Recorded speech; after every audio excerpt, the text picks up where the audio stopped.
Hey there, want to make your voice heard at a Board of Supervisors meeting? We're all ears. Here's how you can get involved. First, hop online and look at the agendas. This will give you the scoop on what's coming up before the board.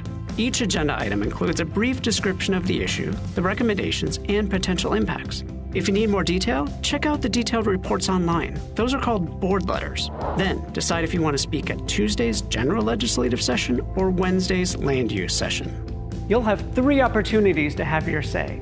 Let's start with non-agenda public comment. This is your chance to talk about things that aren't on the agenda, but try and keep your topic related to county government. For non-agenda public comments, you can speak at either the Tuesday or Wednesday session, but not both. So pick your day accordingly. And keep in mind, the board can't act on the spot. They'll refer your comments to the Chief Administrative Officer, who will look into the issue. Last thing, the board will hear from the first 10 speakers, 5 in person and 5 by phone at the beginning of the session. Then all the remaining speakers will get their chance to speak after the discussion items. During the consent agenda, the board handles a bunch of routine items with one vote. If you want to comment on an item, keep it simple. For example, I'm John Doe speaking on item 5, and I agree with approving the contract. Discussion items are the main event where the board debates before making a decision. Want to speak at one of the meetings? It's really easy. Just hop online and fill out a quick request form at publiccomment.sandiegocounty.gov. Pick the meeting you're interested in, hit the register button, then fill in your details.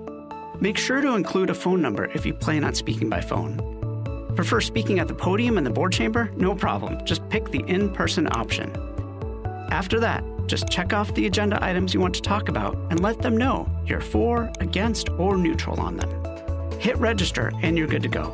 A confirmation email will land in your inbox to wrap it up. If you're speaking by phone, the email will include the instructions for how to dial in. Be sure to submit your request early. Once public comment begins on the agenda item, we can't take any more requests to speak. And if you have documents, hand them to the deputy clerk when it's your turn to speak at the podium.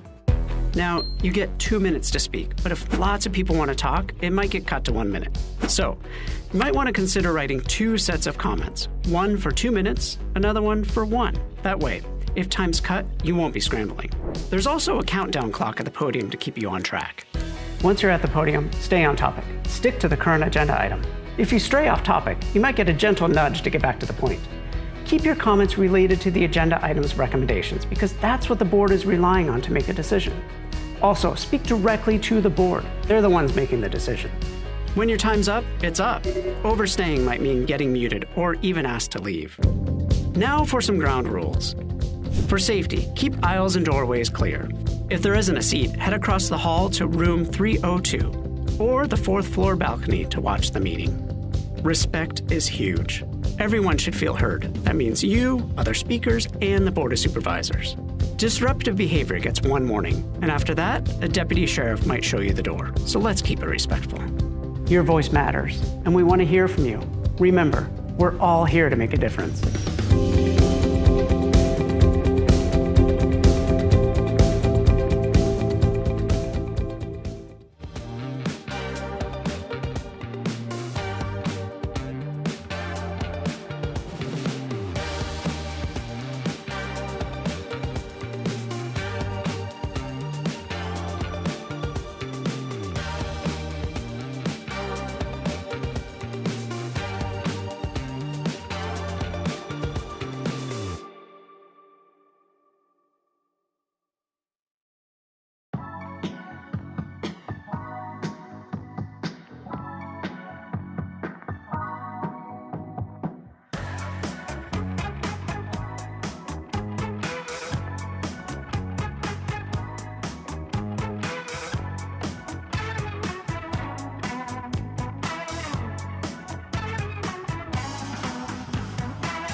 Okay,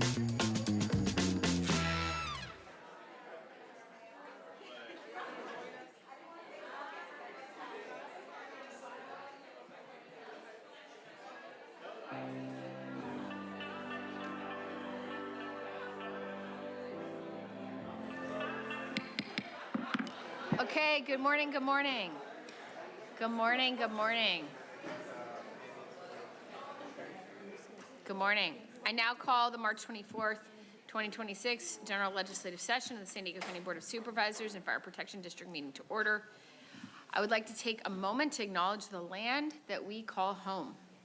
There are communities in the San Diego region that face unjust conditions and circumstances related to the environments in which they live. The tribal nations of the San Diego region are an example of one community that has historically faced such injustices. We acknowledge the harmony that existed between the land, nature, and its original peoples, who have since endured displacement, persecution, and systemic oppression. We pay our respect to the unceded territory and homelands of the 18 tribal nations in our region, the most in any county in the United States, from 4 cultural groups: the Kumeyaay Digueño, the Luiseño, the Cupeño, and the Kaiwea. We aspire to learn from Indigenous traditional knowledge and experiences in undoing the injustices of the past. Andrew, please call the roll for today's session. Thank you, Chair Lawson-Remer. Supervisor Anderson. Supervisor Desmond. Here. Chair Pro Tem Aguirre. Here. Vice Chair Montgomery Stepp. Here. And Chair Lawson-Remer. Here. We will now have Reverend Marcela Salgado Solorio from the University Christian Church deliver the invocation, and Christine Custodo Suero lead us in the Pledge of Allegiance. Please stand for the invocation and the pledge. Buenos dias. Good morning, Chairman Lawson-Remer, supervisors, and members of our community. Thank you for the invitation to be here today. I invite us now into a moment of reflection and grounding. Loving Creator, great source of life, known by many names and present among all people, we pause to center ourselves in your presence within us and between us. We give thanks for those gathered here today, for the responsibility of leadership, and for the opportunity to serve the common good. In a time when our world feels heavy, when war continues to wound communities across the globe, when fear and division too often shape our public life, and when systems of power can overshadow the dignity of all people, we ask for clarity, courage, and deep compassion. Grant these leaders wisdom to make decisions that are just and life-giving. Help them to listen beyond noise and rhetoric, to seek truth even when it is uncomfortable, and to lead with integrity, humility, and care. This week, many in our community have carried grief as stories have surfaced that challenge the legacy of leaders once held high. We hold space for those who have been harmed, for the courage it takes to speak truth, and for the work of healing that calls us forward. Remind us that no movement, no institution, no community is strengthened by silence, but honesty, accountability, and a commitment to do better. Strengthen our collective resolve to protect the vulnerable, to care for the unhoused, the immigrant, the elderly, the young, to honor the dignity of the LGBTQIA people and communities of color, and to ensure that justice is not selective but shared.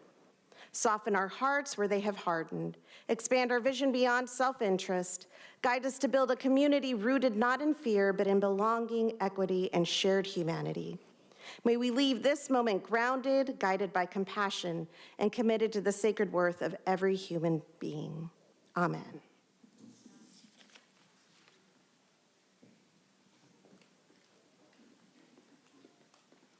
Please place your right hands over your heart. Ready? Begin.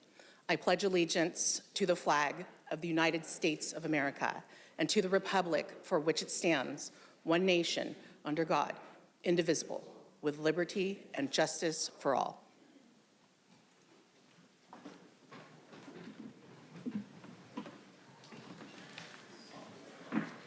Okay, thank you. We'll now proceed with the proclamations. The first proclamation will be given by myself, honoring Caroline Smith. Accepting the proclamation will be Caroline Smith, and I would like to invite all my colleagues and Ebony down to the podium with me for both the presentation and the picture. So, yes, everyone, please come.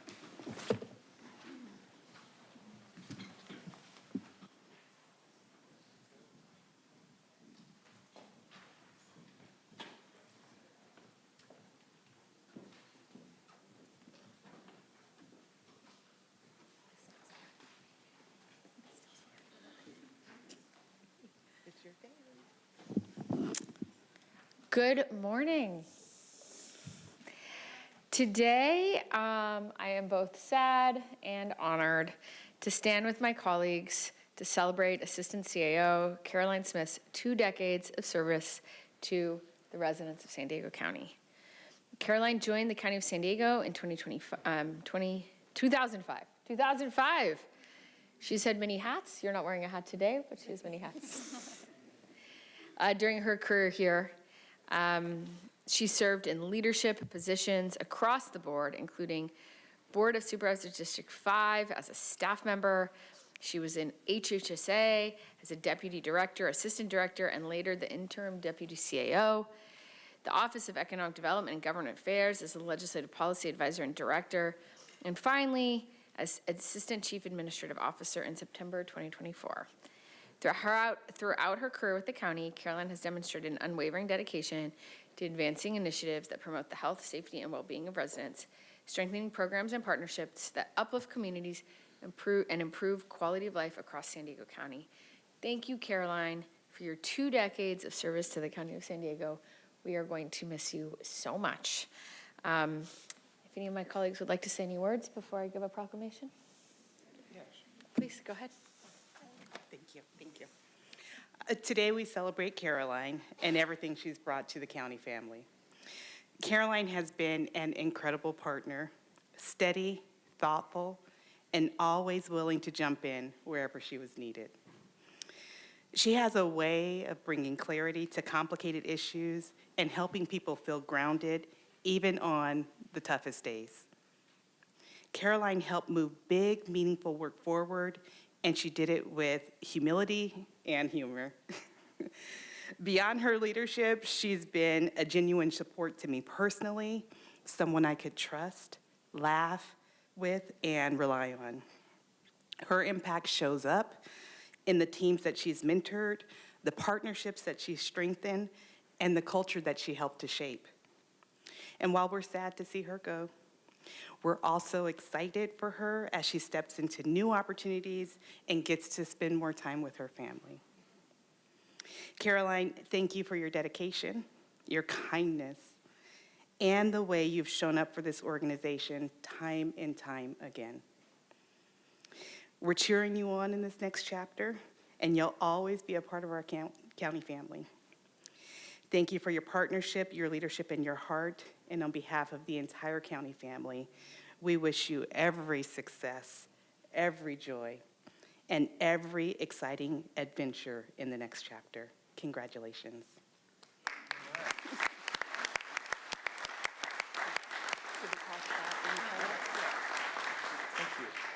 Well, Caroline, I just want to say thank you so much for all your hard work and your efforts. I always knew if I went to Caroline for something, I was going to get the straight scoop. She'd give it to me, whether I liked it or not, she's going to give it to me the way it is. And I always appreciated that. And plus, she started out working in District 5 and moved her way all the way up to the top here. And so lots of good things come out of District 5. Caroline, you did that. And Caroline, I'm happy to see you in going off into the future and wish you all the best. Thank you very much.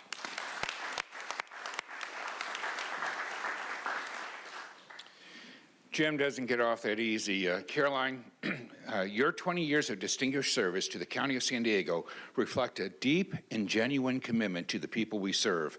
As a Ramona native from District 2, you District 5 gave her the lawn.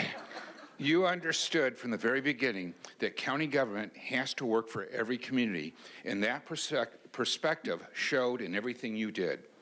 You brought not only expertise and professionalism to the role of Assistant Chief Administrative Officer, but you also a steady hand, sound judgment, and a sense of purpose that earned the respect of everyone that had the privilege to work with you.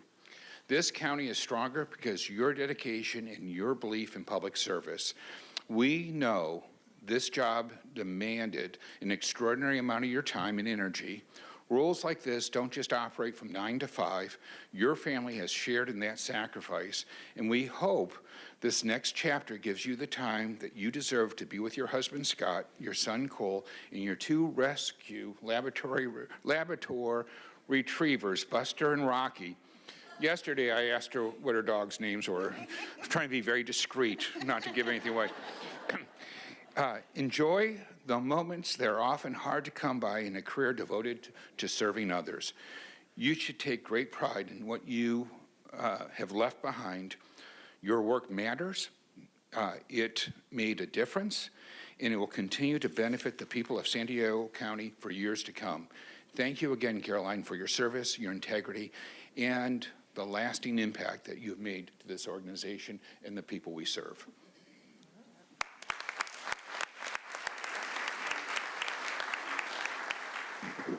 So much has been said that I completely agree with.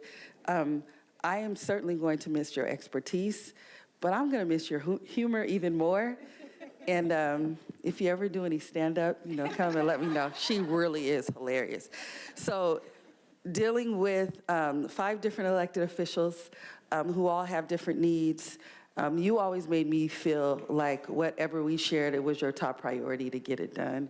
And we've only been able to work together for a couple of years, but it has been super fun, and it also has been very productive, which are 2 things that don't often go together.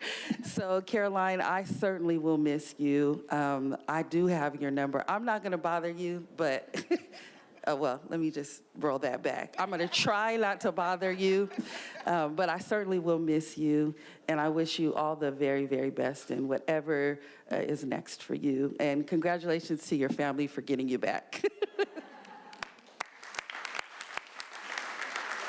Very quickly, I know I'm the newest here, and I've spent the least amount of time with you, but the time that I've spent with you has been so enjoyable.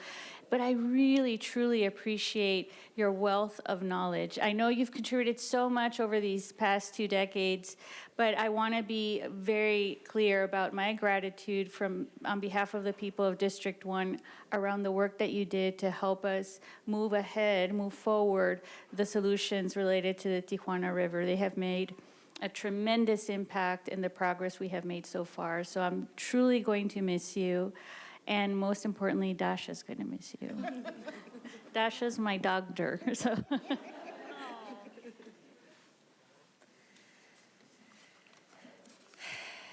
So now, therefore, be it proclaimed by myself and all members of the San Diego County Board of Supervisors that on this 24th day of March, 2026, we commend Caroline Smith and declare this day Caroline Smith Day throughout San Diego County.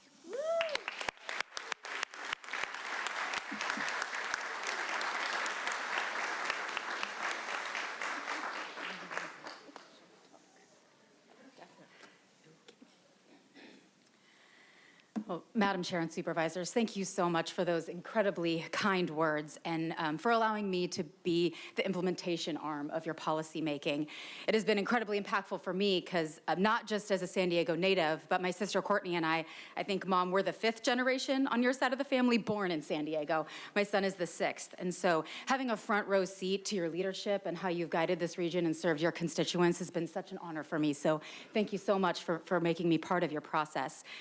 And specifically to your chiefs of staff, to Paul and Work and Megan and Dante and Darren, thank you so much for your partnership and your friendship as we translated the policy into operations and back up again so that we were truly implementing your vision. To Ebony, thank you for being the best boss and the best friend. You guide this enterprise with grace and integrity and purpose, and we are so incredibly lucky that you are at the helm. And I am excited to get some time back with my family. You all have been patient and graceful as I've poured my heart and soul into public service for 20 years. So I'm looking forward to having the gift of time with you all. And finally, to the county team, those of you in the room and the 20,000 beyond, the passion and dedication that you show up with every day in the name of public service has been an inspiration to me for 20 years. Supporting you and your work has been my why and the greatest privilege of my career. So Supervisor Lawson-Remer and Supervisors, thank you so much for this honor, this proclamation, but more importantly for the honor of serving the residents of San Diego County.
Okay, thank you all very much.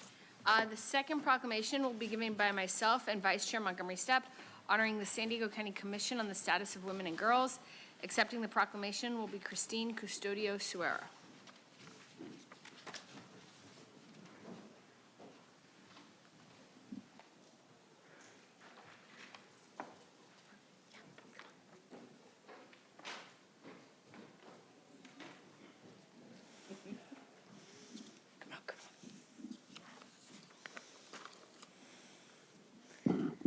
Come up, come up, come up.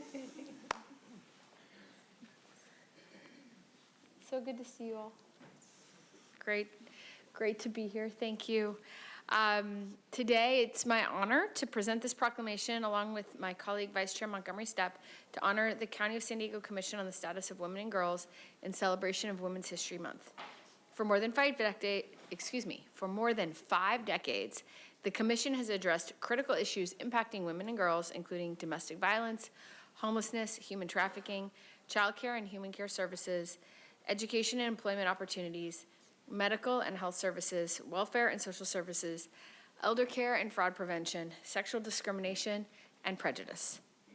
The Commission played a central role in advancing the Convention on the Elimination of All Forms of Discrimination Against Women, it's the CEDAW ordinance, representing a landmark commitment from the County of San Diego to gender equity, data-driven policy, and inclusive governance. The Commission's service reflects a deep commitment to public service, gender equity, and the well-being of women and girls throughout San Diego County. Please. Good morning again, everyone. Very proud to be here this morning honoring the San Diego County Commission on the Status of Women and Girls. This commission was created because the many challenges faced by women and girls in our county have too often been ignored and overlooked. If we cannot see and identify an issue, we cannot fix it. And when we do see and identify an issue, we have a responsibility and a moral obligation to rectify it. Their stories and perspectives need to be told so that when county policies and programs are being developed, we do it in a way that is equitable to women and girls. We must continue to work together to promote gender equity, and with that, I will read the final line of the proclamation. Be it proclaimed by Chair Tara Lawson-Remer and all members of the San Diego County Board of Supervisors on this 24th day of March 2026 that they commend the San Diego County Commission on the Status of Women and Girls for their outstanding service, leadership, and commitment to the residents of San Diego County, and do hereby declare this day to be San Diego County Commission on the Status of Women and Girls Day throughout San Diego County. Congratulations.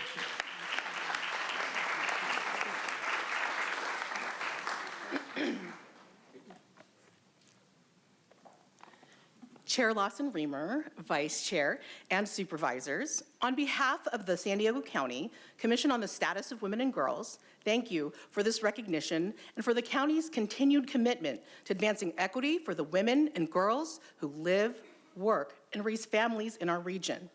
This proclamation is especially meaningful during Women's History Month. It reminds us that the progress that we celebrate today is the result of generations of women and allies who work to ensure that public policy reflects fairness, dignity, and opportunity for all. The county's adoption of the CEDAW ordinance represents a landmark moment for San Diego. It affirms that gender equity is not only a value, but a framework for good governance.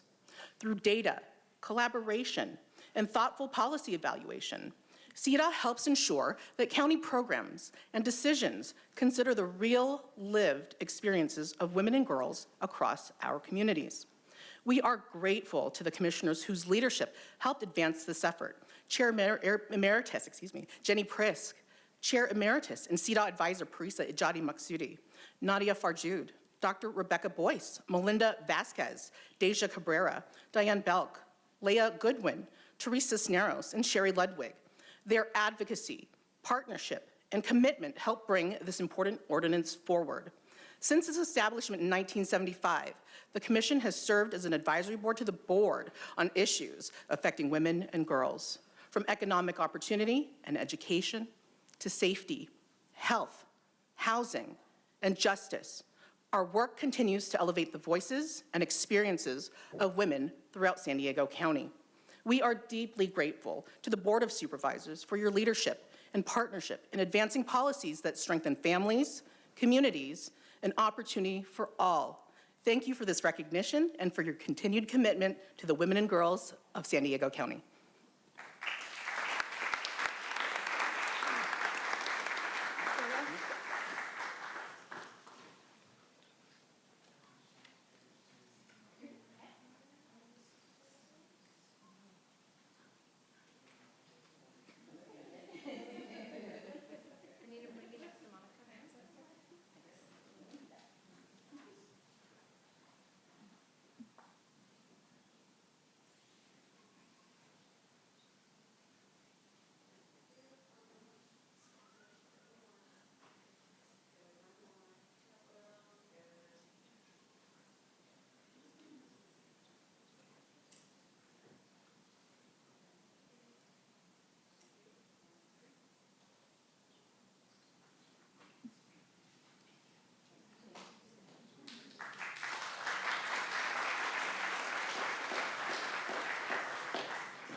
Okay, thank you all very much. The next proclamation, one moment. Let's see, Monica's just going to be here all day. Okay, the third proclamation will be given by Vice Chair Montgomery Stepp, honoring Women's History Month. Accepting the proclamation will be Dr. Maria Keckler and Yukio Sni Itzawa.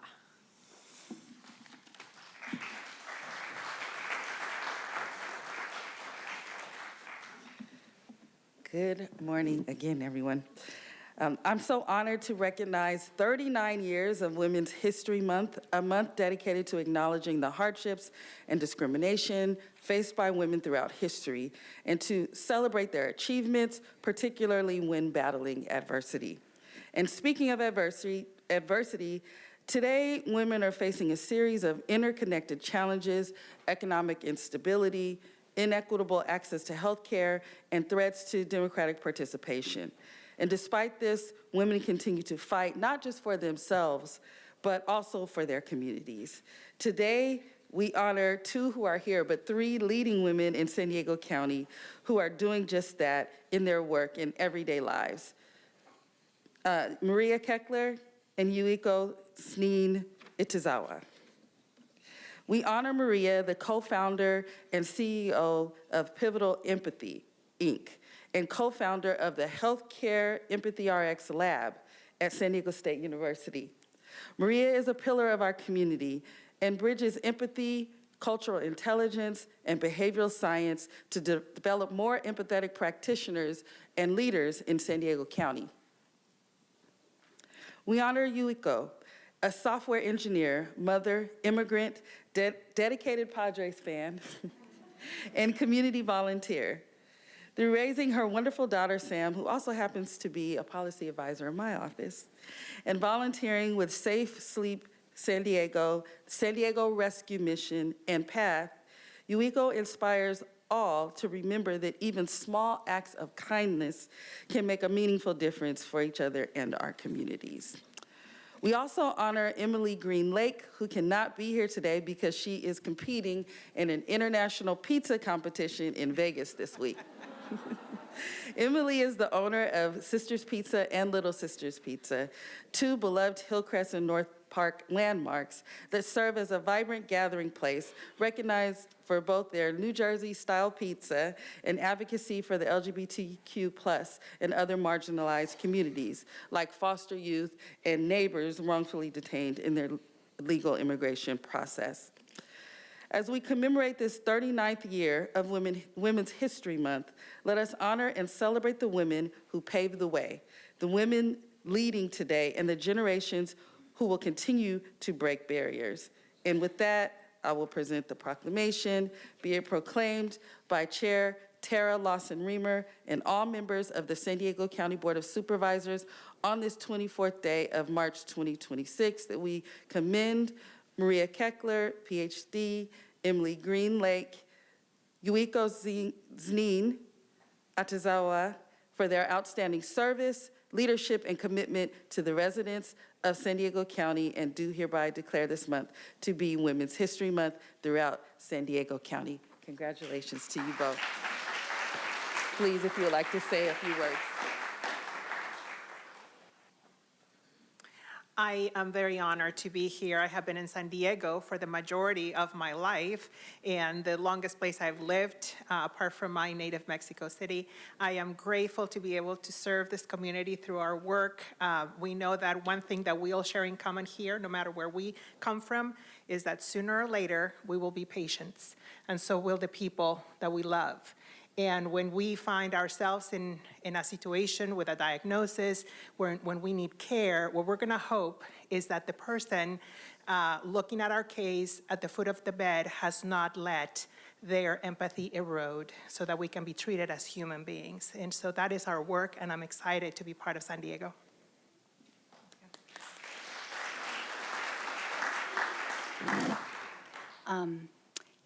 Thank you so much.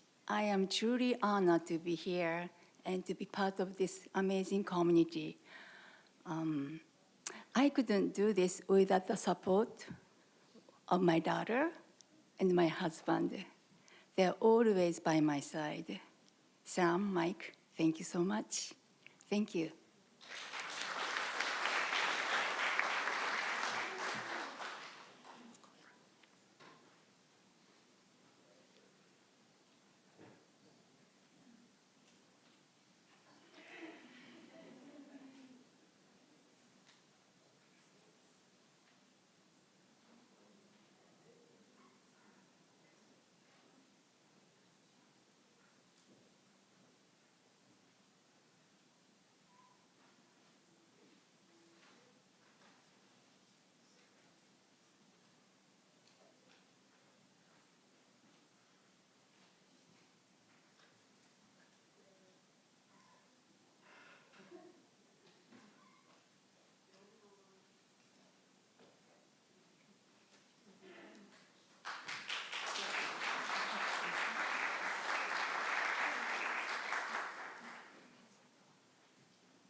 Okay, thank you very much. The fourth proclamation will be given by Chair Pro Tem Aguirre honoring Homegirls del Corazon. Accepting the proclamation will be Maria Elena Grieman Linde.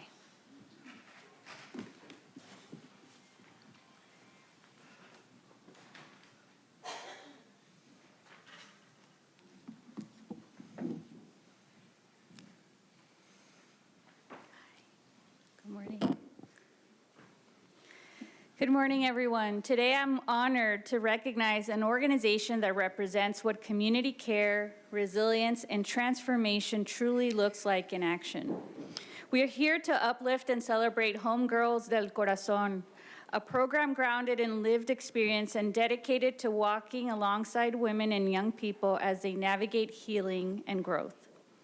This recognition is not just about a program, it's about the power of second chances, of community-led solutions, and of investing in people who are too often overlooked. Homegirl del Corazon was founded from the lived experience of Maria Elena Grieman Linde, whose own healing journey became the foundation for something much bigger, creating spaces where women and youth feel seen, supported, and empowered. Through a trauma-informed and healing-centered approach, Homegirls del Corazon serves women and youth from communities that have been disproportionately impacted by poverty, violence, addiction, gang involvement, and incarceration. What makes their work especially powerful is where they show up. From women's recovery programs to community initiatives like the Juvenile Justice Leadership Academy, and even inside facilities like the East Mesa Juvenile Detention Facility and the Youth Transition Campus.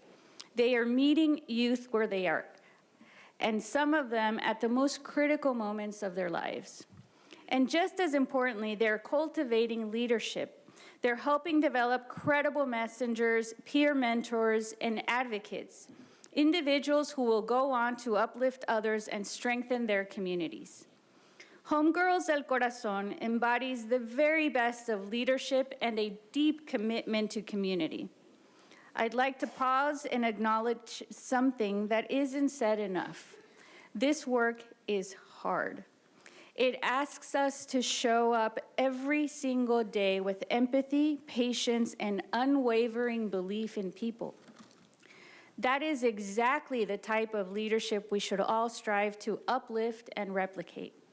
And it's leaders like Maria and so many women like her who do this work without recognition, often behind the scenes, quietly transforming lives. Today, we make that work visible. Today, we honor it. And today, we commit to uplifting it. It is truly an honor for us to recognize their impact here today. So at this time, I will read the final portion of the proclamation. Whereas the County of San Diego is committed to recognizing and honoring those individuals and organizations that are dedicated to the best ideals of public service, and Homegirls del Corazon is one such worthy organization.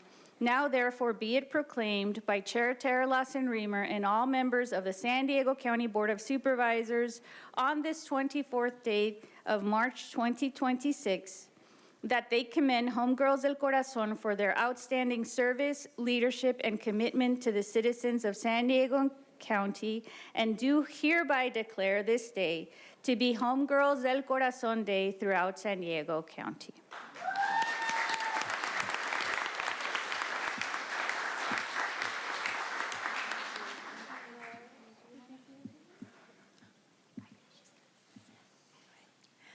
Good morning, everyone. We want to thank the County Board of Supervisors for recommending us for this proclamation and for carrying our voices when many times it's not heard. We also want to thank the County Board of Supervisors for inviting their inner child to play with our inner child today. There's many times we don't get to address those moments in our lived experience that have caused a lot of harm, not only within ourselves, but within our communities. Something that's been really important with Homegirls del Corazon is to create a space for our women to come together, to begin to engage in conversations that are really deeply needed, but also bringing the elephant into the room. Because when we talk about trauma, people normally get on their cell phones, they got to go check out emails, we don't want to deal with it, and I get it. But what I've learned through my own lived experience and with the support of an amazing team and family and a community that have embraced us, that healing is needed in our San Diego communities. Our voices are needed to be heard, but our traumas don't have different colors, they don't have different viewpoints, they don't have different skin textures. Trauma and feelings are real, and we all carry them. And we've all come out of a time of COVID where we've all experienced some form of trauma. So we can now all engage in these deep, needed conversations. So my little girl within me, little Maria Elena, who I love to take out on dates and spend time with because she needed that growing up, I can now invest that into her. And we now invest that into each other. We invest that into our youth, whether they're out here in the community or within juvenile facilities. We want to know that these voices are going to be heard. So something really important that we committed to 2026 is we're going to get loud. And so we want to thank you for creating this opportunity and for just loving on us the way that we've needed, and we want to be able to pour and love on you as a community. So thank you from our inner child.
fifth proclamation will be given by Chair Pro Tem Aguirre and Supervisor Anderson honoring San Diego Public Defenders Week. Accepting the proclamation will be Paul Rodriguez.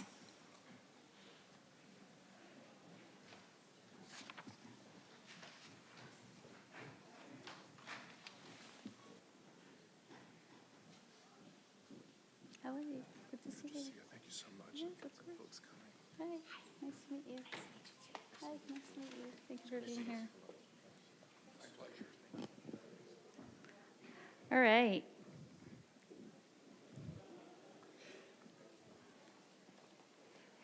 It is my honor, alongside Supervisor Anderson today, to recognize the invaluable work of the San Diego County Public Defender's Office. The Sixth Amendment to the United States Constitution guarantees the right to legal counsel for every individual accused of a crime. The landmark Supreme Court decision of Gideon versus Wainwright, decided in March 1963, reaffirmed that this right extends to all, regardless of financial means. As we mark the anniversary of this historic decision each March, we celebrate an office that embodies this promise every single day. Public defenders ensure that underserved communities are not overlooked or silenced in systems that were not historically designed with them in mind. They stand as a critical voice for those who might otherwise go unheard, advocating fiercely, leveling the playing field, and making certain that every individual is seen, heard, and afforded the full measure of justice.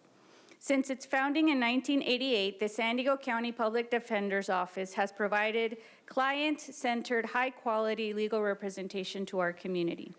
Their commitment ensures that due process, fairness, and the rule of law remain accessible to all residents of San Diego County.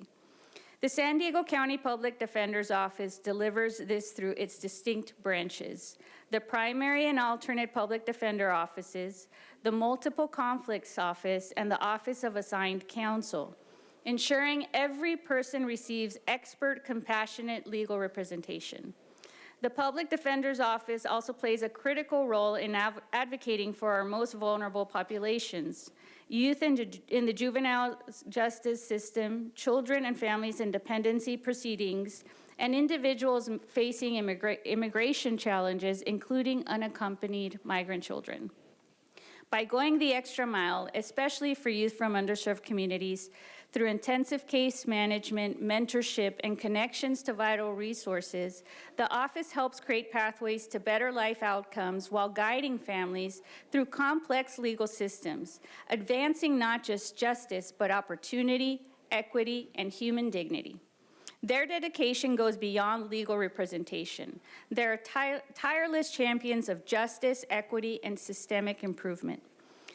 This is why the County of San Diego declares this week as San Diego Public Defender Week.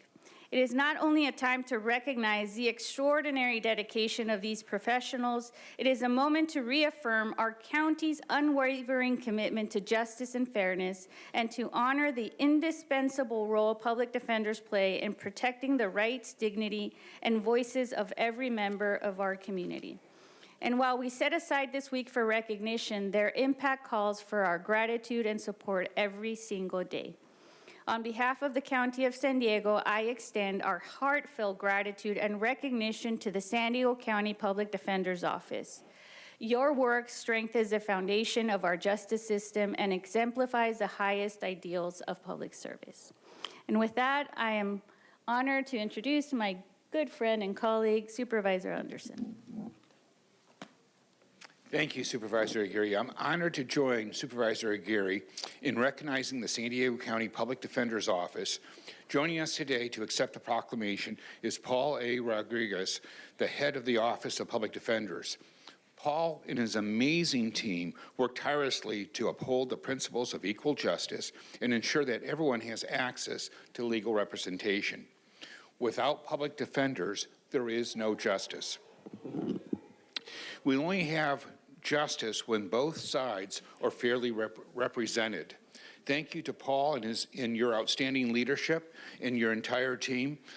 The addition of the Office of Public Defenders extends its impact beyond the courtroom throughout their outreach initiatives that have helped strengthen the trust in the legal system and promoted equal justice throughout the county. We are proud to have such a distinguished department serving the residents of San Diego County, and we deeply value its continued commitment to justice and community. Now I'd like to read the last paragraph of the proclamation. Be it proclaimed by Chair Tara Lawson-Remer and all the members of the San Diego County Board of Supervisors on this 24th day of March 2026 that they commend the San Diego County Public Defender's Office for their outstanding service, leadership, commitment to the citizens of San Diego County, and we here do declare this week to be San Diego Public Defenders Week throughout San Diego County.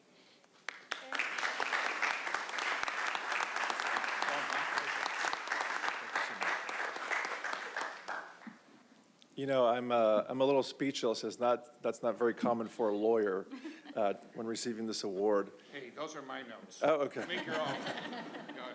Go ahead. I have to first thank Supervisor Aguirre and Supervisor Anderson for sponsoring this proclamation. We are deeply honored to be receiving this recognition. I have to say that nobody does this very difficult work alone. Standing with me today are staff from the Public Defender's Office, attorneys, investigators, paralegals, mitigation specialists, trial support specialists, volunteers, IT staff, HR staff, administrative staff, all of whom come together with one common goal, and that's to provide a zealous representation to every client assigned to us, and to ensure access to justice, and of course, look out for the most vulnerable individuals in all of our communities. In a word, if I had to boil it down to one thing, the work that we do at the Public Defenders is about justice. It is about ensuring that every person is treated equally under the law. And to some, that may be an ideal. That may be something that we aspire to, but not us at the San Diego Public Defender's Office. Every day, in every corner of our county, countless staff from our department represent individuals who are not heard or seen the way everyone should be. It is my distinct privilege to accept this proclamation. And I read somewhere that the moral arc of the universe bends towards justice. I will humbly add that if it does, it is because of individuals like these standing with me today who work in our department, who not only aspire to it, but demand it every single day.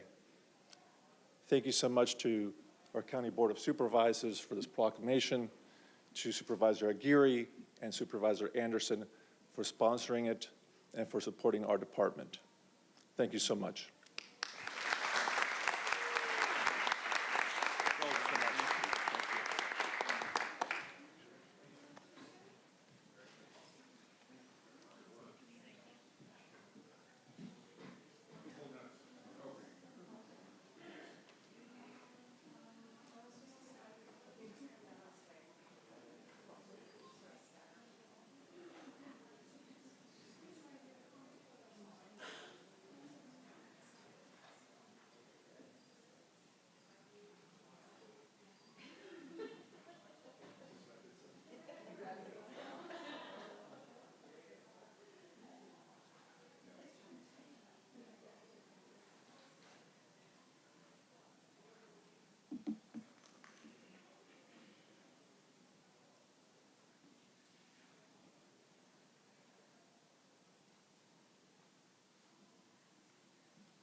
Okay, thank you very much.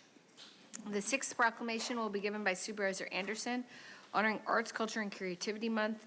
Accepting the proclamation will be Bob Lehman.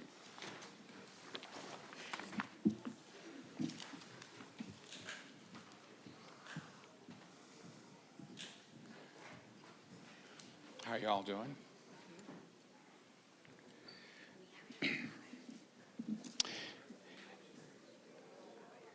I'm honored to be here today as we recognize Arts, Culture, and Creativity Month. I want to thank Bob Lehman, Christine Jones, Charlene O'Keefe, Felicia Shaw, Monica Hernandez, Renee Ricketts, and Marissa Rosales for joining us today on behalf of the Commission for Arts and Culture. Bob and his fellow commissioners are fantastic advocates for the arts in San Diego County, and I'm excited to have them here today as we honor this occasion. The arts are not just entertainment, they are a fundamental part of our human experience. Arts and culture contribute significantly to our economy, creating jobs, driving tourism, and fueling innovation. During Art, Culture, and Creativity Month, we celebrate the artists, creatives, and cultural organizations who play a vital role in strengthening our communities.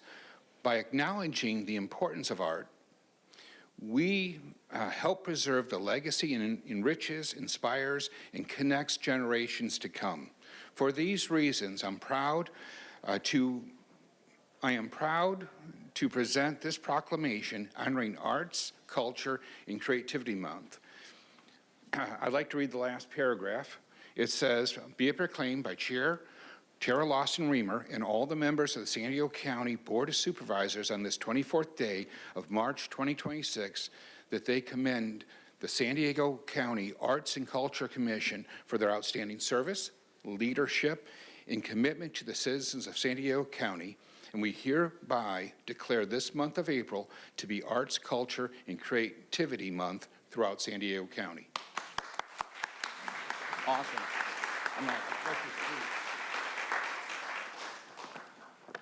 I'm Bob Lehman, the Vice Chair of the San Diego County Arts and Culture Commission. As the state of California prepares to celebrate Arts and Culture Creativity Month this April, thank you to the County of San Diego Board of Supervisors for this proclamation recognizing the importance. On behalf of the Commission, we are grateful for your leadership in uplifting a sector that is vital to our region's identity, economy, and quality of life. Arts and culture are not only a powerful economic driver, supporting jobs, tourism, and small businesses, they are also a key reason people choose to visit San Diego County, and ultimately why so many decide to call it home and raise their families here. This recognition affirms the essential role creativity plays in building vibrant, connected, and thriving communities across San Diego County. Thank you.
Okay, thank you. The final proclamation will be given by Supervisor Desmond, honoring Women's First Step House of North County. Accepting the proclamation will be Kira Kasky.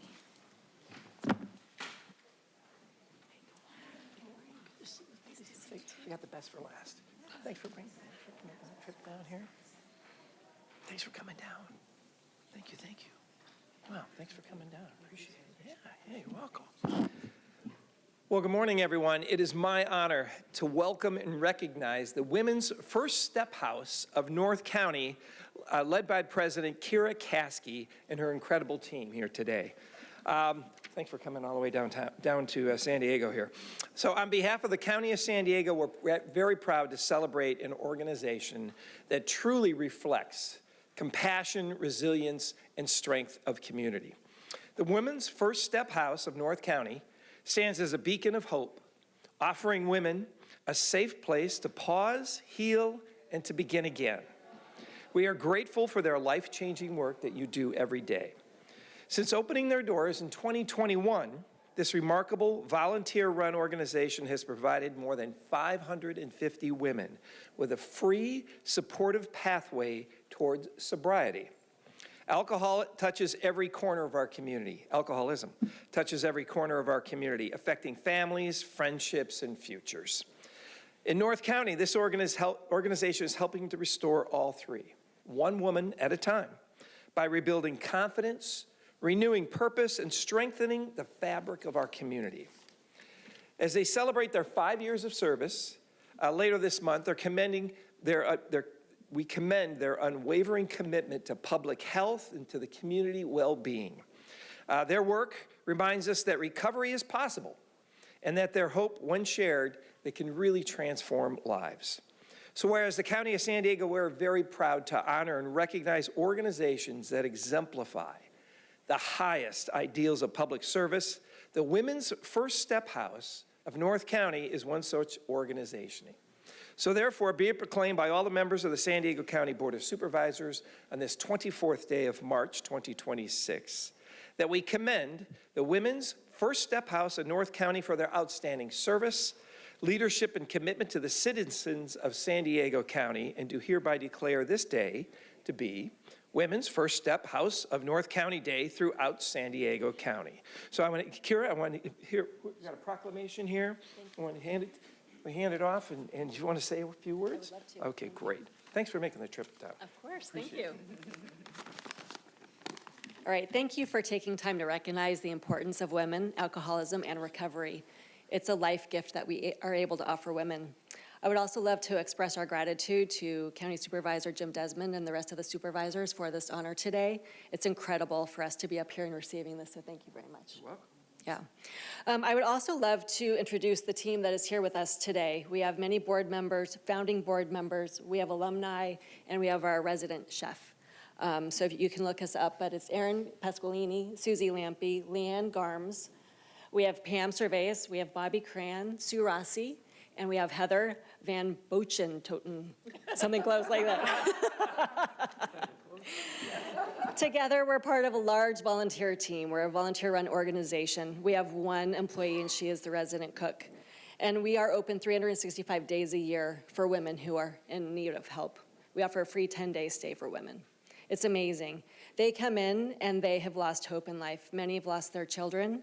They've lost their financial security. They've lost their houses. They've lost their jobs. What we offer them is a chance of hope. We introduce them to sobriety. We share with them experience, strength, and hope that they too can live a life in sobriety, one day at a time. When women enter our home, something magical happens. Shame turns into safety. Isolation turns into community.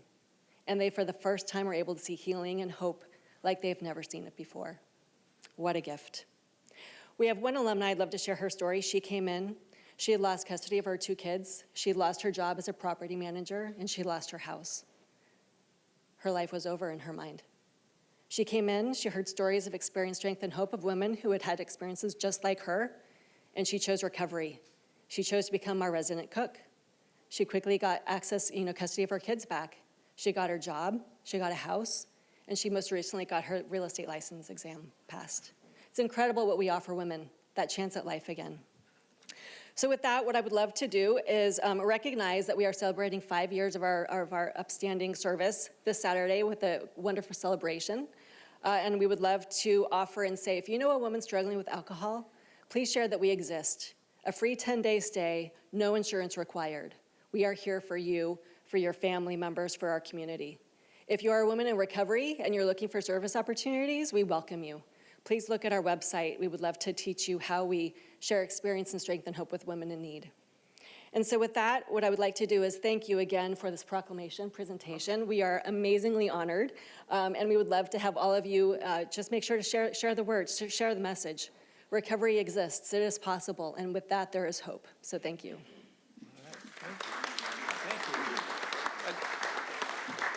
We'll get a picture up here. But I just want to say, it's just wonderful when you see volunteers stepping up, taking these types of things on.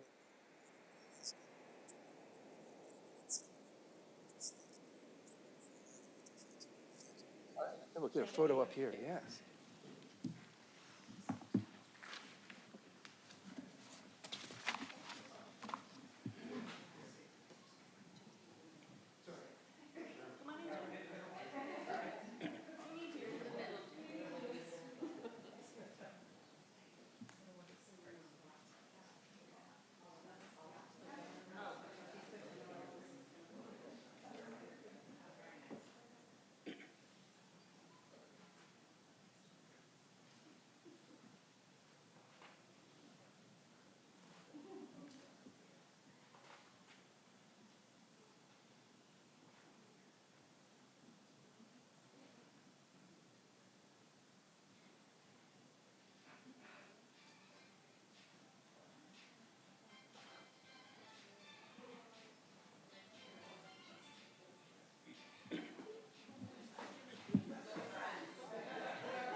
Okay, thank you all so much. Thank you for the enthusiasm of my colleagues with so many proclamations this morning. Lots of people in our community to honor.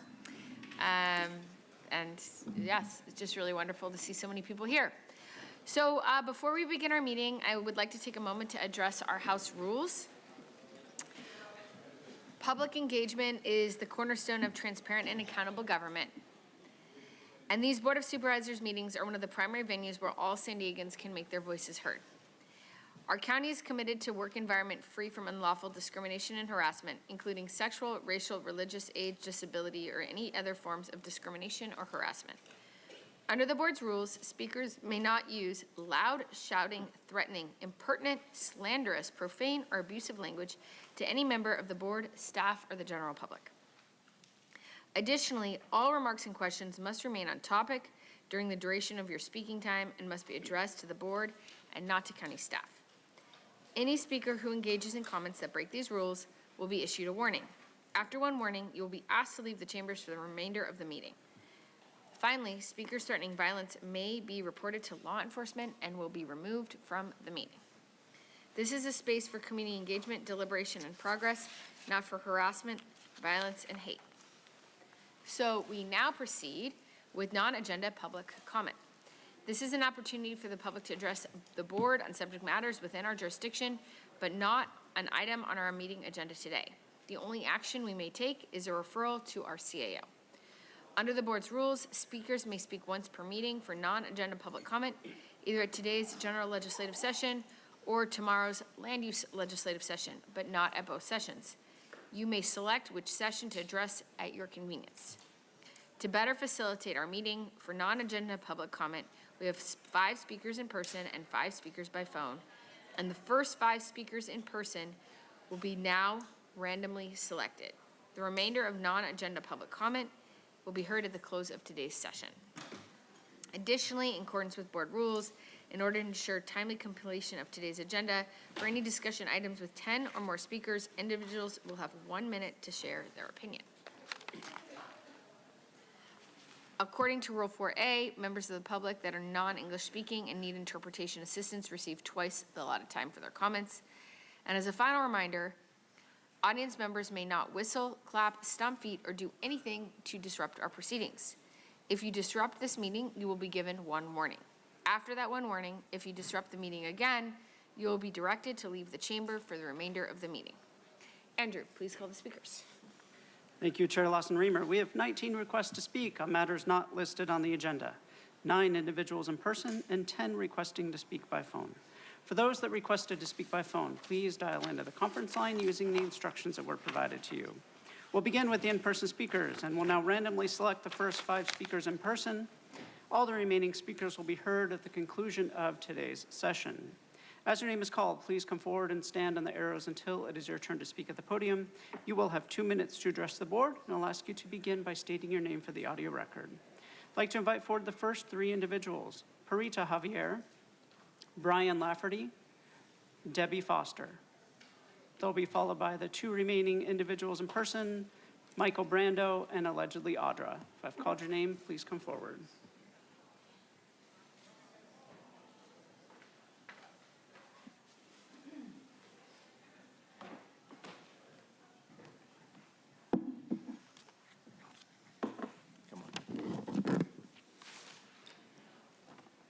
Say good morning. Good morning. Health hazards of ceramic mark artists. Come on, please. Start there. Ceramic artists can be exposed to many hazards, including metals such as lead, pyrogeny, such as silica,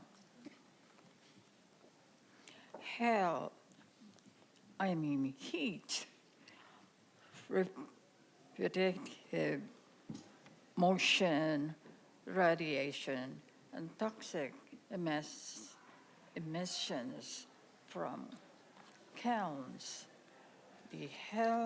These exposures have not been well characterized among artists, although limited informs available from commercial potteries. Adverse health effects may be prevented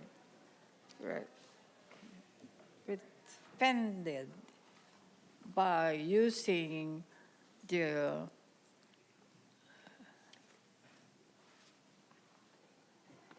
mysteries such as lead-free glasses, improved ventilation, and proper work practices. But precautions must be in place if children have. Thank you. Next speaker, please.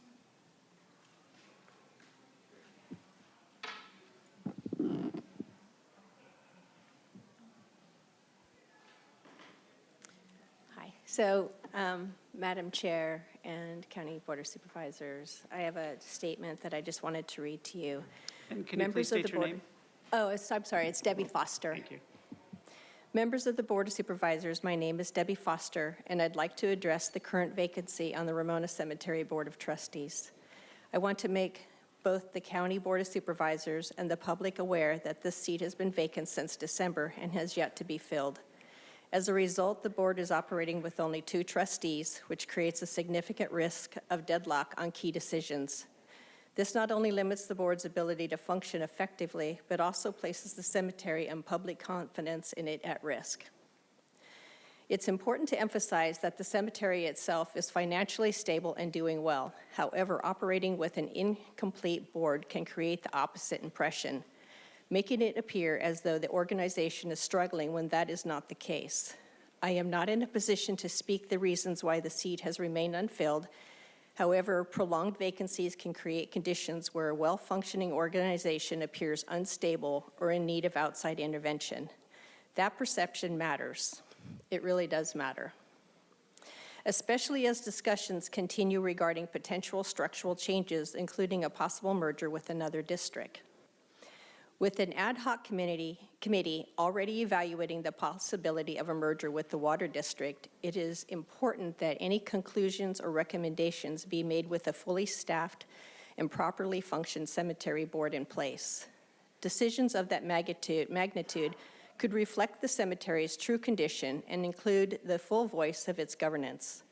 To my knowledge, there is no precedent in San Diego County for a special cemetery district merging with another district. That makes it especially important that any decisions about the future of the cemetery are based on accurate representation and not circumstances created by an incomplete board. Thank you. Your time is up. Thank you. Okay, thank you. Next speaker, please. And I understand that allegedly Audra wants to speak tomorrow, so I'll call the fifth speaker today, Dina Sarkisova.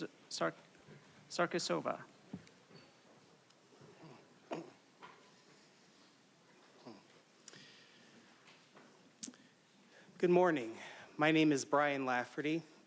I am a county employee. I work at the medical examiner. I'm a proud member of SAU Local 221, and I am also a union steward.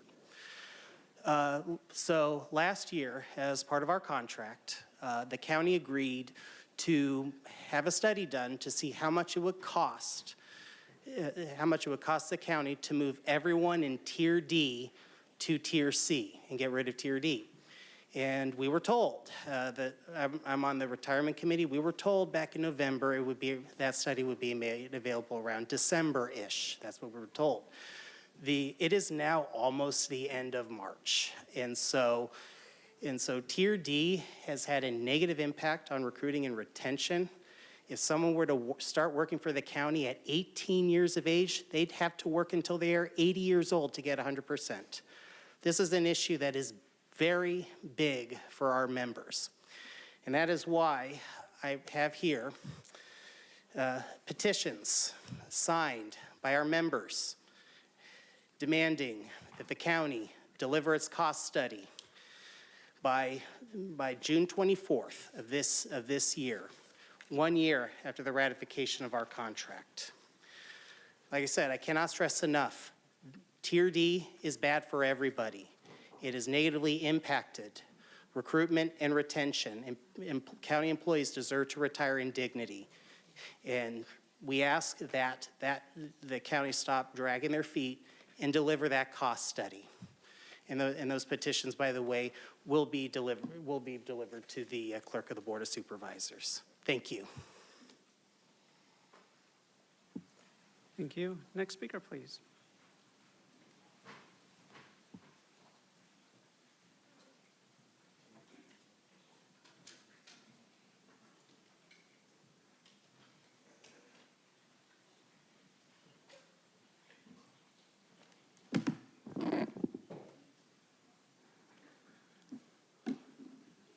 Two of these today. Michael, you got it? Two of these. All right. I want to talk about two things today, jurisdiction and what you label behavioral health. When I walked in the building today, I said to one who works here, "Oh, you're still here." And I said, I thought you were gone. And the person said, "No, I'm still here. I thought you had given up on all the pain and suffering going on here." And I said, I don't come here for the pain and suffering, although that's what is emanated from this board. The hypocrisy of things, the hypocrisy of every topic under the sun.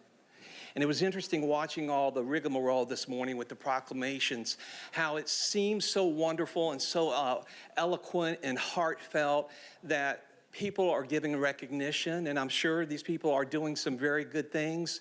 But underneath this whole substance, the foundation, which is a rotten foundation of this board, is absolute unconsciousness and insanity. Some people call that evil. I'm still wearing this shirt from 5 years ago because people are still dying from the bioweapon serum injection. And so many of you like to criticize Trump, and I'm no Trump fan, but he's the one who continues to lie about this and says that it saved millions of lives, when again, in our inverted reality, the exact opposite has happened. I wouldn't play something, I think I will play it, because it kind of sets the tone for the day. Okay, I'm speaking a little out of turn. We sit up here and we do theater like all day long. I know, we never get to say the stuff that's really going on. We just sit here and have theater all day. Okay. Yeah, theater. And I know, Tara, you're on your way out apparently because of some alleged pregnancy. That's going on online. Talk about that. So it's interesting that you're trying to get out of here like so many people have successfully done. Thank you. Next speaker, please.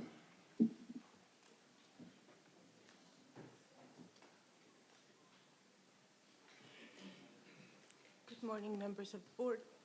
If you can pull the microphone down a little closer, thank you, and state your name. My name is Dina Sarkisova. Thank you for having me. I've never spoken before. I wanted to let you know that next week marks the 7th anniversary of my son being kidnapped by his father. His attorney set me up, my son and I, to be arrested, falsely arrested. We were separated. My son was put into Polinsky Children's Center. And I was let go right after he was released to his father and taken out of state. And I've been fighting for some sort of justice nonstop all these years. The county finally admitted that there were irregularities in how they handled the investigation, because I found a letter in his Polinsky file, in my son's Polinsky file, that predates the day that he was entered into Polinsky by 6 days. 6 days ahead of him being brought there. They were already researching what his medical coverage was. And after all this, HHS Operations Compliance determined that my complaints were unfounded. My son is being treated like he doesn't deserve justice. Please conduct an independent review of who was waiting for my son to be brought there, please. Thank you for listening.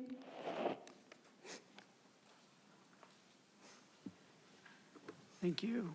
We'll now hear from those that requested to speak by phone. Again, in accordance with the board's rules, we'll hear from the first 5 callers. The remaining callers will be heard at the conclusion of today's session.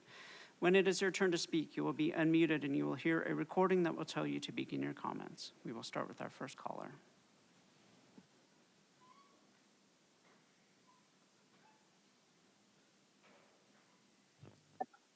Paul the Bold. You just heard it again. Polinsky is a shithole. Now, medical fraud, in this case, hospice fraud, is a huge problem. The California State Auditor flagged that there has been a rapid increase in the number of hospice agencies with no clear correlation to increased need. Other flags included excessive geographic clustering of hospices, long durations of services for patients, abnormally high rates of living patients discharged from hospice, and agencies possibly using stolen identities of medical personnel. It often involves stolen Medicare numbers being used to falsely enroll patients in the hospice. In one case, a 69-year-old woman was denied coverage for physical therapy because Medicare records showed that she was dying in hospice.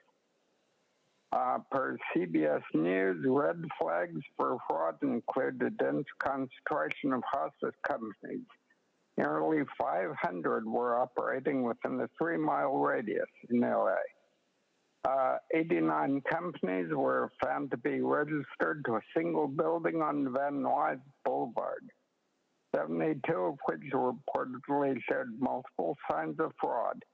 Almost 40 of the companies shared key personnel, something that state auditors consider to be a potential red flag for fraud. Federal records indicate that regulators visited multiple suites in the building between 21 and 2025. When CBS News attempted to reach 56 hospice officers whose state and federal data indicated. You. We'll hear from the next caller.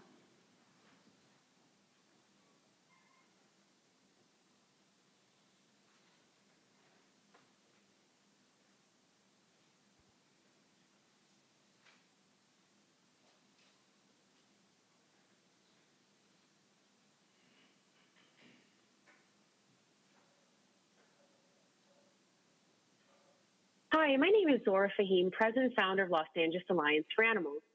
Andrew Strong is one of the worst deputy CAOs for public safety group as it relates to animal welfare and an instrument of lawlessness, corruption, and I'm glad that we continue to have mounting evidence that Andrew Strong has allegedly been untruthful to his boss, the Board of Supervisors, that everything is okay within DAS when it is not. Not to forget Kathleen Flannery and Holly Porter, who also allowed years of corruption within DAS. Most alarming are the recent allegations that horses previously confiscated due to suspect neglect, according to Andrew Strong, and DA Summer Stephan have now been returned to Deborah Barkley, not to mention a long-winded history of documented neglect towards those horses and dogs. If true, on what basis, Tara, were these animals deemed safe to return? And who is being held accountable that these animals have now once again been placed back into harmful conditions? I am glad that the American people continue to be presented by factual, undeniable evidence that animal abuser Supervisor Tara Larson-Remer continues to engage in serious allegations of aiding and abetting criminal animal cruelty, and Tara and Summer Stephan's passion for protecting mentally ill hoarders ruling our county who create a serious child endangerment within our municipalities. If Tara, Andrew, Kathleen, Summer Stephan, and incompetent Eric Bodner have an ounce of decency within your bones, you would resign today. Thank you so much for your time. Thank you. We'll now hear from the next caller.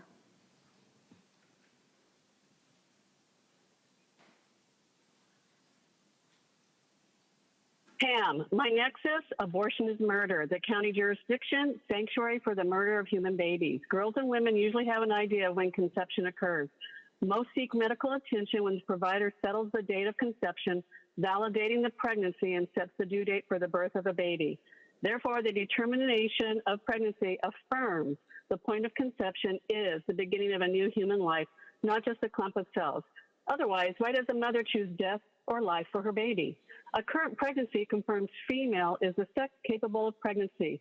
This is regardless of subjective gender identity, label, or title, such as non-binary, pansexual, trans man, etc. There are two sexes and only one can become pregnant. Men cannot ever be pregnant no matter the amount of makeup or number of ugly dresses they wear or hormones they ingest or surgeries they undergo. Girls and women pretending to be boys or men are not male, therefore they are capable of pregnancy as a female. The monthly average number of abortions in America in 2025 was over 98,000 per month in America. These numbers reflect dead babies. The right to life, liberty, and happiness is erased by abortion, by murder. Democrats will continue to confuse girls and women with the lie abortion is reproductive health care.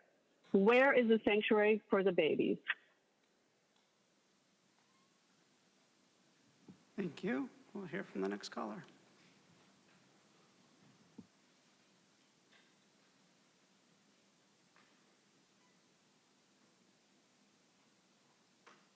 Swallow, and the goal is to get rid of our species.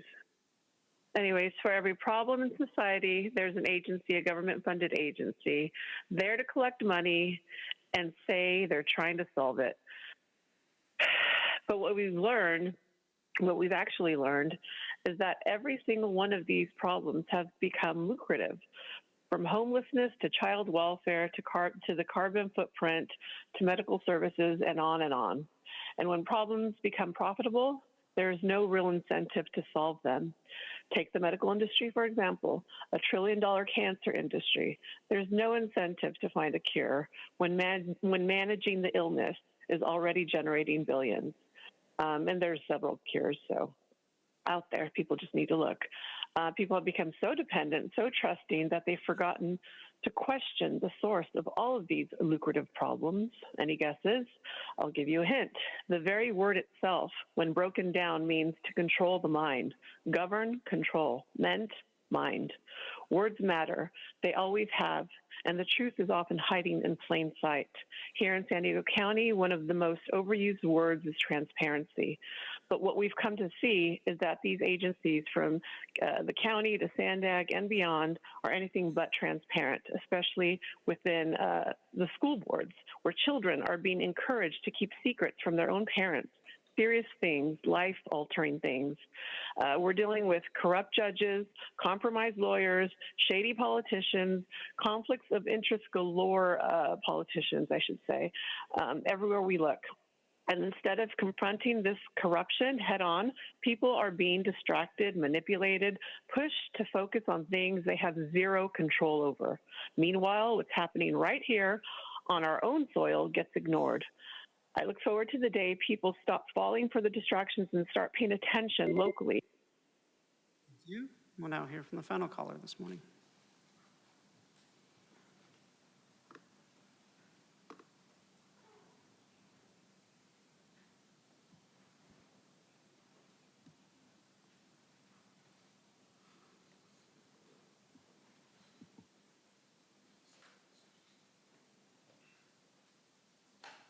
Gambler here. Well, it looks like we got 6 months. 6 months until I need to figure out a way to go ahead and remove this restraining order. I never once threatened, never once did any of that. All I want you to do is go ahead and fix the problems that you claim that you want to fix. But in order for you to do that, you must recognize where the problems stem from. Why you have no money for the infrastructure, why you encourage big business, big corporations to build subdivisions so that you can no longer take control of those roads. That's why we have all of these friggin' communities that have HOAs rules up the wazoo. People don't have control over their land anymore because you require them to go ahead and fix the roads in front of their houses. We could go ahead and end all that right now by turning our waste into profit.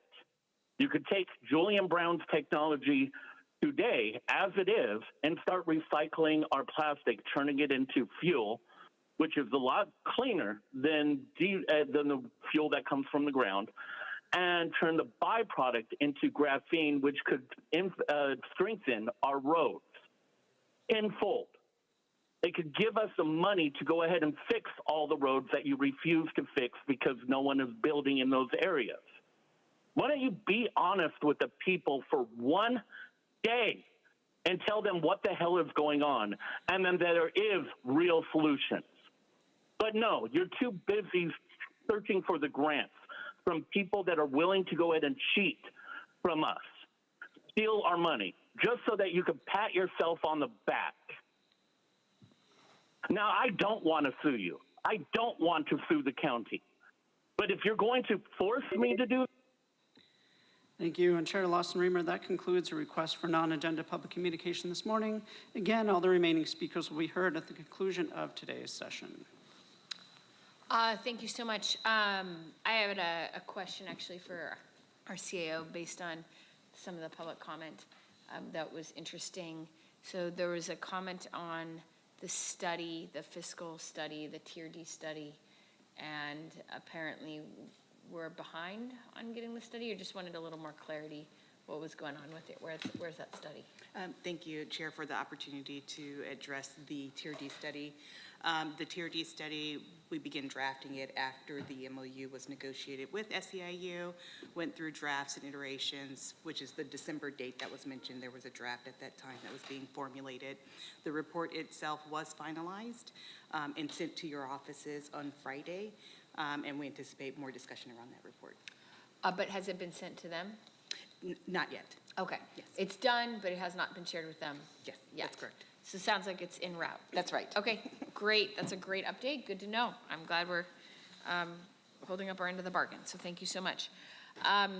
Any other comments on non-agenda public comment from my colleagues? Okay, great. The next item on our agenda is the approval of the minutes and statements of proceedings for the sessions of March 10 and March 11. Is there a motion to approve? Okay, we have a motion by Supervisor Anderson and a second by Vice Chair Montgomery Stepp. Please vote.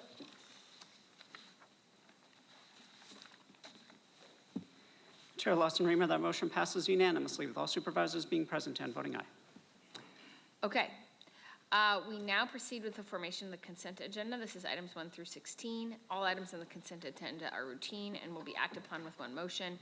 We will have public comment on consent after my colleagues are able to pull any items they would like for discussion or make any comments on any items. Beginning with Vice Chair Montgomery Stepp, anything to pull or any comments? Thank you so much. I do have a comment on item number 6. I'm proud of the work that is being done here to strengthen and modernize our behavioral health system. Also want to thank county staff who have worked diligently to get us to this point. The fact is that BHS has outgrown its current framework within HHSA. Today marks the first step in elevating BHS to a standalone department. The county's behavioral health needs have grown dramatically since our system was designed more than 30 years ago. This transformation will allow us to expand treatment capacity, strengthen care coordination, and advance a care before crisis model. This item is about building a system that is more responsive and better equipped to meet the growing needs of our community. And that does conclude my comments. Thank you. Okay, thank you very much. Chair Pro Tem Aguirre. Thank you. I'd like to pull item 3, please. Okay, item 3 has been pulled. We will take item 3, that's the sheriff item. So if you could please this is for Ebony, please let our Kelly know, or Sheriff Martinez know, that we'll take that item right before 18, so that kind of all of our budget questions are taken together. So we'll do item 3, then we'll do the time certain item 18, which is the budget items, and then we'll move into the Truth Act after that. Okay, thank you so much. Any other comments or items to pull? Okay, we'll move to public comment. Thanks. Thank you, Chair Lawson-Remer. We have 19 requests to speak on items on the consent agenda, 8 in person and 11 requesting to speak by phone. As a reminder, item 3 was pulled from the consent agenda for discussion, so any individuals that requested to speak on item 3, please hold your comments until the board discusses that item. We'll receive public comment on that item separately. Any individuals that requested to speak on the remaining items in the consent agenda by phone, please dial into the conference line using the instructions that were provided to you. We'll begin with the in-person speakers. As your name is called, please come forward and stand on the arrows until it is your turn to speak at the podium. You will have 2 minutes to address the board, and I'll ask you to begin by stating your name for the audio record. Also, when speaking, please identify which item or items on the consent agenda you are speaking about. I'll be calling you in groups of 3, so I'll ask you to please listen for your name. I'd like to invite forward the first 3 individuals: Cesar Javier, allegedly Audra, and Brian Lafferty. Thank you.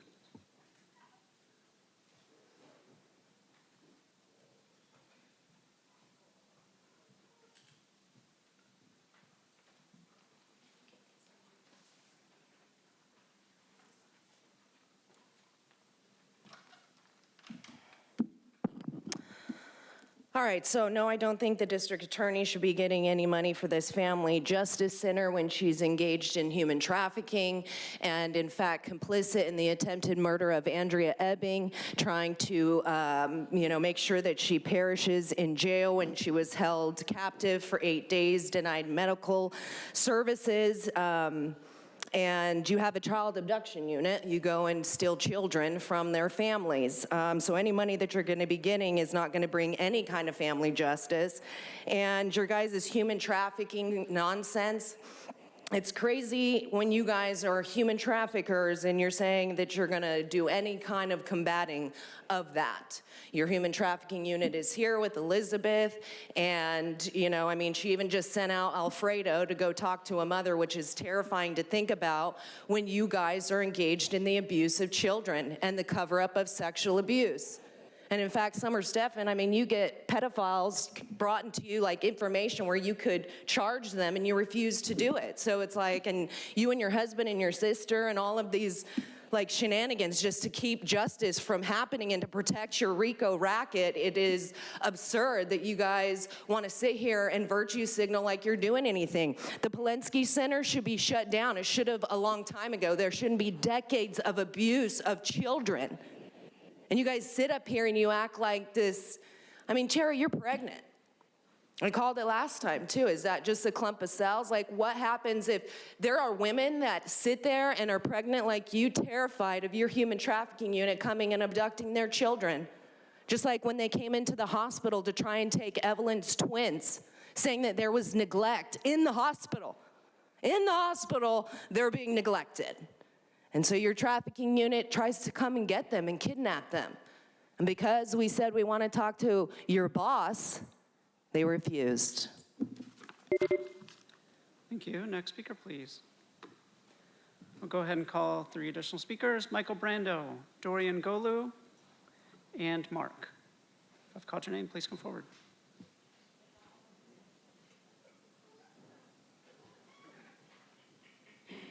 And the final speaker will be Alicia Morrison.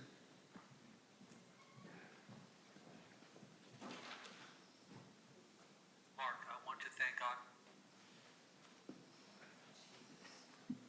Mark, 1 and 5. Mark, I want to thank Audra for posting this documentary. I was on her side and still had no idea how corrupt CPS is until I saw this documentary, Never in America by Ryan Mata, on rumble.com and YouTube.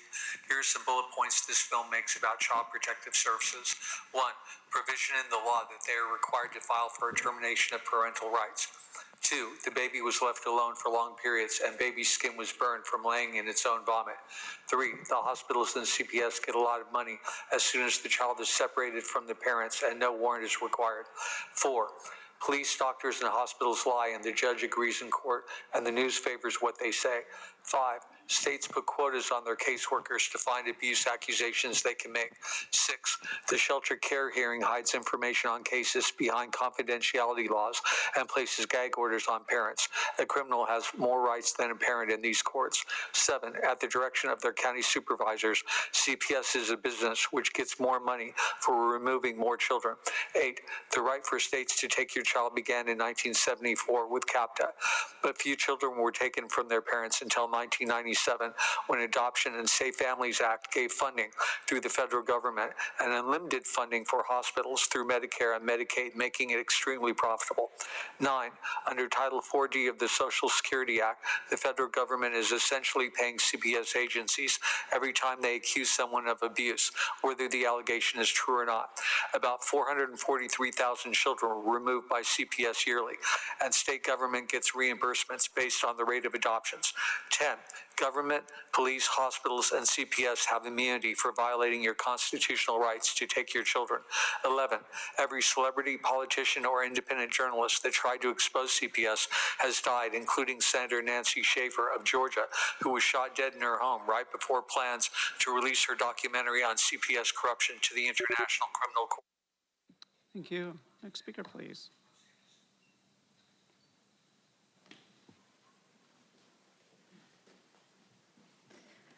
Good morning, Alicia Morrison. This is going to be for item 15 on the consent. Thank you for these appointments to the community, Lincoln Acres Community Sponsor Group. Thank you again, Supervisor Geary, for working to bring this to fruition for the community of Lincoln Acres, and to this board for unanimously establishing this community sponsor group. We will work hard for the community of Lincoln Acres to be an advisory body, which is an essential role in residential engagement, which is critical to have a formal voice for communities to have a chance to thrive and make positive change. Thank you. Thank you. Next speaker, please. Good morning. 2 months ago, I was here asking for help. Can you please state your name, sir? Dorian Golo. Thank you. Asking for help to stop these drug dealers, criminals next door from releasing those poisonous gases towards our house. Nothing has been done. One single phone call I received for information. That's it. No more.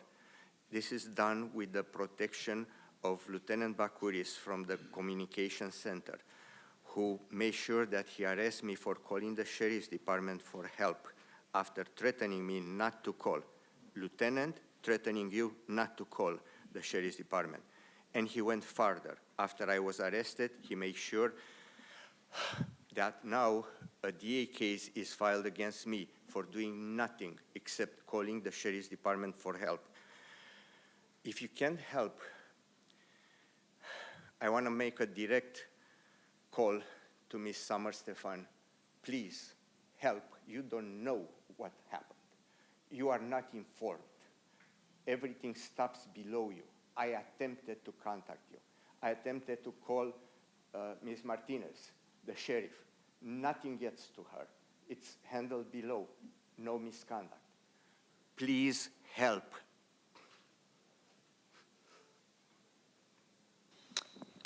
Sir, just a reminder to please address your comments only to the board. Okay? Thank you very much. That you can speak to us, but not to the staff or others. I spoke to you, but you did nothing for 2 months. Thank you. So now, may I speak directly? No. No. Okay. You're here and you can speak to So the board, Ms. and that's Ms. it. Stefan, please help. Okay, sir, Yes. that's your last warning. Thank you. Yeah, I'm leaving. Please do your job. Thank you. Next speaker, please.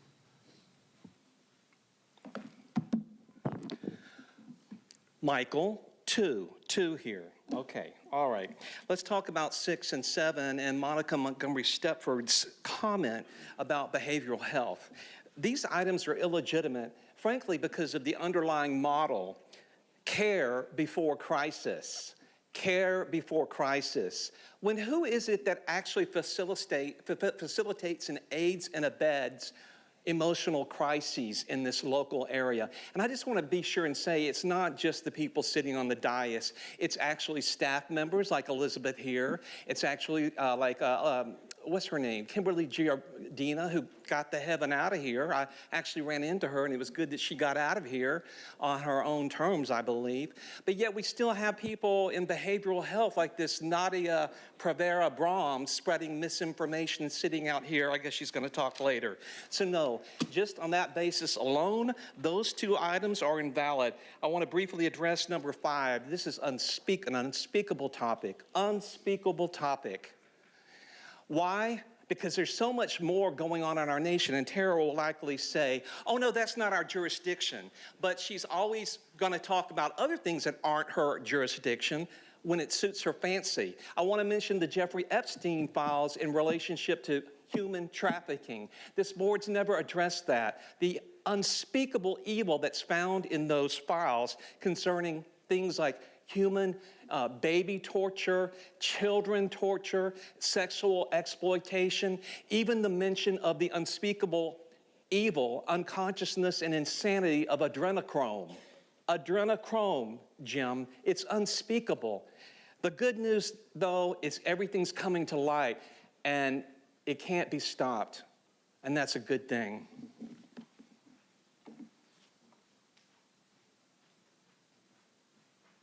Thank you. Final call for Cesar Javier or Brian Lafferty. Not seeing any movement in the chamber. We'll now hear from those that requested to speak by phone. We'll start with our first caller.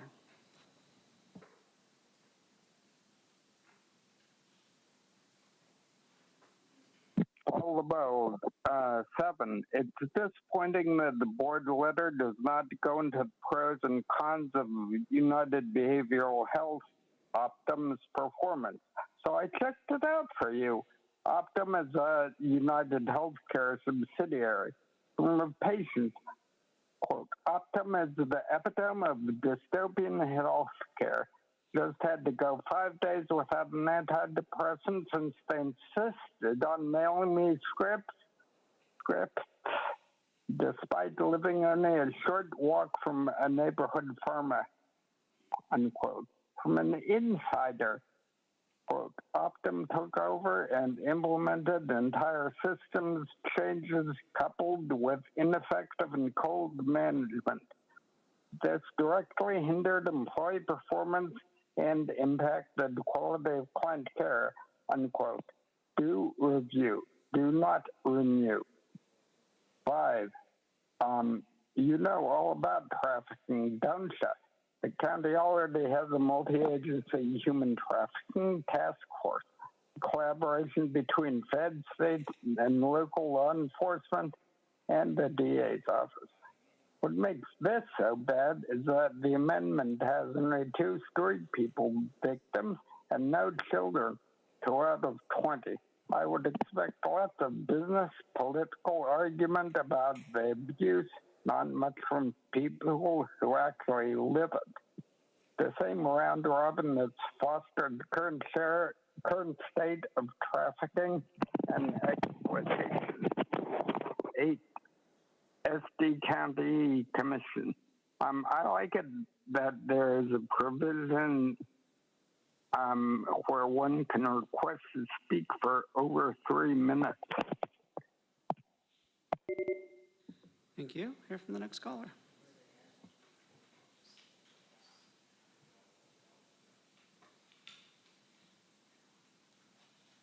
Consuelo, and speaking on 5, 6, 7, and 8. So let's start with 8. It was interesting listening to the proclamations for this commission on the status of women and girls. When this board can't even define what a woman is. And by the way, there's nothing loving about ignoring someone's delusion. Okay, now item 5, 6, and 7. These are just all results of a sick system. Item 5, commercial sexual exploitation of children. Item 6 and 7, behavioral health services. It's mind-blowing to witness all of this with blinders off, I should say, just how complacent so many have become. But honestly, I can't even, it can't be that surprising because I understand. And it's just been orchestrated this way, seamlessly orchestrated. And it's layers like a totem pole. You've got the people at the bottom, the people in the middle, and the people at the top. And then you got the ones who designed the totem pole itself. So when I hear people talking about fixing the system and calling it out, I have to remind you, the system was never meant to be fixed. It's running exactly how it was designed to run. For those of you who know better, whether you're sitting in the chambers or listening online or hearing this later, it is on each and every one of us to remind people humans were never meant to live like this. All living beings deserve better. Even if one being is suffering in the system, then all of us are suffering. That's so true. And right now, far too many are suffering. So we have to get to the point where we first acknowledge the truth. Nothing this county agency does is actually fixing problems. The solutions are always Band-Aids, and those Band-Aids benefit the pockets of the ones overseeing the corruption. And the hardest part for me is knowing that just how many people are suffering so deeply. We've become so addicted to trauma, desensitized to helping people. But I also see some. Thank you. Hear from the next caller.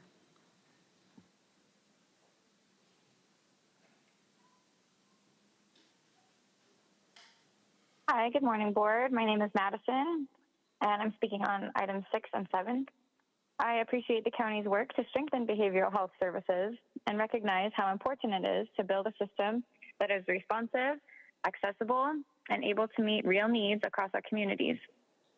As behavioral health services becomes a standalone department, I hope that youth substance use prevention remains clearly recognized as a core part of behavioral health. Not just treatment after harm has occurred, but prevention before young people enter crisis. One area that deserves special attention is teen marijuana use. We are seeing increasing evidence that adolescent marijuana use is linked to serious mental health concerns, including higher risks of anxiety, depression, suicidal thinking, and in some cases, psychosis, especially because the teenage brain is still developing. Even what is often described as casual or occasional use can affect memory, motivation, learning, and emotional regulation. When we talk about behavioral health, prevention must include protecting young people from substances that can worsen mental health outcomes and create long-term challenges. That means making sure prevention education, early intervention, and youth-focused substance use services are fully integrated into this new behavioral health services structure. A stronger behavioral health system should not only respond when young people are already struggling, but also help prevent those struggles from taking root in the first place. Thank you for considering youth prevention as part of this important transition. Thank you. Hear from the next caller.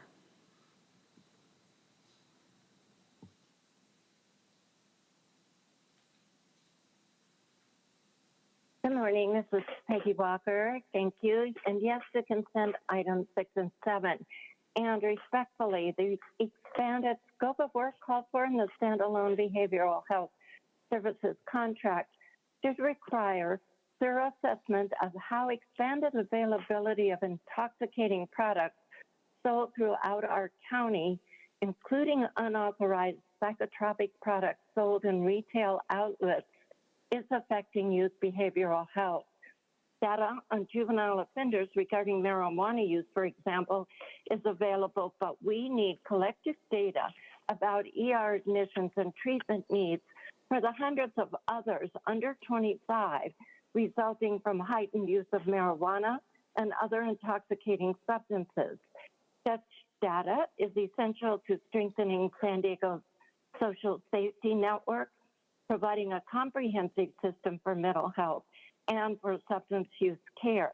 It's also needed to inform policy and meeting the goal of serving everyone in the county. Thank you. Thank you. Hear from the next caller.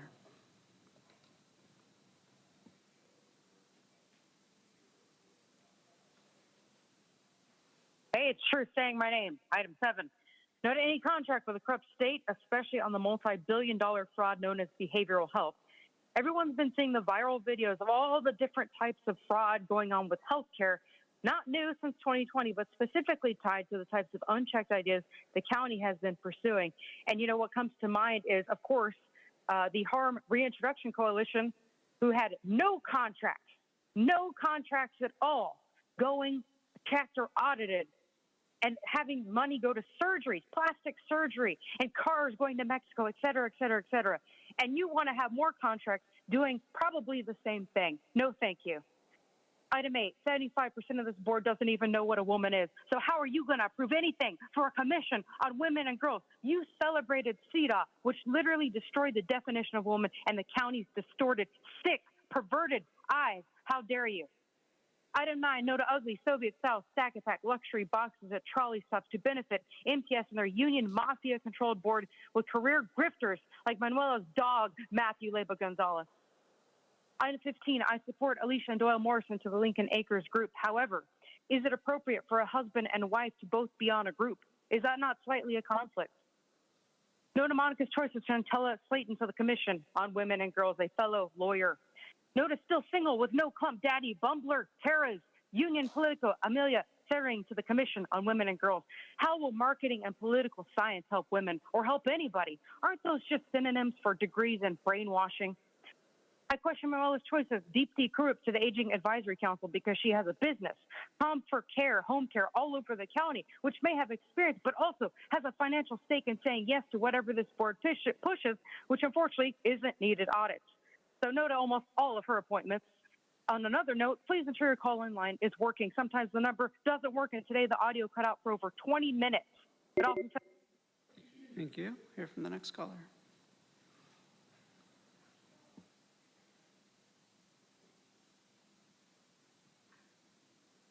Good morning, Supervisors. My name is Becky Rapp, and I'd like to speak to items 5, 6, and 7. I appreciate the county's continued focus on addressing human trafficking, behavioral health concerns, and the importance of protecting vulnerable individuals in our community. The Advisory Council is incredibly important, as human trafficking is one of the most complex and devastating issues facing our communities, requiring coordination between law enforcement, service providers, educators, and survivor advocates. However, I want to emphasize a critical part of the conversation that must not be ignored, and that's drug prevention. Substance use is deeply connected with many of the challenges we are trying to address. It increases vulnerability, especially among youth, and is often used as a tool to control an exploitation. At the same time, it's a main contributor to our mental health crisis and homelessness. Traffickers often use drugs as a tool to recruit, control, and keep victims dependent. Youth who are already struggling with substance use are far more vulnerable to being targeted in the first place. Substance use can impair judgment, lower inhibitions, and create dependency, making it easier for traffickers to manipulate and control young people. As a result, youth struggling with substance use are at a significantly higher risk of being pulled into trafficking situations, making prevention and early intervention even more critical. So I encourage this board to ensure that drug prevention is fully integrated into this council's strategies. Thank you. Thank you. Hear from the next caller.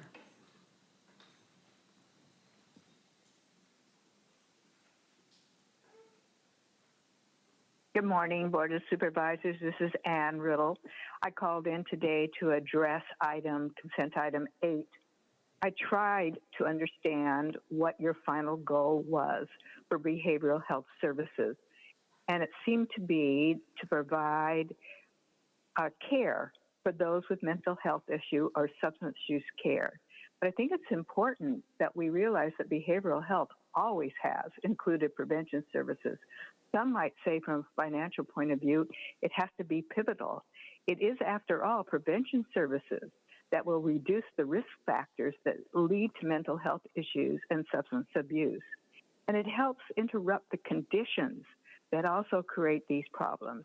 And so as we do our planning, prevention ought to be at the front of this. And we should remind ourselves, as the Truth Initiative, a premier nationwide prevention group in association with the NAACP, reminds us that early and heavy marijuana use is linked to a lack of economic and social attainment of young people. If ever there were conditions that would lead to poor mental health outcomes and further substance use, it would be heavy and early use of marijuana by our population. Thank you for letting me bring this concern, the need for prevention services, to be in a central location when we look at behavioral health. Thank you. Thank you. We'll hear from the final caller.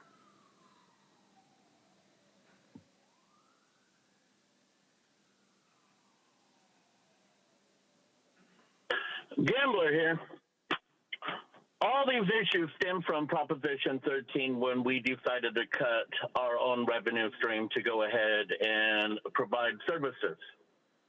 And every action that you've taken since then has been to put Band-Aids on that.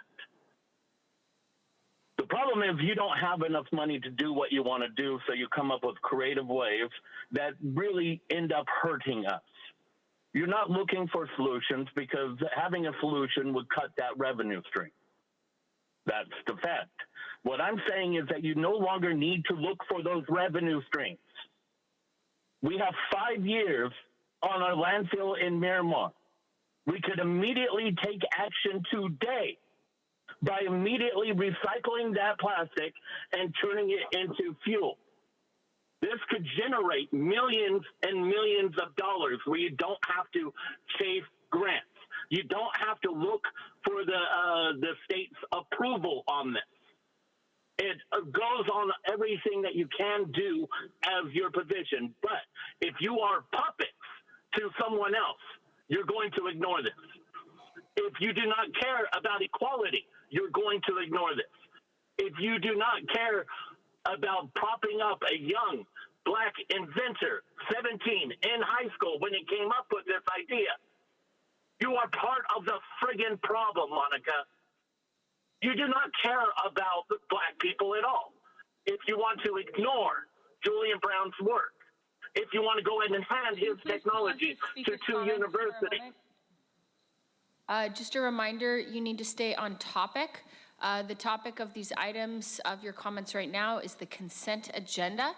If your remarks are not pertinent and relevant to the consent agenda items, you will forfeit your time. You can continue. If you continue off topic, you will forfeit the remainder of your time. Okay, so talking about getting stoned is okay, though. Or are we just being selective? Because this is on topic. You guys are looking for money to go ahead and fund projects that you're lacking money in, correct? This is... Thank you. And Chair Lawson-Remer, that concludes public comment on the items in the consent agenda.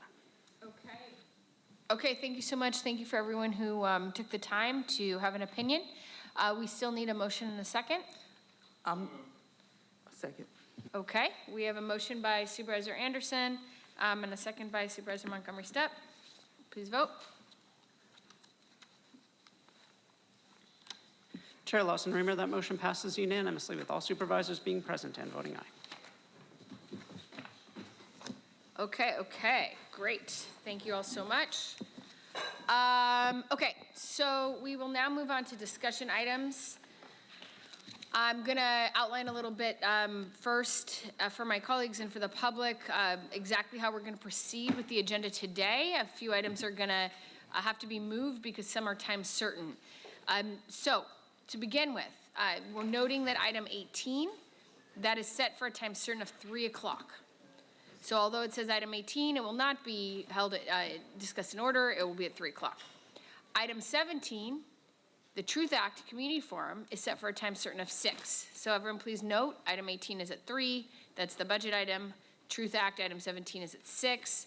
My colleague, Chair Pro Tem Aguirre, pulled item 3 from consent, and that is highly related and relevant to item 18. So we will hear item 3 right before item 18. And so any items that are not heard prior to item 18 will be continued to tomorrow's agenda. So I'm just trying to be clear for everyone. I know this is a lot of information, but just so everyone can plan accordingly. Because item 18 is set for a time certain of 3, and item 3 needs to be heard before item 18, which means we'll probably have to get to item 3 around 2:10 or so in order to get through item 3 to have time to get to item 18. Any items that are not heard before item 3 are going to be continued to tomorrow's agenda. Is everyone following that so far? So that means that our order is number 19, 20, 21, and estimation is likely that the other items will likely get continued till tomorrow, and then will be 3, 18, 17. So again, 19, 20, 21, 3, 18, 17. Say it one more time, 19, 20, 21, 3, 18, 17. If items 19, 20, and 21 go quick, and we have time for another item before item 3, we will do that. And Chair Pro Tem Aguirre, we will definitely take lunch. We all need to eat. So, if you would like to do lead your exercises at some point, I would absolutely join them. So thank you for that. Thank you for keeping us focused on wellness on the board. Okay, thank you so much. So we now move on to discussion item 19, establishing a county consumer fairness and public protection unit to protect residents and enforce the rule of law using dedicated settlement funds. I'm going to make a couple remarks just to kick this off because this is an item that I have introduced.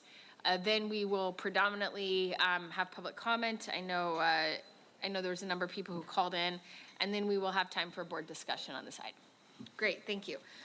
So before beginning, I just wanted to thank the really dozens and dozens of collaborators who helped co-draft this proposal.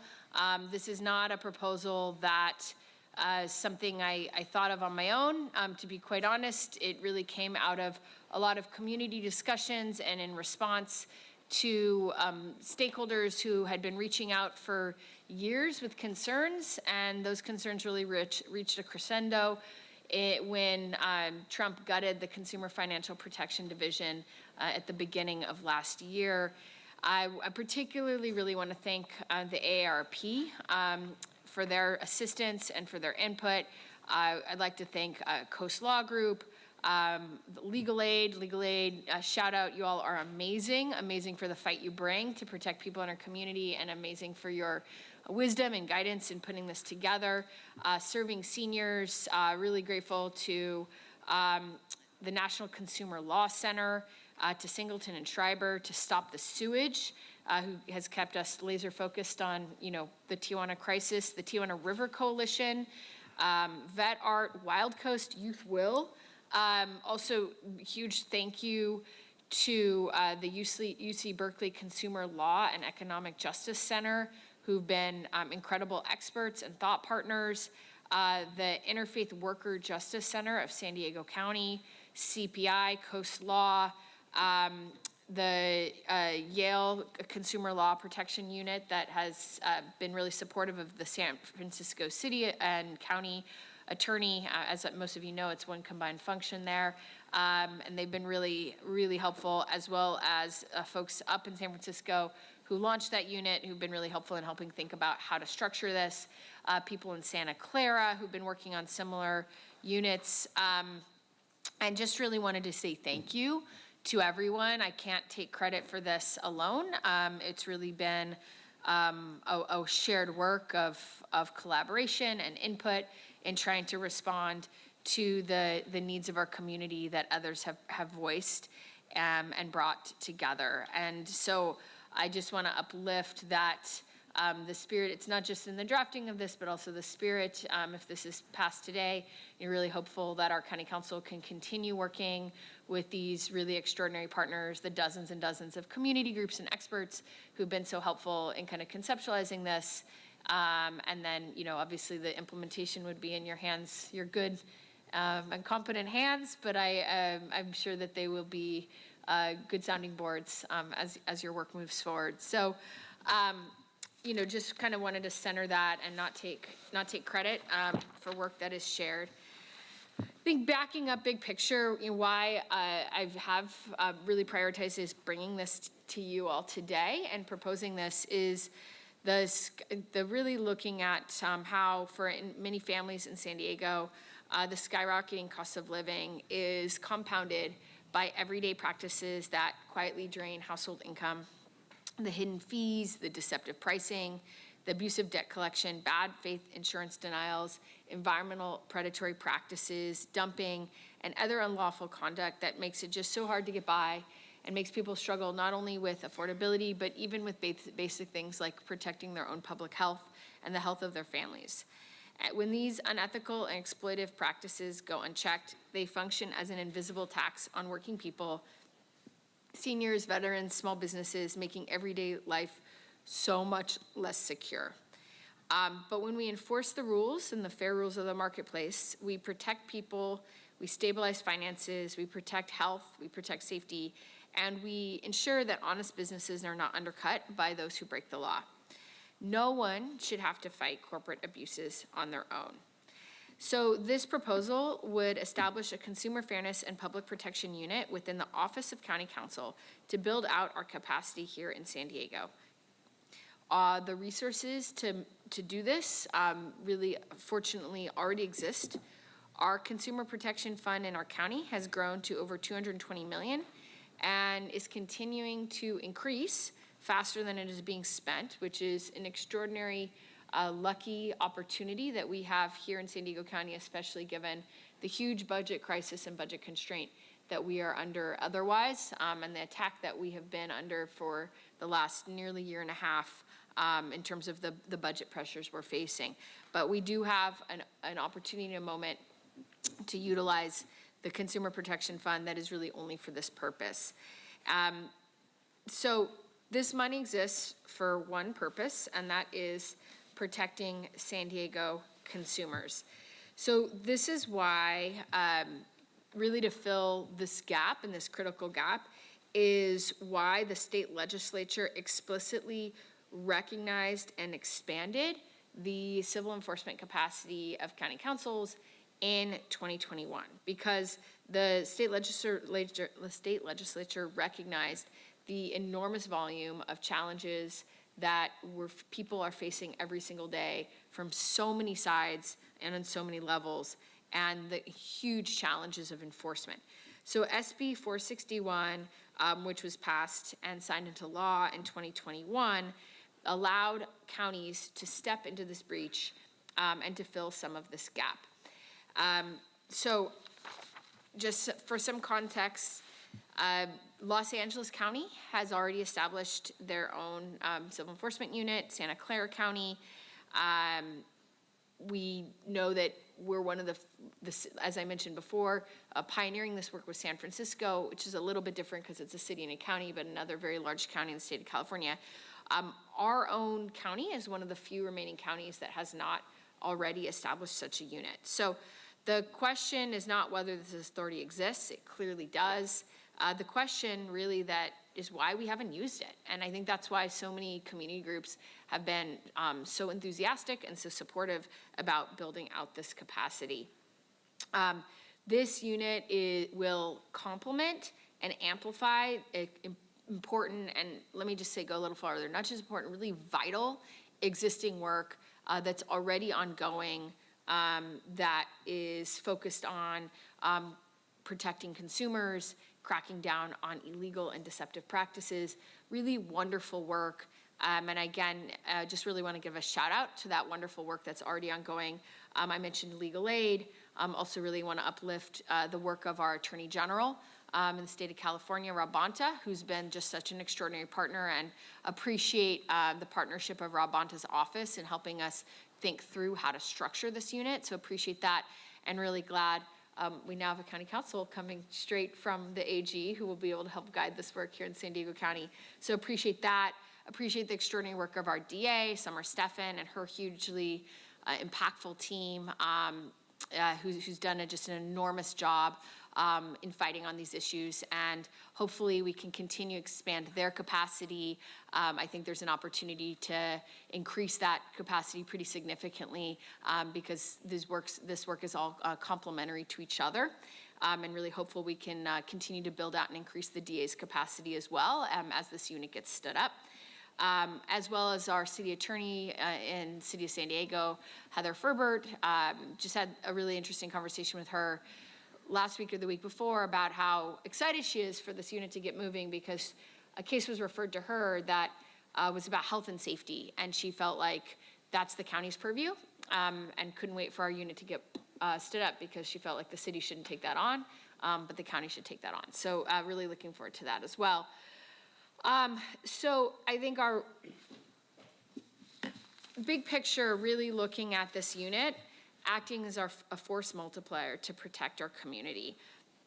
And the broader context beyond San Diego County is quite troubling. Although we do have wonderful partners here in San Diego County, the broader national context is quite troubling and quite upsetting. And I know that the call to move forward on this Consumer Fairness and Public Protection Unit really ramped up early last year when the Trump administration gutted the Consumer Financial Protection Division in Washington.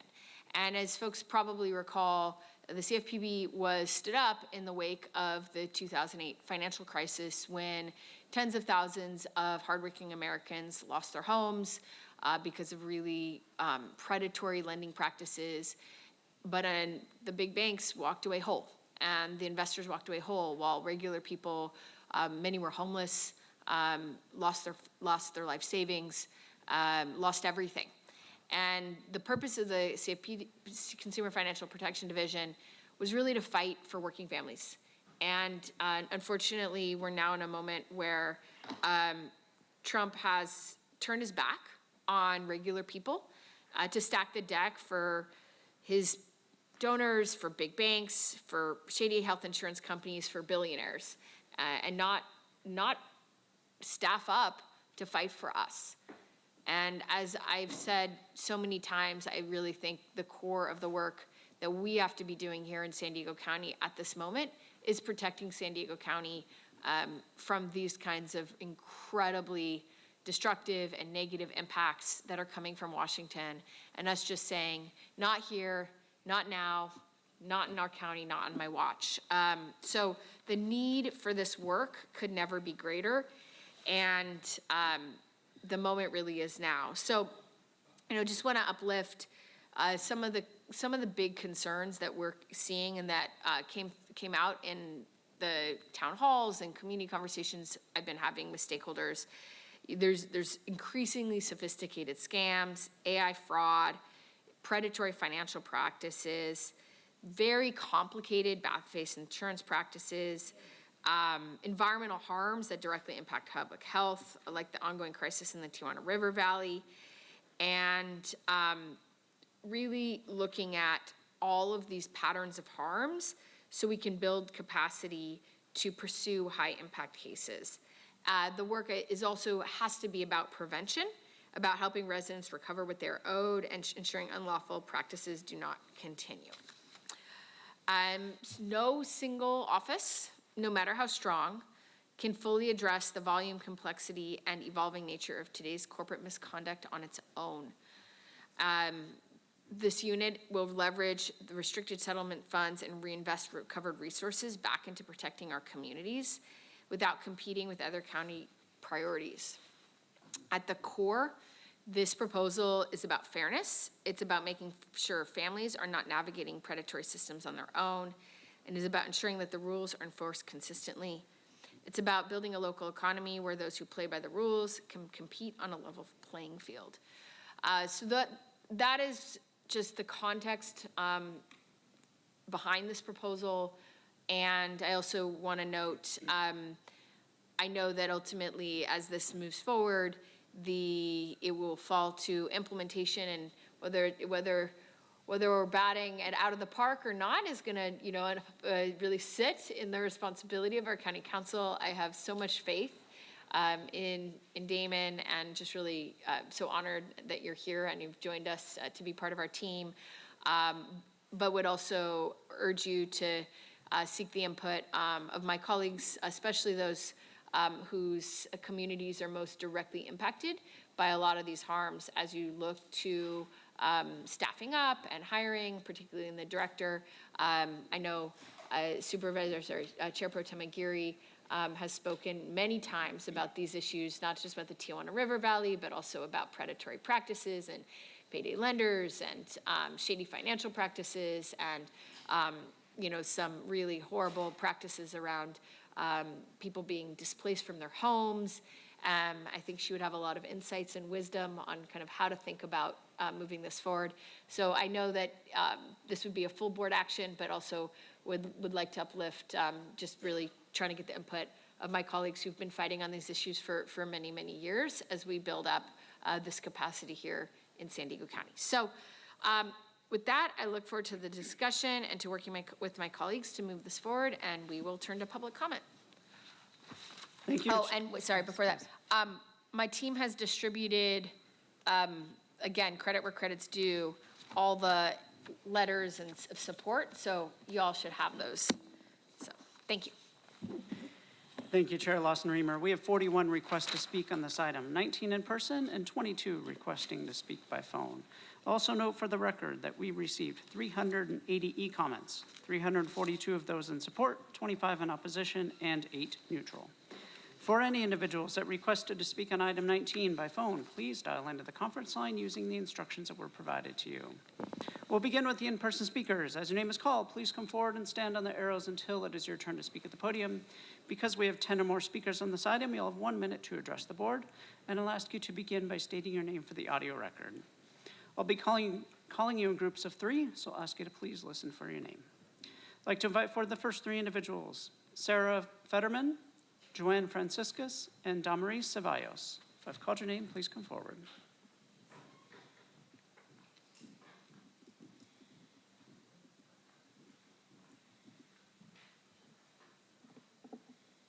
Hello, good morning. My name is Dr. Sarah Fetterman. I'm an associate professor of conflict resolution at the Kroc School of Peace Studies at the University of San Diego.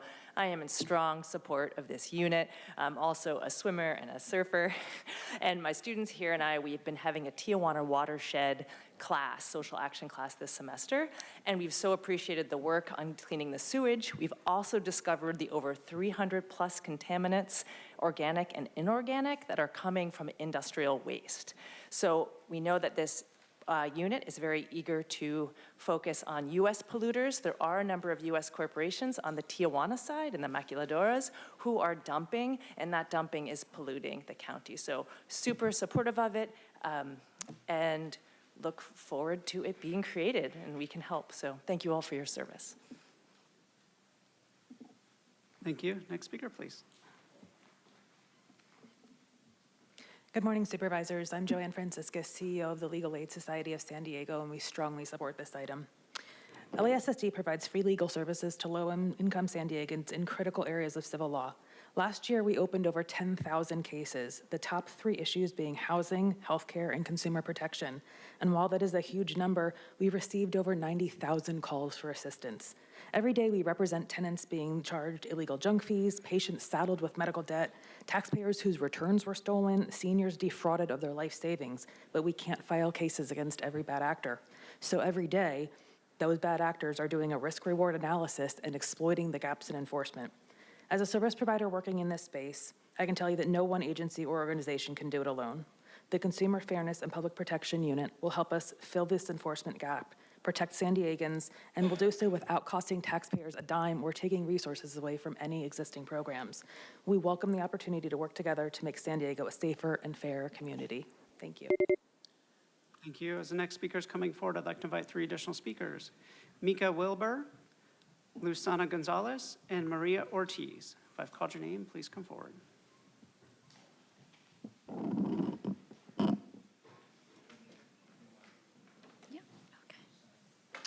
Good morning, Chair and Supervisors. My name is Tamari Ceballos.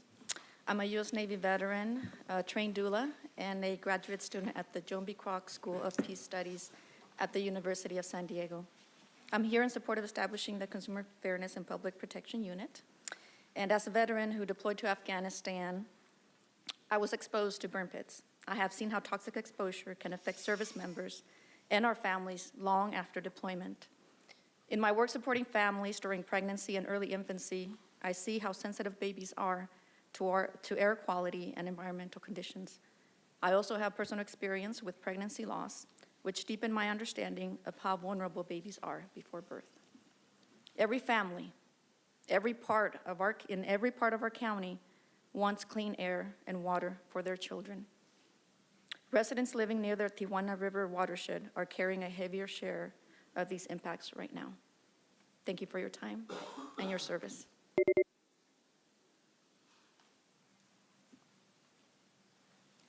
Good morning. My name is Mika Wilbur, and I'm the managing attorney for the Consumer Protection Team at the Legal Aid Society of San Diego. I'm strongly in support of creating this new Consumer Protection Unit. Every day, our team works to protect community members through litigation, outreach, and education. And every day, we meet people who have been taken advantage of, like seniors who have been pressured into predatory contracts and homeowners left with unlivable conditions after trusting the wrong contractor. Last year alone, we closed more than 800 cases and helped over 1,600 people with issues ranging from misleading gym memberships to defective solar installations. But despite these efforts, that's just a small fraction of the people who need help in San Diego. Far too often, our limited resources result in us having to turn people away. And so we would strongly encourage you to set up this unit. Thank you.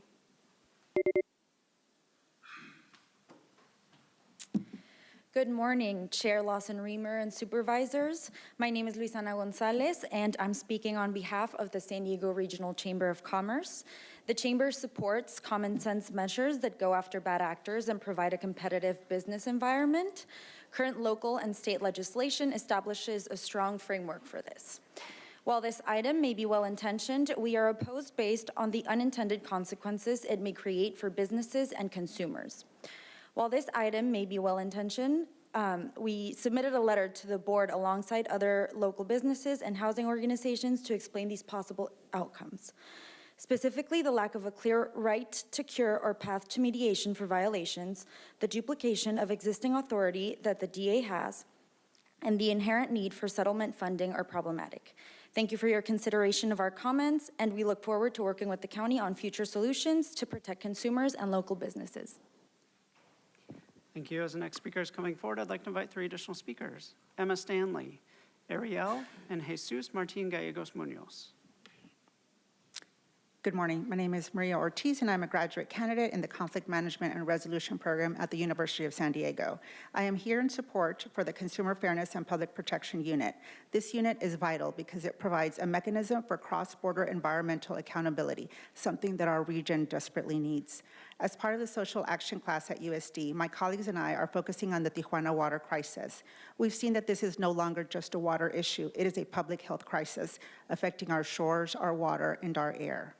Whether it is negligent polluters at the borders or PFAS, forever chemicals from corporate manufacturing, infiltrating our drinking water, the result is the same. San Diegans are paying the price with their health. Contaminants don't stop at the border, and our protections shouldn't either. Supporting this unit is a fiscally responsible move. There is currently $200 million available for the recent settlements that can be used for this cause. This means we can hold polluters accountable and protect our residents without impacting the general fund. We have resources and we have a need. Thank you. Thank you. Next speaker, please. Good morning. My name is Emma Stanley. I'm a Peace and Justice graduate student at the University of San Diego. We're studying the Tijuana River pollution crisis. I strongly support the Consumer Fairness and Public Protection Unit. I'm here because the Tijuana River pollution crisis is consistently framed as just an infrastructure problem. However, it's actually an accountability problem. For years, private companies have been dumping waste into the Tijuana River because they know nobody is coming after them. The CFPP finally gives the county the power to stop the finger pointing and start legal action. We need a team that can actually sue the corporations upstream that are using the river as a chemical dumping site. Please support item 19. Use these settlement funds to make the polluters pay for the cleanup instead of continuing to make our families pay with their health. Thank you. Thank you. As the next speaker is coming forward, I'll invite 3 additional speakers: Kristen Northrup, Zoe Lauren, and Lingen Chen. Good morning. My name is Jesus Martin Gallegos Muñoz. I'm a community organizing coordinator for the Chicano Federation, a resident of District 1, and a graduate student at the University of San Diego. For decades, the most marginalized and disenfranchised members of our community have borne the burden of a worsening climate emergency. Our waterways are polluted and our air is contaminated. As someone who is immunocompromised, this pollution directly impacts my ability to live a proactive, healthy life. And I am not alone. Hundreds of residents in the South Bay face similar health challenges made worse by environmental neglect. This unit has the power to address a root cause to our decades-long pollution crisis, tackling illegal dumping and industrial runoff. I am hopeful that this Consumer Fairness and Public Protection Unit will finally establish a baseline for accountability from corporations that continue to harm our ecosystem and vulnerable populations. If this unit is to ensure our health and safety, it must be rigorous in defending our community from negligence and environmental noncompliance. Gracias. Thank you. Next speaker. Good morning. My name is Kristen Northrup, and I'm here on behalf of Coast Law Group and Coastal Environmental Rights Foundation. I am here in support of the proposal to establish a Consumer Fairness and Public Protection Unit. Many San Diego residents are struggling with unfair fees, deceptive business practices, and predatory conduct that makes everyday life more expensive. At the same time, environmental issues like pollution affecting communities, such as the Tijuana River, are creating serious health and financial burdens. This unit will help hold bad actors accountable across both consumer protection and environmental harms, protecting families, seniors, service members, and small businesses. I respectfully urge you to establish this unit. Thank you. Thank you. Next speaker. Good morning, member of the boards. My name is Zoe Lauren. I am a graduate student at the Kroc Institute of Peace and Justice, studying the Tijuana River pollution crisis.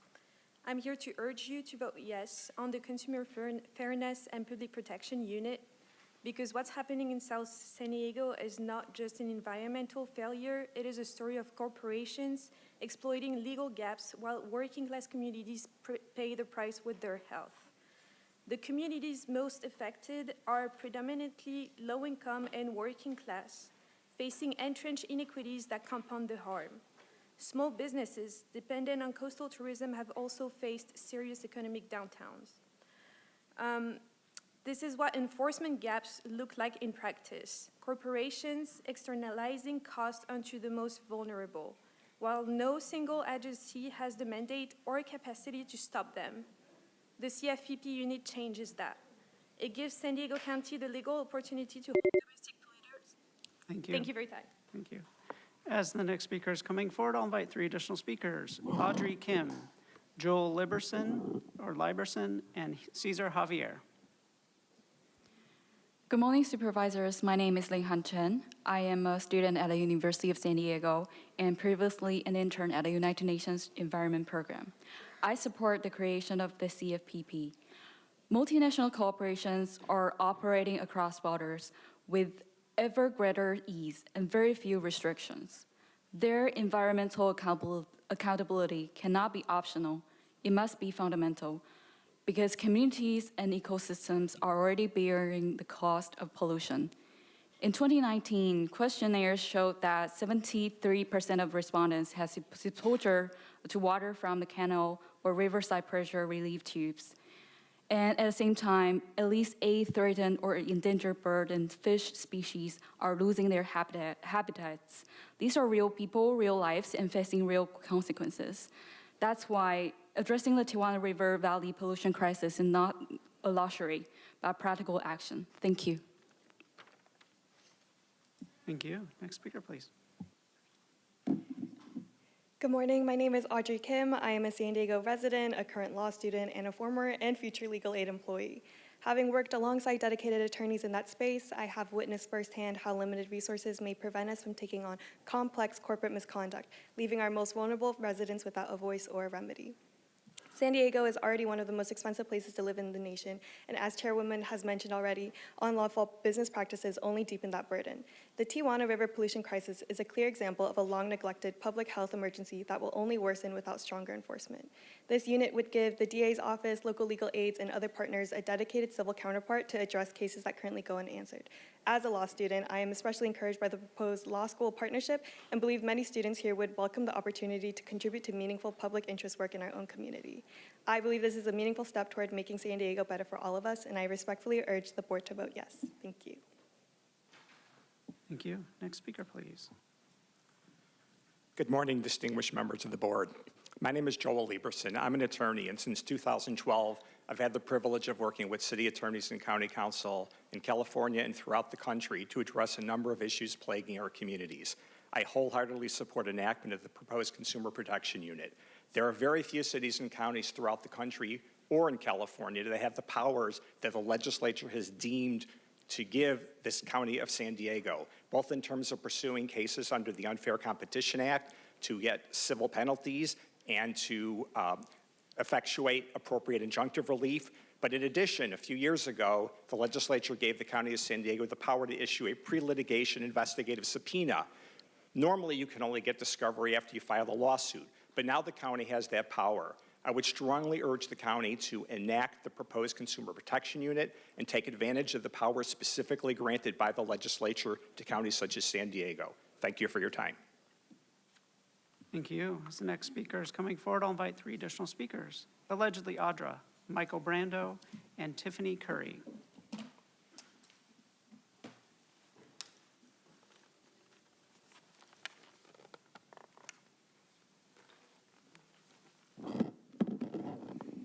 Cesar and Purita, we honor our late niece who died for us, protecting us, defending us. We are here to help you to step down if you do not understand the meaning of this. You are using English language, county consumer, say it, San Diegans. Protection unit, who are these? You, me, her, us. Specify. We know how to read. Behind the line, we experience it. Oh, you see, Anderson is not here. Sorry, sir. You missed the point. Our enemy is unseen. Unseen, Ma'am Rimmer. Thank you. You were, and you are the governing board member, including Ma'am Aguirre. Thank you. Oh, sorry. Thank you. Thank you, God. Thank you. Next speaker, please. Caesar, would you like to take your artifact?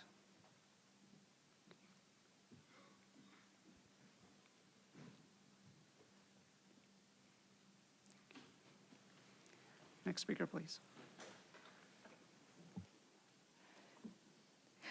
Good morning. My name is Tiffany Curry, and I'm speaking on behalf of Outdoor Outreach, a San Diego-based nonprofit connecting underserved youth to the outdoors and reducing barriers to access.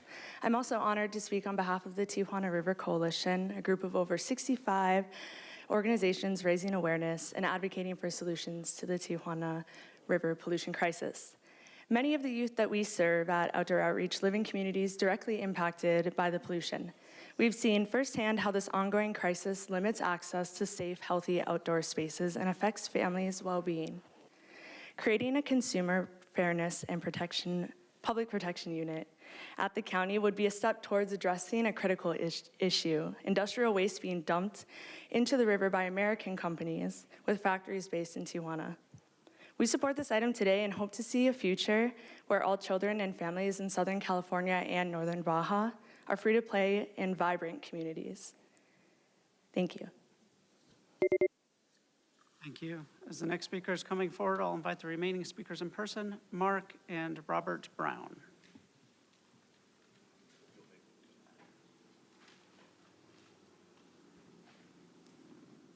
The hypocrisy is hilarious. You guys have people come into the biggest corporation that is corrupt in San Diego, expecting you guys to protect us against other corporations from, predatory practices.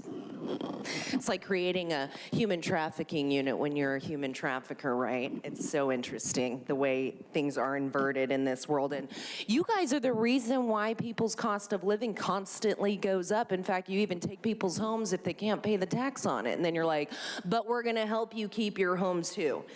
Just don't. It's always like, look over here, not over here. Look at Trump. Don't look at Tara. You know what I mean? Tara's not doing it. It's Trump. As long as you focus on that, then it'll seem like you guys are just doing your job, right?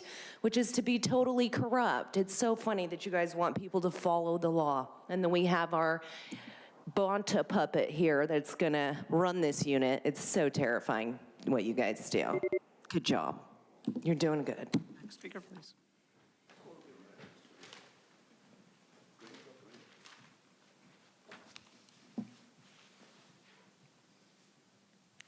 Mark, the rent for Terracini Senior Housing in Claremont starts at $1,447 for a studio apartment.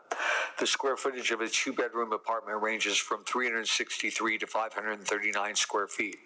Chelsea Investment Corporation is a subsidiary of City Community Capital, focused on affordable housing development. They're involved in various projects, including the Midway Rising Initiative and affordable housing in the Claremont community and at San Diego State University. City Community Capital is a subsidiary of Citigroup Incorporated, which financed $7 billion in affordable housing in 2024. In the tax year 2024, City Community Capital reported a net income of $12.7 billion, which is a significant increase from the previous year. If your budget prioritizes making a huge profit for City Community Capital, you are succeeding. If supervisors are supposed to spend our tax dollars wisely with no bank interest or investor profit, you fail completely. See, there's 7 minutes. Thank you. Next speaker, please.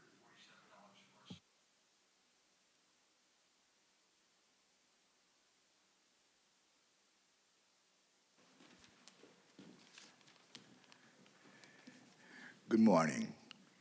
My name is Dr. Robert Brown.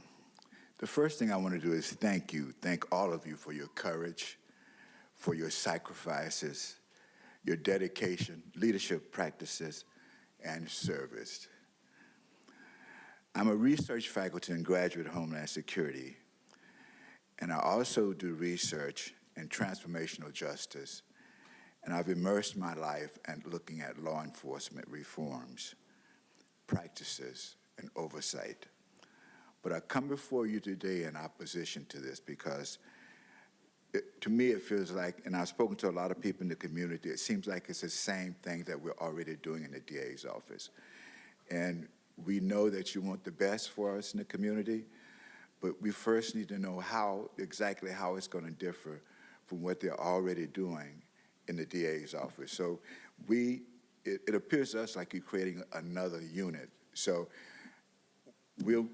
whatever you do, we're willing to work with you and help you. Thank you. Okay? Thank you. Thank you. Final call for Ariel or Michael Brando.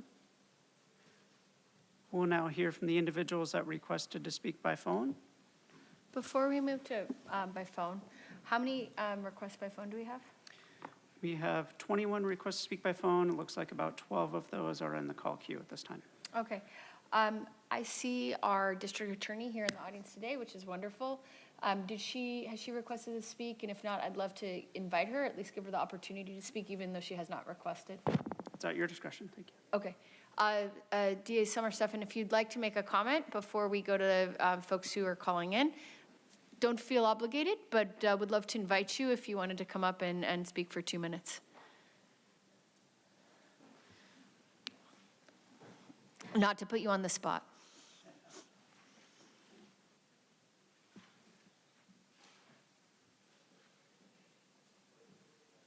And our clerk of the board asked how long.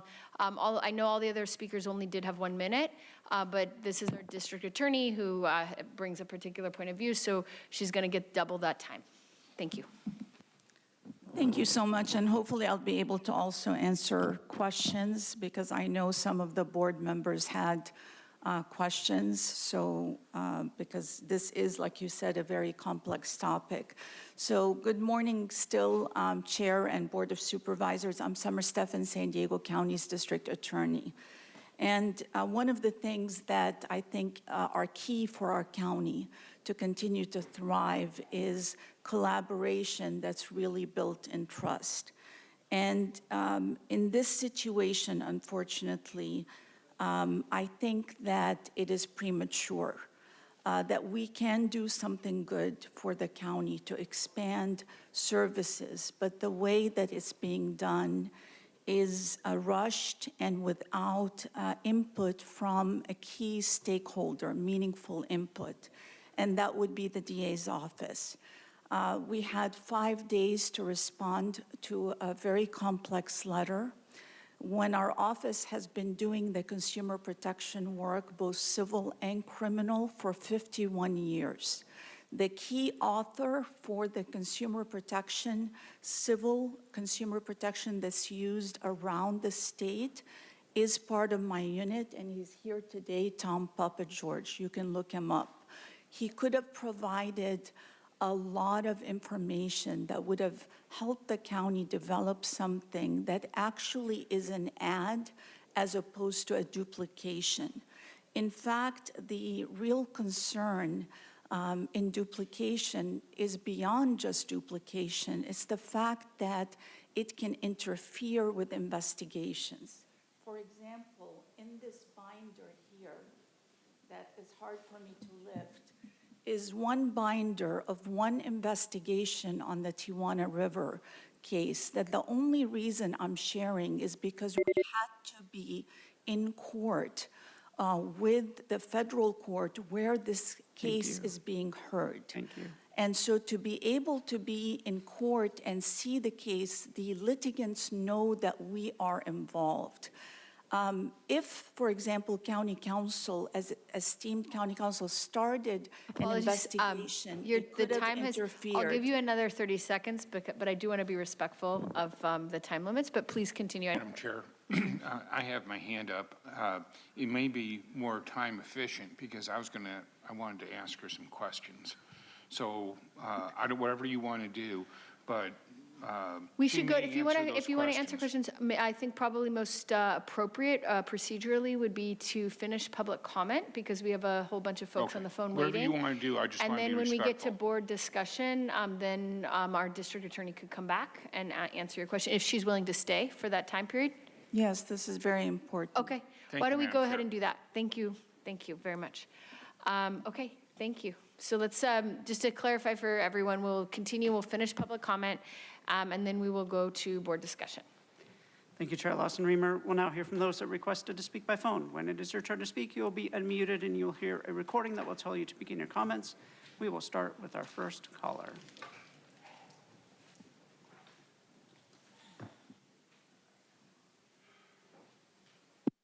Paul Bold, nice idea, but too expensive. With 3.5 million people in the county, 200 mil funding is not enough. An attorney with the LA County Office of the County Council said the scammers are smart and they continue to shift and get ahead of you. Quote, it's whack-a-mole, unquote. The unit would be tasked with everything from denied health insurance claims, rental and housing scams, PJ River Valley issues, predatory financial practices against seniors, to toxic chemical deceptions.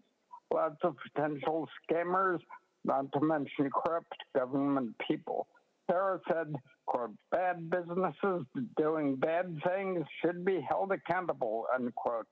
But we just learned of a 130,000 scam in the county. Hear from the next caller.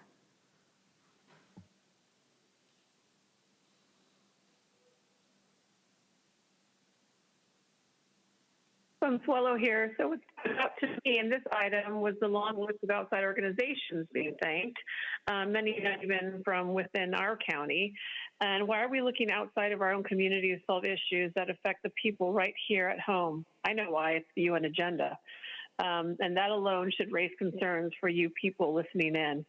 But what's even more troubling is we have talking about deceptive practices and environmental protections while people in this county are already dealing with environmental and health concerns go unaddressed, like the chemtrails in the sky. We all deal with that in almost every county on the planet. Where is the same urgency for that? The accountability when it actually impacts families on a daily basis. Instead of what we get are more rules, more enforcement, more penalties, people you claim to protect. And yeah, no one should have to fight corporate abuses, is what you said, Tara, and I agree. But no one should. We'll hear from the next caller.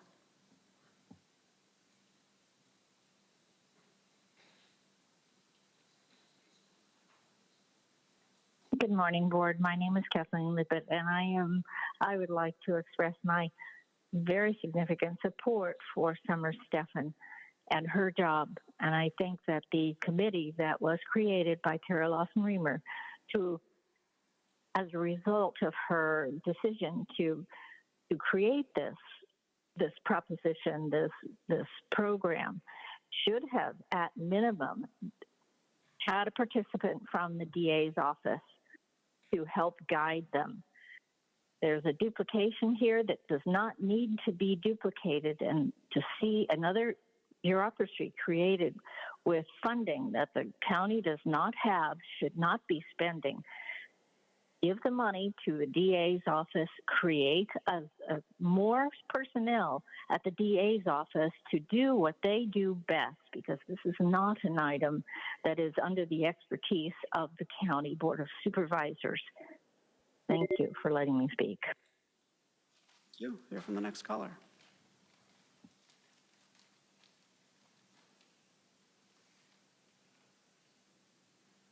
Good morning, Robert Stonebrook from Carlsbad. 30 lawyers and partners working at the behest of Board of Supervisors are not in anyone's interest except the political machine that will reap the bounty of these settlements. Our county already has a scam fighting organization in the district attorney's office, so if the unit was about fighting crime, it would be in the DA's office, where separation of powers assigns criminal enforcement responsibilities, and not in a legislative body that can change the rules of the game to maximize revenue or coerce businesses they don't favor. One only had to listen to the community webinar on this topic, where speakers proudly shared how these units can be scaled up and how it all starts with the low-hanging fruit. The webinar sounded more like a tech startup pitch than a crime-fighting initiative. Today, one can look at the federal government to see how agencies can be weaponized for political purposes, opening the door to a local version, one that will be hard-pressed to close budget loopholes and satiate political patrons, can be truly tyrannical. We should expand the DA's office to fight crime. This proposed unit will simply extract settlements from businesses, which will then pass them along to consumers in higher prices. We'll hear from the next caller.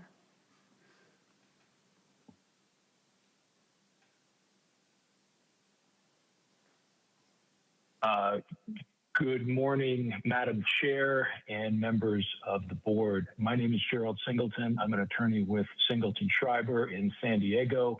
I want to say how important I think this unit is, and at the same time recognize the very important work that the district attorney does.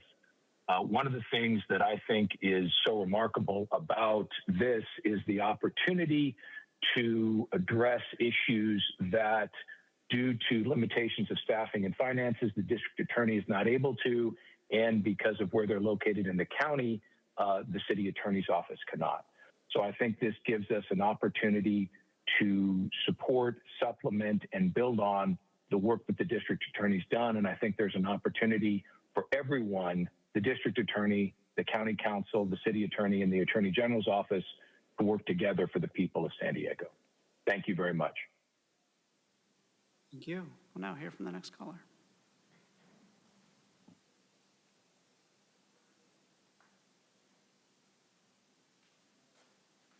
Peggy Walker.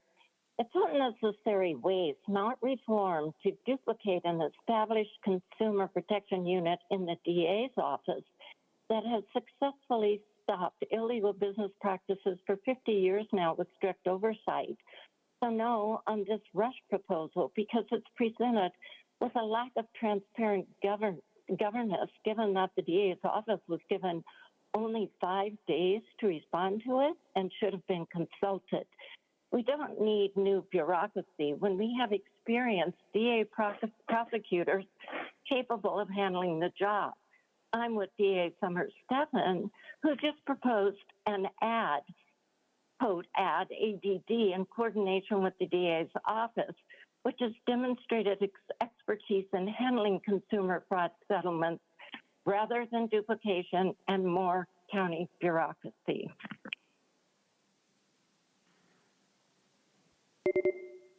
Thank you. Hear from the next caller.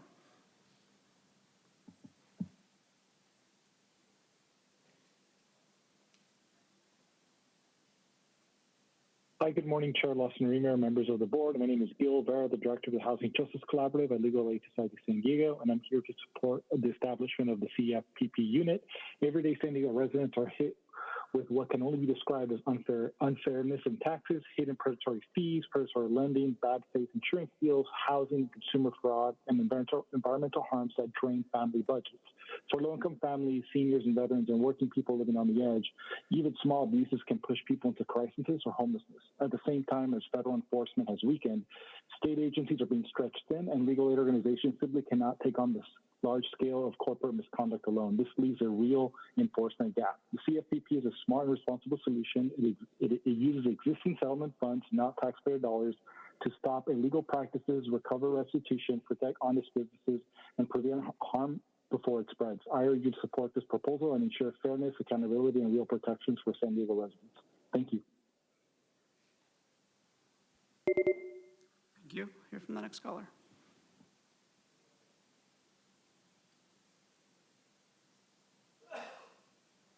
It's truth. Amendment doesn't give an F about people being displaced, and she'll never sue Mexico for their sewage.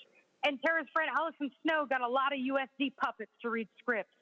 Where was the consumer protection when this county fraudulently funneled well over $32 million of our tax dollars to illegal aliens? Or when this county raided our reserves to give their union campaign funders a kickback? Or when the Harm Reintroduction Coalition CEO was getting plastic surgeries with our money? This board can't even prosecute the slumlord Shaw brothers who Allison put on her tenant protections committee. Conflicts of interest include Center on Policy Initiatives, a campaign funder, Wild Coast, Manila's former employer, and Singleton Schreiber, who Tara tried to manipulate IB residents with. Dictator Tara is blaming Trump, as always, to sue restaurants, landlords, and hospitals at a cost of $7.4 million a year, paid for by you via Tara's new taxes on your paychecks and properties. Talk about a real unfairness tax. This item admits generate dollars through fines and settlements. That's all it's about. An open door to ACE and all their greedy, predatory lawyers to suck people dry of their money to them and this board's benefit. It's a political scam. Thank you. Hear from the next caller.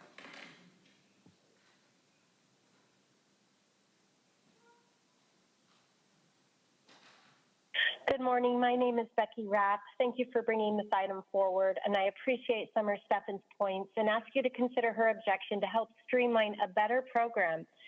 I would like to share with you something that was said, an example that was mentioned during a workshop, and it was the pursuit of accountability from the tobacco industry for decades of harm.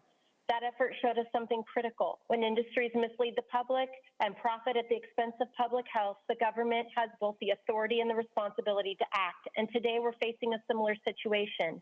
The marijuana industry is often marketed as safe, harmless, and even beneficial. But we're seeing a very different reality, especially among our youth. Young people are experiencing severe mental health consequences, including anxiety, depression, and in some cases, psychosis leading to suicide and suicidal ideation. We cannot ignore these warning signs, and I would hope that it would give this board pause and consider the harm of pushing this predatory industry. Hear from the next caller.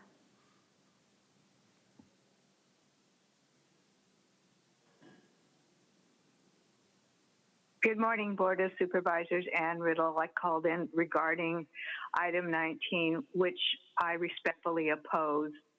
I think our district attorney's office is poised to take this money and incorporate it into their already existing program and do a good work for us. As you know, the Union Tribune and Times of San Diego and several other medias have mentioned the optics of how this looks. It looks like the county Board of Supervisors is in some sort of tiff war with District Attorney's Office for reasons we don't totally understand. So I think you need to take a good look, you all, at what this looks like to us in the public, where I might mention at least 32% of us are independent voters and are looking always to see what our electeds do to really represent us. I point out that the language of this seems to want to use the Tijuana Valley River situation as some sort of let's solve this by having this. You hear from the next caller.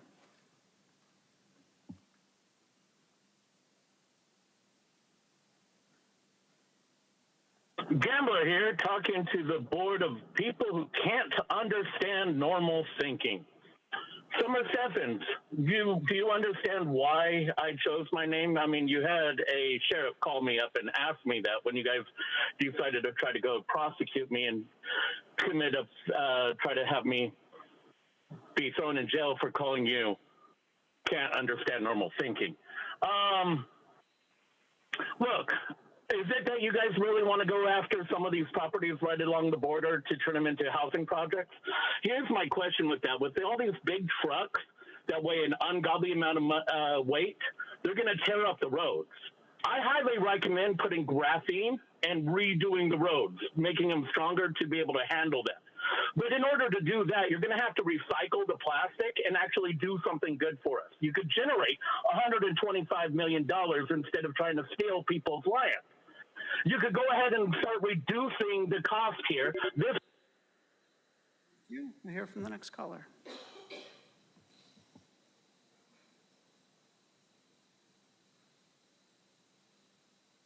Hi, my name is Allison Snow. I am the mayor of the city of Lemon Grove, and I'm here in my individual capacity. I also am a consumer protection attorney. For 13 years, I ran the consumer protection division of the Legal Aid Society of San Diego. I opened up San Diego's first bankruptcy clinic, the debt defense clinic that became a national model. I've helped people with student loan debt, medical debt, dental debt, car fraud, everything. I've also had the opportunity to have a close relationship and work with law enforcement agencies, including the Attorney General's office and District Attorney's office on some of these cases. I will tell you there is a gap. I have helped people. We've tried to bring cases over to the DA's office. The DA has reached out to us to help and assist individual defendants, but there is a gap in services.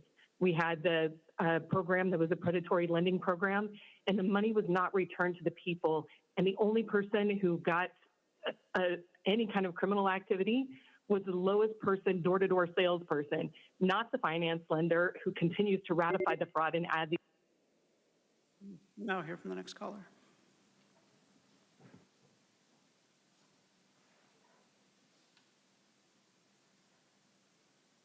Joe Villasenor, calling this. Good morning, honorable supervisors. I am a consumer rights attorney and a law professor here in San Diego, and I am in support of the proposal. In my nearly 2 decades of practicing law, representing people as a legal services attorney and in private practice, I have seen, the worst of consumer rights violations and what it does to our communities. This proposal will help to address those needs that are unfortunately continually growing. And also I wanted to address the point about the Chamber of Commerce saying that, there was no right to cure consumer laws. There's a built-in right to cure for almost, every type of consumer law. So there's no kind of gotcha system there. As far as the DA and collaboration, I personally. Hear from the next caller.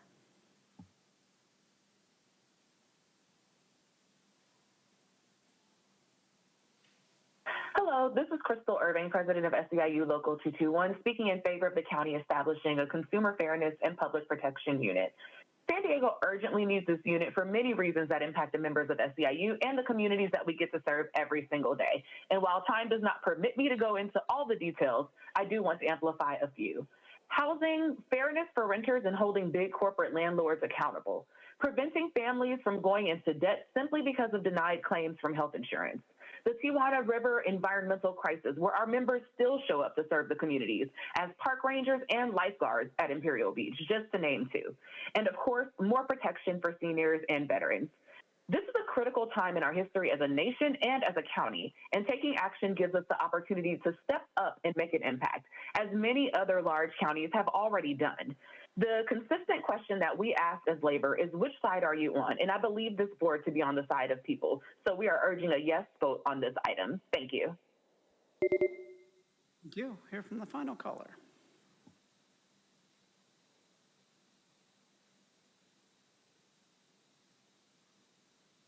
Good morning, Board of Supervisors. My name is Noah Yik, and I'm a researcher and policy advocate with the Center on Policy Initiatives. As an organization committed to building power and fighting for racial and economic justice for the working class, we know San Diegans are harmed when illegal, deceptive, and predatory practices go unchecked. Gaps in enforcement leave working class communities and communities of color disproportionately exposed to exploitation and harm. Workers lose wages they're owed, renters are misled, and San Diegans are forced to live with the devastating environmental consequences of disasters like the Tijuana River Valley sewage crisis. These systemic harms demand stronger public enforcement and a dedicated consumer protection unit with the tools to act.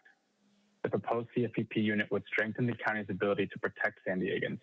It could work alongside the Office of Labor-Centered Enforcement to support litigation on wage theft cases, intervene when landlords and companies violate tenants' rights or defraud renters, and hold polluters accountable for the harm they cause to San Diegans' health and our ecosystem. We urge you to stand up for San Diegans and vote yes on this item. Thank you.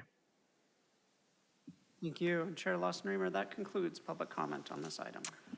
Okay, thank you so much, and thank you for everyone. Sir, excuse me? Did you, sorry, Andrew, was he in the queue for public comment? Yes, Mark. Yes, you were in the queue. And you called his name? I called your name. Okay, Mark, apologies. The clerk did call your name, so you must not have heard him. Okay, you can have your 1 minute.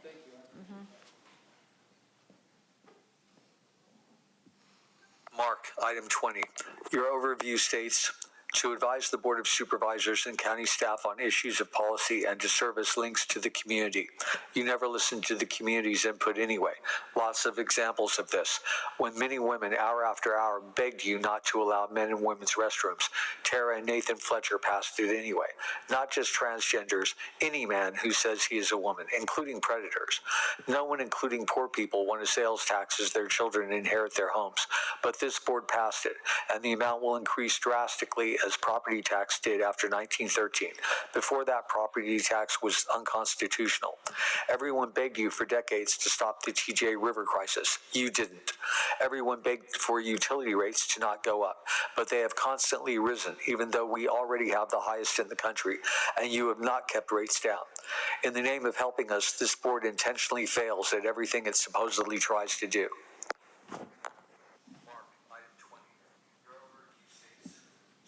Thank you. And Chair Lawson-Remer, we had one more caller that just dialed in. We'll hear from the final caller.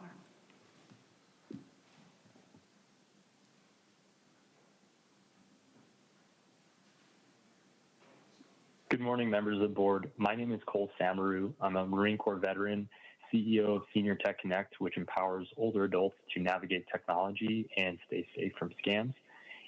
And I'm speaking in strong opposition to item 19.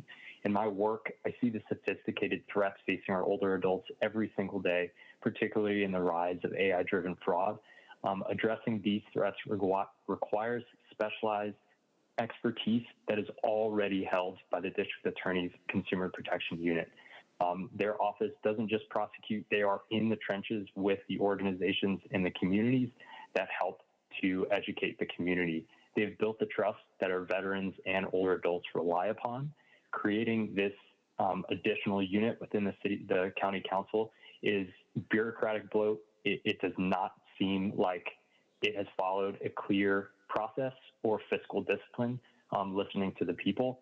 I warn you to vote no and to protect your reputation. Thank you. And Chair Lawson-Remer, that concludes public comment on this item. Okay, thank you all so much. I appreciate it. So I do want to just begin, before we go to board discussion, there was a number of questions raised and comments raised by the callers that are fairly legal and seem better, more appropriate to be addressed by county council. So I'm going to kind of run through some of the ones I heard, and feel free, if you heard anything that I missed, please feel free to add it. I've just sort of taken notes. But before I do that, I do want to address kind of the question around collaboration. I think it's really important. You know, I think as most of you are well aware, I did announce back in April, nearly a year ago, that we would be working on creating this unit. It was widely publicized at that time, lots of newspaper articles about it. So I know the DA's office was well aware, but we did, and personally, I did reach out over a year ago to begin a conversation about standing up a unit similar to this to get input from our DA. So appreciate that we don't necessarily see eye to eye on the need of this unit, acknowledge that we come from different perspectives, but the notion that I did not initiate a conversation quite a long time ago, as I said, over a year ago, that is actually factually not true. So in any case, moving on, I wanted to kind of run through what some of the questions I've heard. And I do acknowledge that there's a lot of sort of complex legal issues, and I wanted to make sure that the public and our board has full transparency. So I'm just beginning to start with the legal authority of SB 461. And I was hoping you could talk a little bit about what is this legal authority that SB 461 created for county council offices. What is that specific legal authority? To the extent that you're aware, where else is it being utilized, and how does that overlap or differ from the authority the DA already holds? Thank you for the question, Chair Lawson-Remer. It was stated earlier that the authority comes from a bill that was passed about 5 years ago, SB 461, which creates this authority for counties that have cities with a population in excess of 750,000 residents, and the inclusion of the city of San Diego in our county is what qualifies our county to have this authority within the Office of County Council. It is currently an authority that is being exercised by the City and County of San Francisco, the County of Santa Clara, and the County of Los Angeles, all offices whom I have spoken with their county councils about this authority and how their offices are using them. One of the comments or several comments that I did hear in the callers that I just wanted to clarify is the notion that this authority is duplicative, when in fact this is what's known as a concurrent authority, that the statute itself sets up concurrent authority and authorizes multiple public entities to enforce the same statutory scheme. We see this in a variety of different ways in which the Attorney General's office exercises concurrent authority to enforce criminal and civil laws. And so this is not anything novel or new, and it simply is meant to empower other agencies to exercise the same authority in a way that becomes comprehensive. And then with that civil enforcement authority, county council offices, which are experienced in bringing civil actions where injunctive relief is obtained, civil penalties are recovered, restitution is provided to victims. These are all functions that civil law firms and civil offices such as offices of county council continue to do. Thank you. That's helpful. I think kind of giving a broader framework around how often it's quite common for multiple public entities that have overlapping authority and concurrent authority, I guess is the technical legal term. Would be helpful if you could speak a little bit how comparable units coordinate, handle deconfliction, and what your approach would be, because of course it would fall to county council to ensure the coordination, and what established legal mechanisms allow coordination between agencies while protecting confidentiality. So there are formal protocols that would be in place. These are happening again in other jurisdictions where that concurrent authority exists. between county council offices and district attorney's offices. It's the same way, operates the same way with the Attorney General's office. When I was there, I oversaw several enforcement actions that were conducted by the Consumer Law Section, civil rights issues that would have crossover, and we quite frequently coordinated with local DAs and county council offices on those matters. There are, methods for ensuring that the appropriate criminal referrals are made, whether they're done internally in an office such as the City and County of San Francisco, or in the Attorney General's office that has both functions. That is something that does happen quite frequently when it is necessary.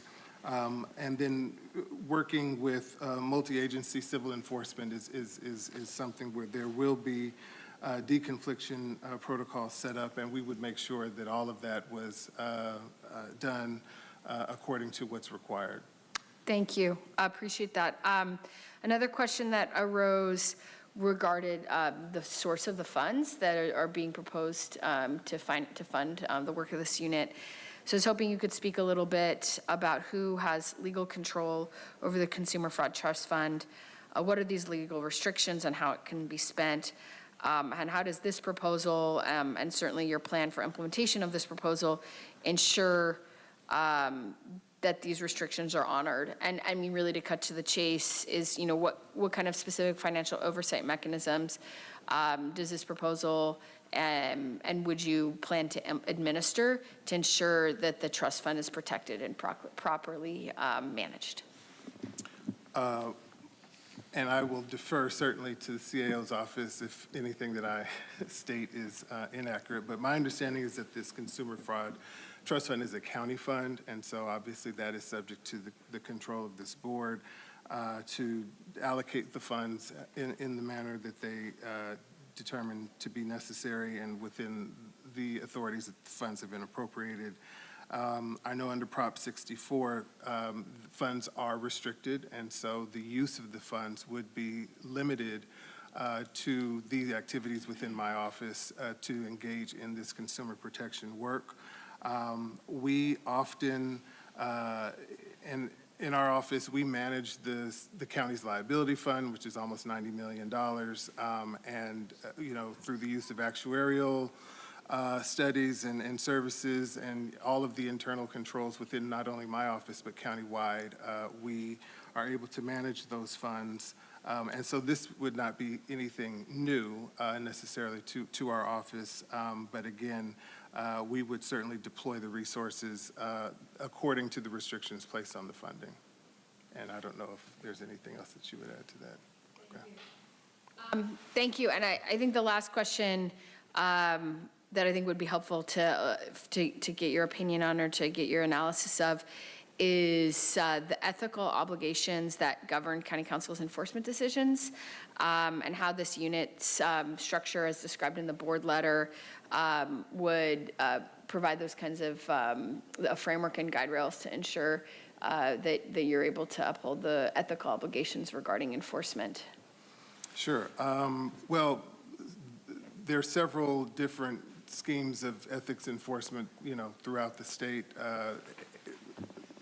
least of which would be the rules of professional conduct. And so all of our attorneys, as any attorney that's licensed in the state, would be bound and obligated to exercise their professional judgment in accordance with those ethics rules. And so the selection decisions, all of those would be governed by those set of standards. If this unit is set up, it would be my responsibility to ensure that compliance, that the decisions that are made on cases to bring would ultimately be mine and subject to those same limitations. And so this is, again, how it operates in all of the county council offices that are exercising this authority. Thank you so much. I appreciate that. I may have further questions as this conversation evolves, but I did want to be responsive to a public comment so we could have a fruitful board discussion. So thank you so much. I see Supervisor Anderson with his hand in the queue. Yeah. Thank you very much. I actually have a couple questions for our county council as well. If this moves forward today, what would that do to the load of the attorneys that we have on staff, and how would we compensate or make adjustments? So my, excuse me. So my understanding is that there would be an appropriation in the budget for the hiring of new staff.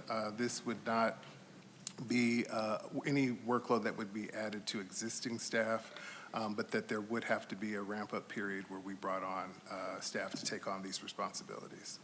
And how many people are you thinking is a startup? I believe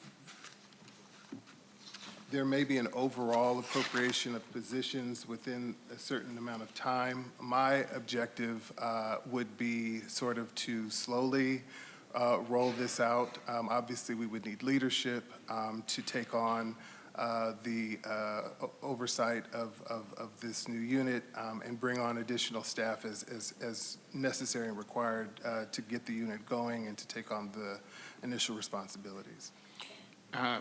How would this be different than what we've done up to now? Because we participated in the opioid lawsuits, and we have settlements, and we've sued other organizations.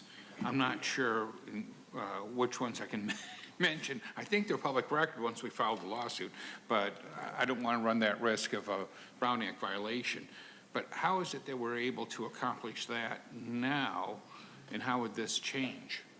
So in many of those instances, these have often been cases that we have been invited to join, coincidentally, by other county council offices that have the authority to bring these cases. And so whether it's through contingency fee representation of private law firms that take on the representation of these counties and other cities that we will join, that has traditionally been the method in which we have engaged in the limited amount of consumer-facing matters that we've been a part of.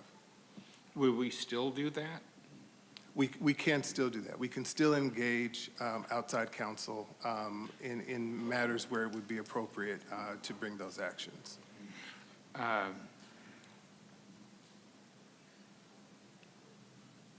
Would we be hiring outside firms to represent us and doing some of this work? I mean, I'm trying to think of the workflow.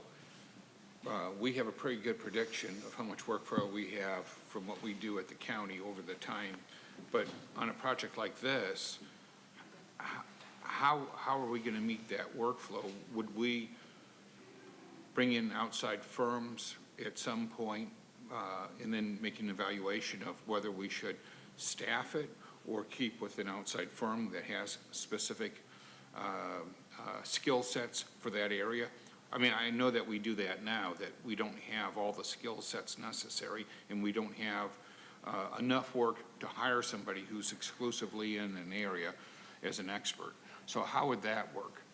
So the goal would be for the unit to be self-sufficient, so that we would hire those who are qualified, have the experience, and have enough resource within the department to be able to handle the workload on our own.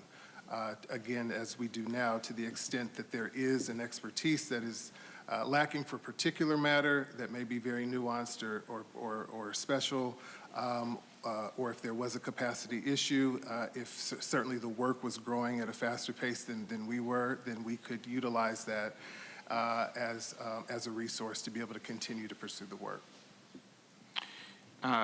If I may, Madam Chair, I have some questions for our district attorney. Absolutely. And let me, before, I just want to, you did ask one question that I would note. You know, a lot of those cases you mentioned that we've already brought did come from board direction.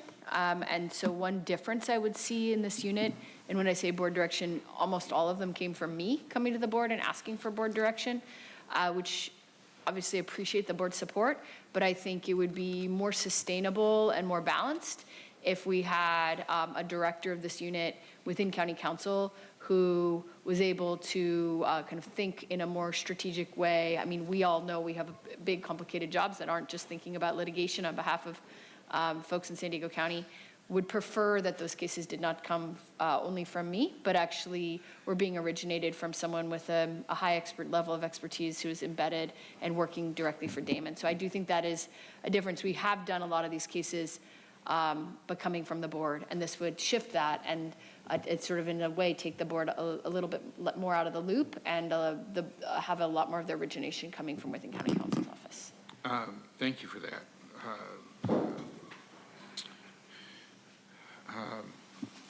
I was hoping because you've been doing this work, your office has been doing this work. I did read your op-ed, so I was hoping that you could share some of your raised concerns on the proposal before us today, and what are the pitfalls that we should be aware of? Thank you, Supervisor. And I think the main thing that is of huge concern to me is the process. The process is not the way you can see even in today's board agenda that the board is referring smaller items, not just the creation of a large new regulatory agency, which, by the way, the letter says will be staffed with 30 new full-time employees within 2 years at a budget of $30 million. And you can't even look at that as a budget of $30 million, because once you have the full-time employees, you have to continue to keep them and to employ. You don't want to hire them to fire them without looking at what the needs are and the progression and seeing where the county has the service. For example, as compared to Los Angeles, which is 10 million in population, the county council's team is 14 members. This letter is asking for San Diego with 3.3 million to have right off the bat in 2 years 30 members of this team. It has not been done the way business in collaboration is done, where it is sent to the CAO to study, to work with all of the experts in an objective manner and return to the board with a recommendation as to where those gaps really lie. So we are not duplicating. We're using these precious resources forever and ever, no matter what federal, state government does. San Diego can protect its own community. My office has been fiscally responsible, where for 51 years we've never had a single issue with the way that we use consumer funds. We document everything. And we've never asked the board to grow in this area until recently, when we saw that the amount of money allowed us to fiscally grow to meet the moment of the AI-generated frauds and everything else. The process also with excluding our office, and truth is very important. As DA, I've been called by organized crime and criminals many things, but untruthful is never something that I've been called, never. And it's because the only conversation about this letter that I've had in order to actually work on the good of the county happened on March 4th. And in this conversation, unfortunately, the chair raised her voice and said, "This item will pass." And then she also said that my feedback better not be anything to limit this item. The conversation we had a year ago was she wanted to hear what my unit does. And I provided all my team members to give her a blow-by-blow, feeling that there's a supervisor who's interested in this area and we want to give her everything she needs. Didn't hear anything for a year until this conversation that was had, where it was another indication to me that something is wrong with this process. A process that is for the good of the people, invites the experts, and allows really meaningful feedback. Because what we had already presented to the board and the board unanimously voted on is an expansion that is based on our deep experience working with the Attorney General and all of the prosecutors across the state as to the threats that are coming to San Diego and how we would meet them, which includes a very expensive forensic digital lab. That's the only way you're going to beat organized crime and scams against seniors. You're not going to beat it with a civil injunction team at County Council. They are excellent at what they do, but it is limited in terms of search warrant and resources to go after those organized crime and those big actors. So we haven't done, we're in the process of our expansion. So instead of the board waiting to see how that expansion that's already in process, there was a lease that was in front of this board to then determine what the gaps are, would have been a more thoughtful way. I also, the reason I felt that I normally work out things behind the scenes. I don't think any of you board members have ever heard me have a public disagreement or a commentary about anything regarding this board. Not ever in my years as DA. The problem is when I and my team have busted night and day to build an elder justice task force that became the central issue at the Hoover Commission, where the state called us as the experts, the nation called us as the experts on how we protect seniors from scams and how we do that. And we explained everything that we do through this unique, one-of-a-kind elder justice task force that allows seniors to, if they don't, to encourage them to report to law enforcement, because within minutes, then we're able to stop their money from disappearing from our system using federal warrants and other things that we use. When we see time and time again communications about this item without us at the table that tells seniors that this civil county council team is going to solve their scam problems, that is destructive to public safety. That is misleading our seniors into thinking that a civil lawsuit is going to stop the scammers, instead of what we've been telling them: call us, call police immediately, because in one case, we were able to actually break down the cryptocurrency ATM and get the older woman's money back. These are things that cannot be done in this process. So truth is very important, and we need to communicate about this item truthfully and not overpromise our community what cannot be done by a civil team. There is stuff that can be done, and I already provided a whole gap that can be filled beautifully by county council. Those mediations on tenants that are being greedy and abusing and letting their people live in terrible things that they can breathe, all of those things are things county council should do, and I would welcome building that unit with county council. This, though, was built on, I don't know what it is, but it was not built bringing the real expertise to the table. The DA's office operates across the entire state with prosecutors. That's how we're able to bring those loan sharks, the creditor case. We got $10 million for abusive calls, because it's not a credit card company that works just in San Diego, it's across the whole state.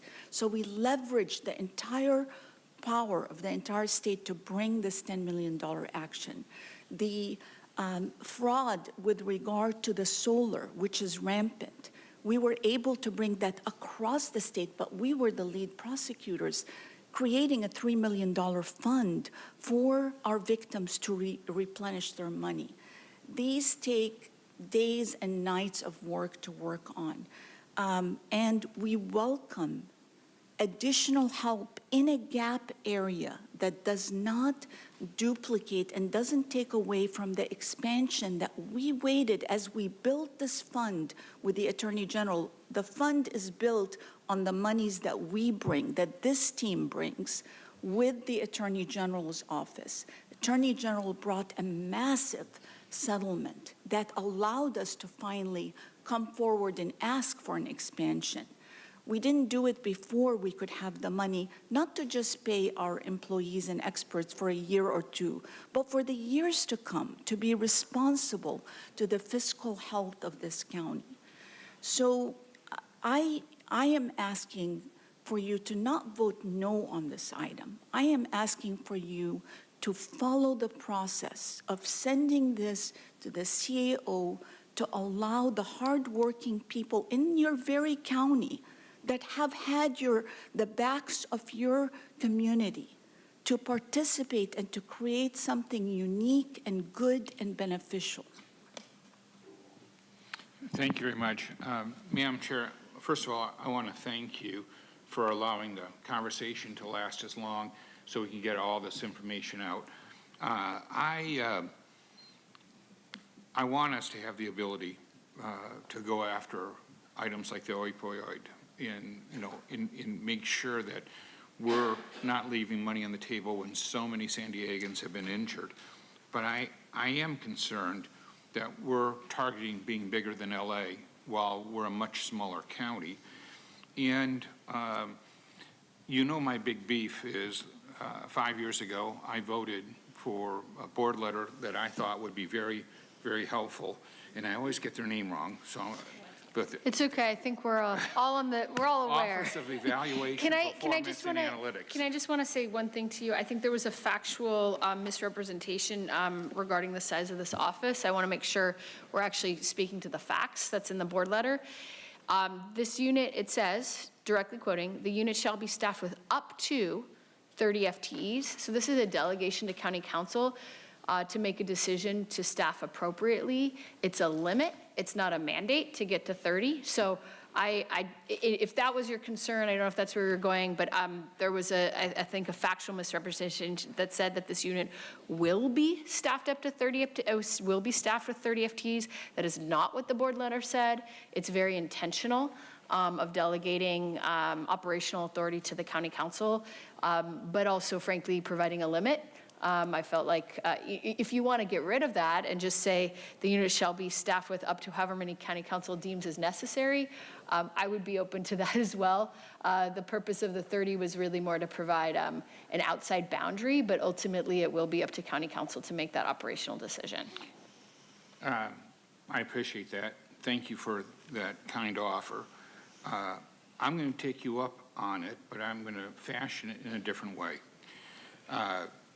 OWIPA, we spent $22 million on it. It's been 5 years. It's produced zero, absolutely zero. And they're not going to produce anything until I think the end of this year, the next budget year. I don't want to legislate through a board letter. I'd rather go through a process where it goes through the CAO and it's determined there so we have safeguards in place. What I'm worried about this is the fact that you have in mind that you want to cap it at 30 when LA is nowhere near 30. The cap is way too high in my estimation, but I don't know. I don't know what that workload's going to look like, but I got to believe that if LA needed more people, they would have more people. And I appreciate that your approach is to build up and you're only putting a cap on it. What I'd rather have is the DA at the table along with other folks. Not one person in my district has brought this issue up. Now, that doesn't mean we don't have an issue, but there's nobody clamoring on my door saying this is so crucial and so important. Now, I also am balancing the fact that the opioid lawsuits and settlements have been very good for this county, addressing and providing us the funds to really go after opioid and all the fentanyl poisoning. So I see the good side to it. What I'm worried about is we're front-loading how it's going to be done, where it's going to be done, what it's going to be due. I would like to have more vetting.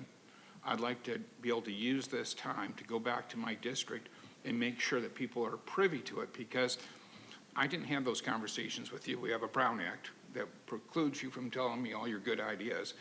And as a result, maybe there are people in my district that never thought it was possible, and they have ideas, and I want to make sure their ideas are included so that people that are living in the unincorporated area have a seat at the table as well. I'm not against this. I just would like to slow it down and have more input so that when I vote for it, I don't have a fear of a single source contract with a known felon because we didn't fully vet it. I'm not suggesting that any of that stuff's here, but I have a little bit of whiplash going through that last go around of a single source contract and then finding out nobody bid on a $6 million contract. It's different issues, but my sensitivities are high. So I'm simply asking that we amend, and I'll let you fashion the amendment because I'd like to get there, that we give it to the CAO just to do some community input, get the DA's input, and see if we can identify anybody else that has skin in the game. One of the reasons why I asked whether we would use outside counsel is many of the people that testified in favor today would be benefactors of us going out for outside counsel, because this is what they do every day. So I'm not opposed to using them, but I want to hear from everybody and then make the appropriate decision. But right now, as it stands, I can't support in its current fashion. If you're willing to go through that, delay it 30 days, I can get there. Thank you so much, Supervisor Anderson. I appreciate your comments. I do not think it would be appropriate for the CAO to run that consultative process to stand up something that reports to the county council. There are different direct reports with different competencies and different roles in our county. I do certainly hope and expect that the county council will be engaged in that kind of consultative process, and if it would earn your support to stipulate that, request that the county council consult with board offices to find out who to get input in from as he goes about kind of crafting this unit, including yourself. Happy to include that. There's certainly an intention here. I think it's spelled out in the board letter that the county council will be engaged in that kind of consultative process. It does ask that the county council engage not just with the district attorney, which is obviously extremely important, but also other stakeholders that perhaps I have not spoken with, and that it would be and if you needed to stipulate that kind of more explicitly than is already here, I don't think that's an appropriate function of the CAO. This is a legal function. It should be done by the legal office, who's then going to be responsible for actually implementing and administering the program, but certainly do agree about the importance of consultation. So just to say again, to clarify, the board letter as outlined, the only thing that it requires of our county council specifically is that they do have to move forward with hiring someone to lead the unit. Other than that, there's a huge amount of discretion. It says, please go consult with stakeholders to better understand the scope, to engage in that consultative process, and it says to staff with up to 30 FTEs. It doesn't require that. I'll move the item as it is currently, but if you wanted to make a friendly amendment to stipulate the county council would engage in that stakeholder consultative process of some way, again, like I said, I don't think that is an appropriate function of the CAO, but I think it would be wonderful for the county council to do that. I accept your friendly amendment to my friendly amendment. Okay. However, I don't want to hire somebody until I know what the plan is. I'm not comfortable moving forward until we have those stakeholders' input and that I have an opportunity to go into my district and notify them that this process is here. In every program that we've ever done that's been successful, we've used that process of going into our districts and notifying people because we don't have a lot of time for people to know. Many people in my district, they don't understand what we're voting on today. They've never had an opportunity to speak up. I want to give them that opportunity. Delaying it by 30 or 60 days, I don't think is going to kill that process, but it will make it better. What I do know is the last time I did this was $22 million ago, 5 years ago, and We've now squandered 22 million. I'm looking on a forward to department. talking about that, that item next week. Let me finish. I hear you. So I want to get there. I'm giving you a path of how I could get there, but I'm not going to initiate hiring people until I know what the full plan is and that my constituents have a voice in the matter, and the DA is at the table preemptively. We're going to hire somebody, but we haven't even fully defined the lane that we're going to be in. And I'm not sure that expertise is the same expertise, because I think that lanes can be slightly different. I want to know this information. I don't want to go through any more newspaper stories, front page, that we're now giving single source contracts to known felons, or that we're hiring up whole departments that produce nothing after 22 million. I want the clarity and transparency on the front end, and not try to chase it down later after we've already started the department and already hired somebody to lead the department. I don't think a 60-day delay would kill us, and it would give me a lot more satisfaction in voting for it. And I want to vote for it. It's not a matter of not wanting to vote for it, but I can't vote for it if we're going to move ahead with prescribed items before everybody's given their input. So would it be, just to kind of figure out if this is going to meet your needs, would it be helpful if we stipulated that prior to hiring the CFPP director in the next 30 days, the county council would conduct extensive outreach and get input regarding the job description and the needs of the community before moving forward with the hiring process, and that would have to happen in the next 30 days, so we're not kind of waiting around? Because we're going into summer, I'd prefer it was 90 days, because some people may be Too long for me, but I'm happy to compromise. You had said 30, I could do 45. How about 60? Because people are on holiday. Let me ask Damon, I mean, I know that you had some kind of, you really wanted to kind of figure out how to staff up your team. You know, today is March 24th. If we said, hey, you need 45 or 60 days, and before you hired, you were going to engage in a consultative process. I want an opinion from Damon and also from my fellow colleagues before accepting the amendment. Whatever the pleasures of this board, I will proceed and do it within the time frame that's May requested. we also ask our DA if that, Well, if she has people available to participate? Sure. Let me hear from my colleagues, because their hands are in the queue. So I hear you, Joel. I think we'll be able. Sorry, Supervisor Anderson. I think we'll probably be able to get there, but I do want to create space for a board discussion. So before accepting that or crafting that, I'll turn it over to Supervisor Montgomery Steppa, who has had her hand up for quite some time. It's fine, totally fine. So a few questions.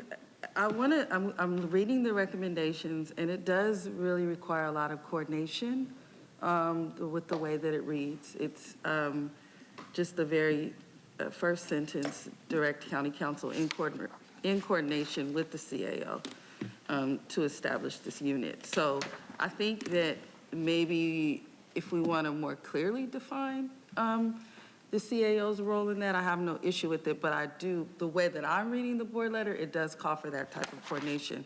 It also, it says that the unit shall work collaboratively with the San Diego County District Attorney, city attorneys, the AG. So I think maybe my hope is that we're a little closer in thought than it appears, because these are, I'm reading straight from the board letter. What I do have somewhat of an issue when we're talking about, there are two things. One is with the director. Just clarity that I support this being a function of county council to hire that director. Like that is, with the way that our charter works, the way, you know, this part of what anyone under his office would be hired by him. So that is where, for recommendation 3, I have a little bit of an issue, because the language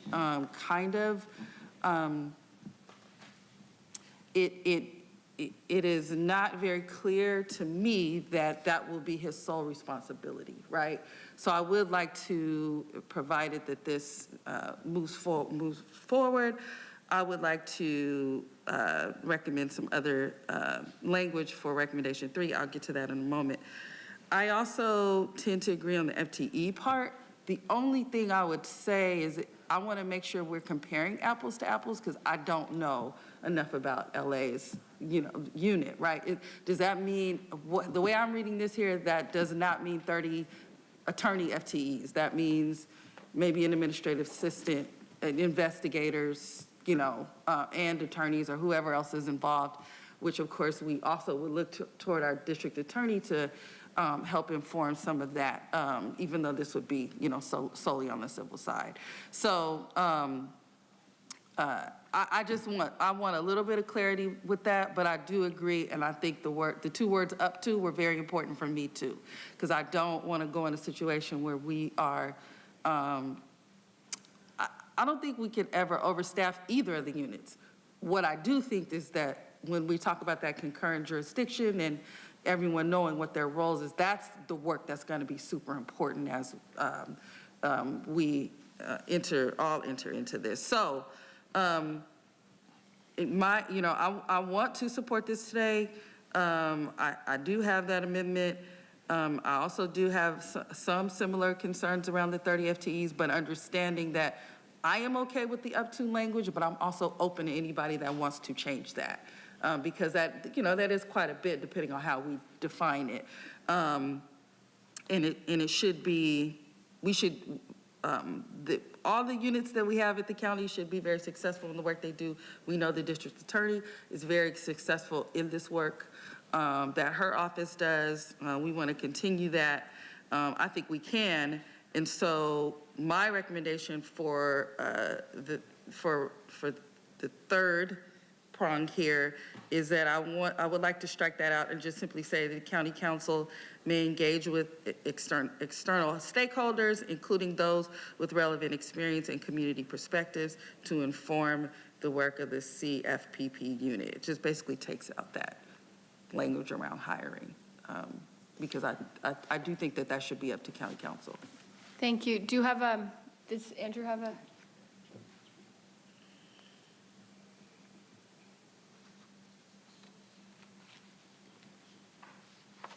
I'm happy to accept that as a friendly amendment. Okay. Thank you. Okay, thank you for that. I do think a consumer protection unit will be invaluable because there are local cases that the state attorney general and the district attorney's office do not have the capacity to handle for various reasons. In our research, what we have found is that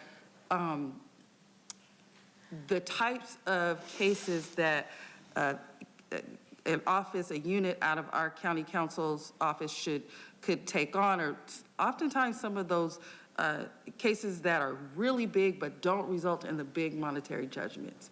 So those are the cases that, really just, there's not a whole lot of incentive to pursue if we're merely talking about funding. But that is exactly why there's a law requiring that the Attorney General to deposit a portion of their money from their larger consumer cases to the local fund to specifically use on these types of cases, because they understand those local cases just won't return as much. And so there's a mechanism for that, and I think this should be considered in the conversation that we have. But all in all, my hope and my prayer is that County Council, District Attorney, Attorney General will collaborate on these consumer protection cases so we can get the most out of this and not, kind of swerve into each other's lanes, but that we can get the most out of this. But we do have the authority to do it. The money is there. We do need to be frugal about that. We do need to monitor it. But based on you accepting that friendly amendment, I will second the motion with that amendment, and I'm also still open to discussions around the FTE conversation. Thank you. Okay. Thank you. Thank you so much, Vice Chair. Supervisor Desmond. Well, thank you. I've learned a lot today. The Consumer Protection Unit, I think within our district attorney's office, they're recognized as a leader in the state. And adding more resources to that existing unit, I think, is the most efficient way to expand their scope and breadth of their consumer protection. But to me, this sounds like we've got a plan, but we don't know what problem we're solving yet. I don't know what gaps there may or may not be between what the district attorney is doing and between what our county council might be doing. I do see, in the first recommendation, to establish a consumer fairness and protection unit. I mean, so we're going to go ahead and establish it. I think, Summer Stephan, our district attorney, put it, respectfully forward is like the process that we're going through. We're kind of putting the cart before the horse. And when we're arguing via the newspapers, that's not a good look. So, I'd like to see cooperation and coordination happen before we move forward with this protection unit.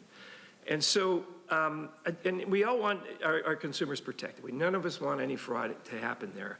But I think we've got a program being put forward, and we haven't really identified the gaps that we have between the two, and how we can work collaboratively. And I do see, under your recommendation, the unit shall work collaboratively to develop coordination protocols with other enforcement agencies, such as the district attorney's office, city attorneys, and the California Attorney General.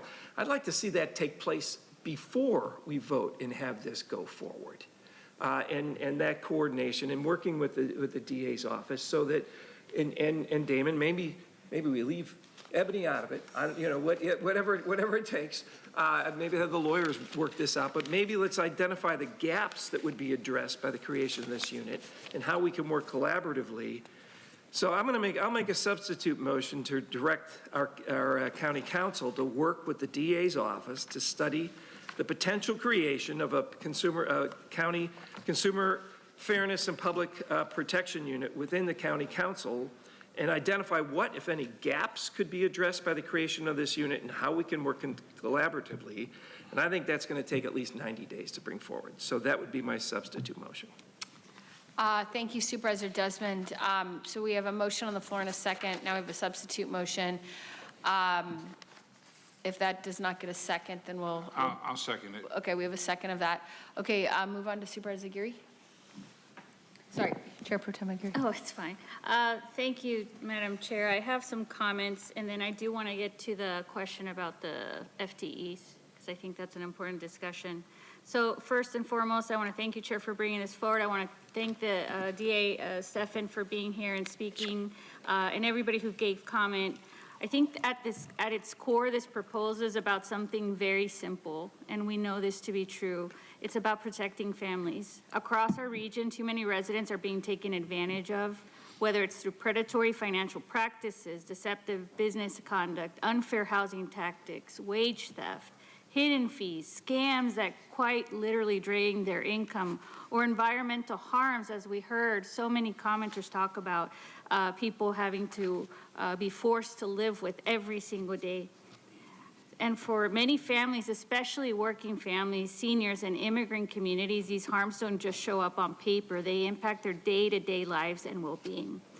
They mean harder choices at the end of the month. They mean stress, instability, and in some cases, significant health consequences. And the reality is that most of these problems are not one-time events. They're happening every day. It's the worker who doesn't get paid what they're owed. It's the tenant dealing with unsafe conditions or unfair rent increases. I can't tell you, I have spoken to dozens, if not probably at this point, hundreds of people, especially people who are on fixed incomes that are living in squalor conditions because their landlords have them living that way.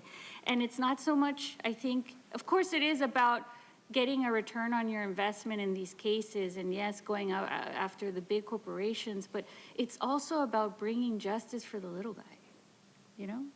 And I think that's quite important as well. So I think that's what the Consumer Fairness and Financial Protection Unit aims to do. It gives us the tools to go after the bad actors, pursue enforcement, and fight for the communities that have been disproportionately impacted for far too long. I want to be very clear. I know there's been differences of opinion. This effort is not about replacing, it's not about competing with the important work that's already being done. I want to take a moment to recognize District Attorney Summer Stephan and her team. They have been leaders, not just locally, but nationally, on consumer protection, on public safety, on holding bad actors accountable. And that is very, very clear. We are grateful for that leadership, and we're grateful for the work that has already been done to protect residents across this county. It is trailblazing work, and I, for one, am very grateful for the district attorney's work and success on this issue. I also want to note that the scale and requires us to work hand in hand. And as has been mentioned, I think the one alignment we have across this board is that we want to see coordination. We want to see collaboration. So I'm eager to see a cooperative enforcement model where the DA's office and the county counsel's office and perhaps even the city of San Diego's office, who I also met with, are working together, leveraging every tool available to them and to us, and sending a clear message that in San Diego County, we won't allow families to be exploited. At a time when people are feeling squeezed from all directions and when trust in institutions is fragile, our responsibility is to show that government can step up, most importantly, work together and deliver real protection. And I do believe that this unit is a reflection of that responsibility. So I do look forward to the continued partnership with the DA's office, with county council, and like I said, even the city of San Diego. If that's the case, we're going to engage everybody in this concurrent authority work that is so desperately needed for our community members. So with that, I'll be supporting the original motion and seconding, not the substitute. Thank you. Thank you so much. Appreciate the support and the insights from all my colleagues. We do have a motion on the floor. Seeing no other requests to comment, we will first vote on the substitute motion. This is the motion by Supervisor Desmond, which was to do a study on this matter, or have County Council do a study on this matter. We can go ahead and vote on that.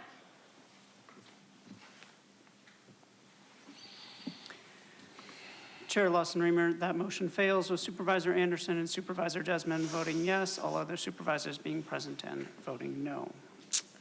Okay, thank you all very much. So we now return to the original motion as amended by my colleague, Vice Chair Montgomery Stepp. Just to reiterate, this is the motion that delegates to County Council to establish this Consumer Fairness and Public Protection Unit and to move forward with hiring a CFPP director. Delegates to the County Council authority to figure out kind of appropriate staffing of this unit, up to 30 FTEs, and as Vice Chair Montgomery Stepp mentioned, that's not 30 attorneys, that includes all the support staff that would be needed.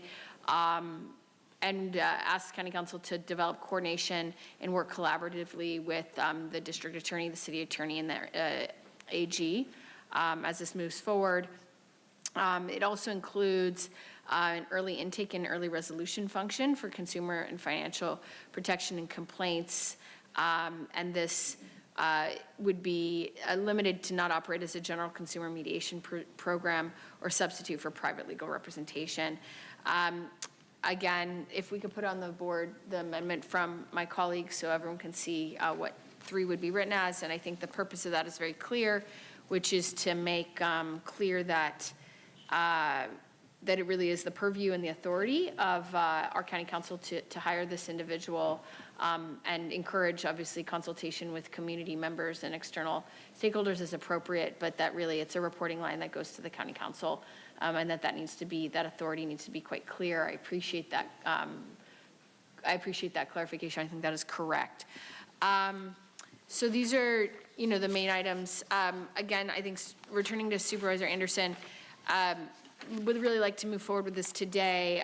I do want to be mindful that my colleague had I think, a really important point regarding not muddying the waters, regarding importing lines. I think that's really important.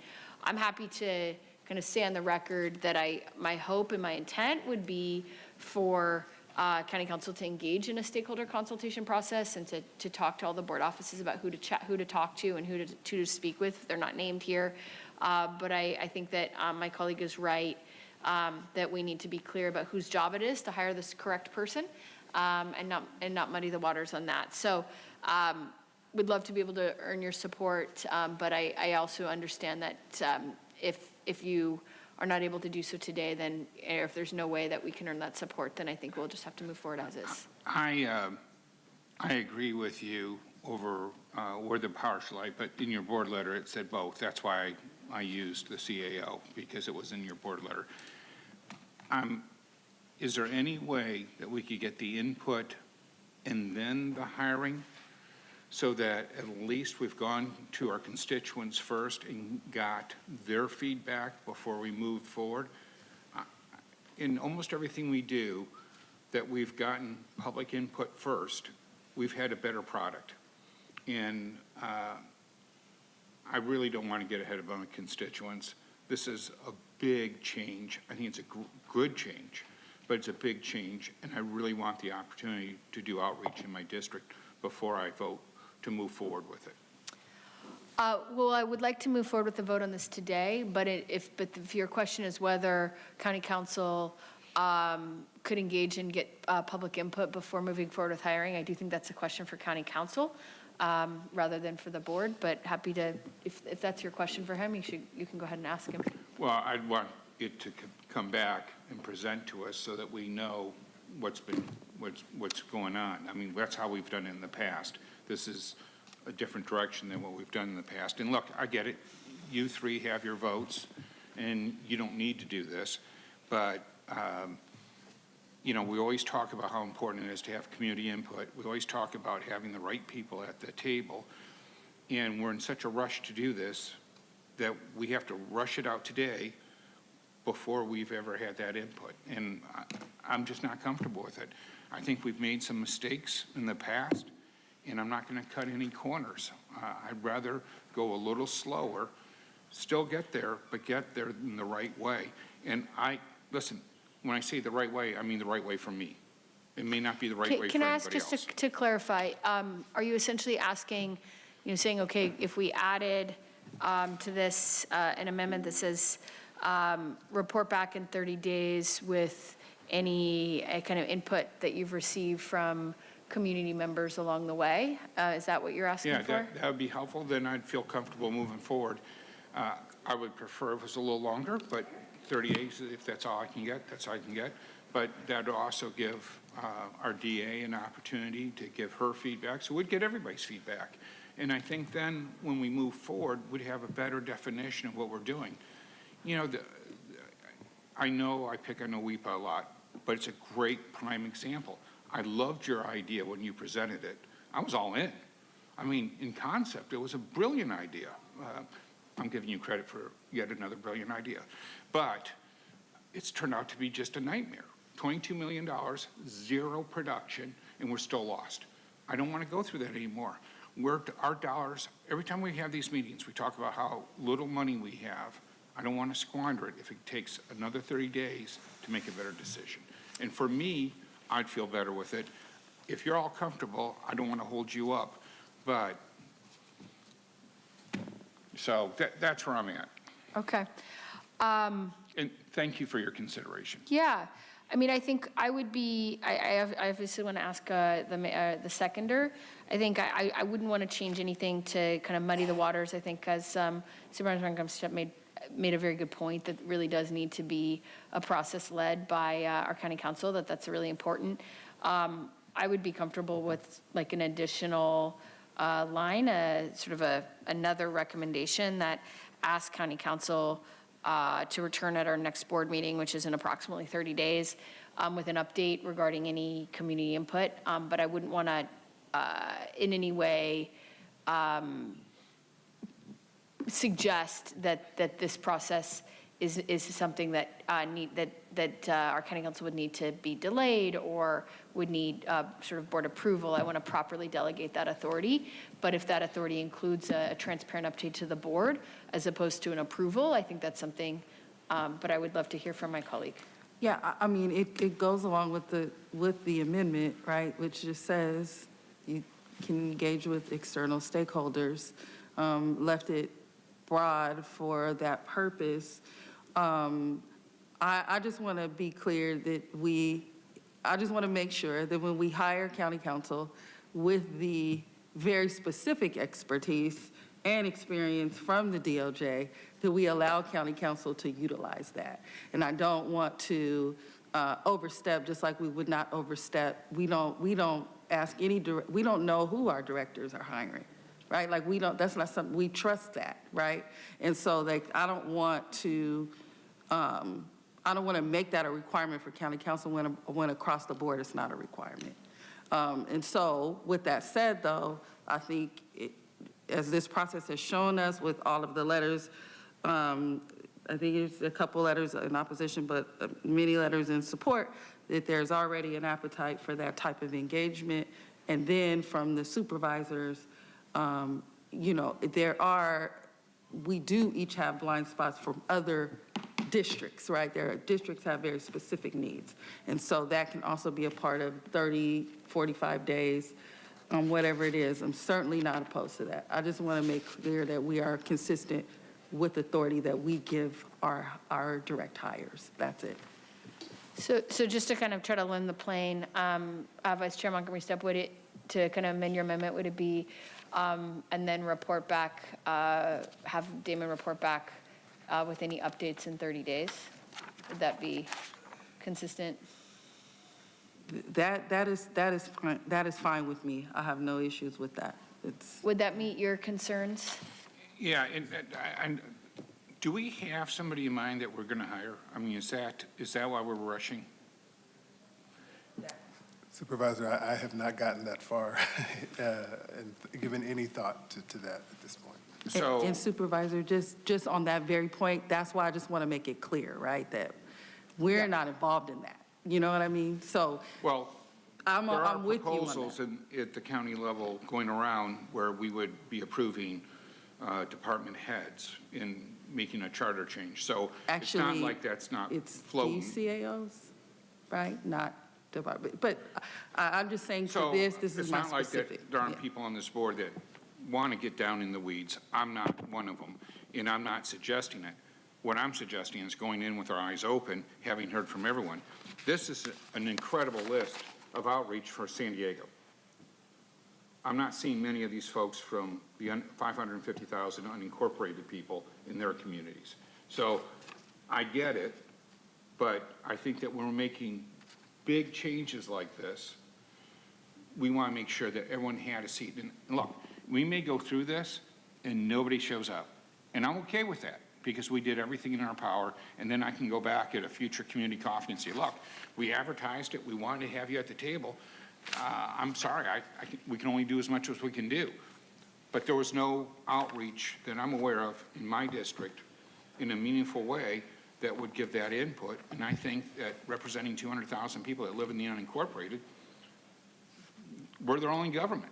They should have a seat at the table. And maybe their concerns aren't even the correct concerns, and they might be concerned about potholes, and they want to know what they're going to do for potholes.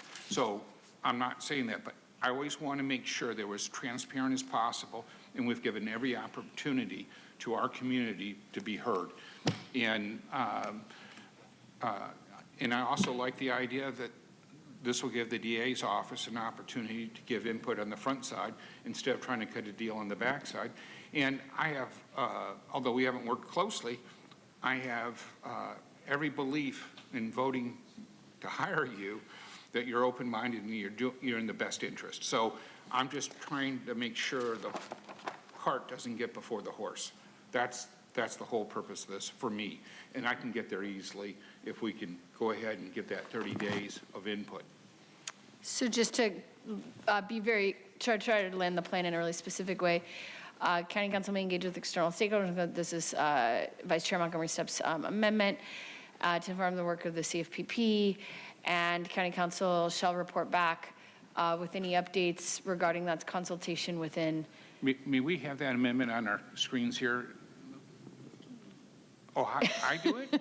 Good thing you have Chair Pro Tem Aguirre next to you, Oh, sir. it was doing it automatically, so I didn't know. County Council shall report back with any updates on this consultation within 30 days. Is that helpful? Is that what you're looking for? In the spirit of compromise, yes. Okay. Is it perfectly what I want? No. But is it incrementally better? Yes. And then my district will have some input, so I appreciate that. If I tell you how good of a legislature you are, it'll end up on the flyer next time, so. Okay, is that satisfactory to you? It was your amendment. That is more than fine with me, and I do think that there are quite a few organizations on that list that serve people in District 2, and maybe not as deep in the unincorporated area, but I think we'd be surprised if we looked and saw, because there's a lot of need, and a lot of those organizations care about a lot of people in the region, no matter where they live. But I think it's always good to get more input, and again, I have said on this dais that we all have blind spots, right? I don't live in the unincorporated, and I represent parts of it, but certainly not as much as you, so happy to honor that. Okay. Chair Pro Tem Aguirre.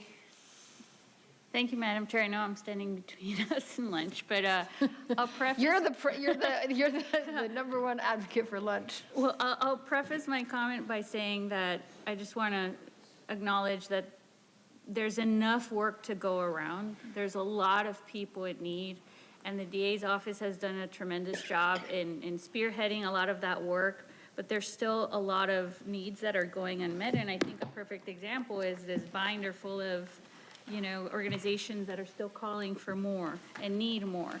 Now, I know OEPA is a sore subject, but OEPA is focused on research, right?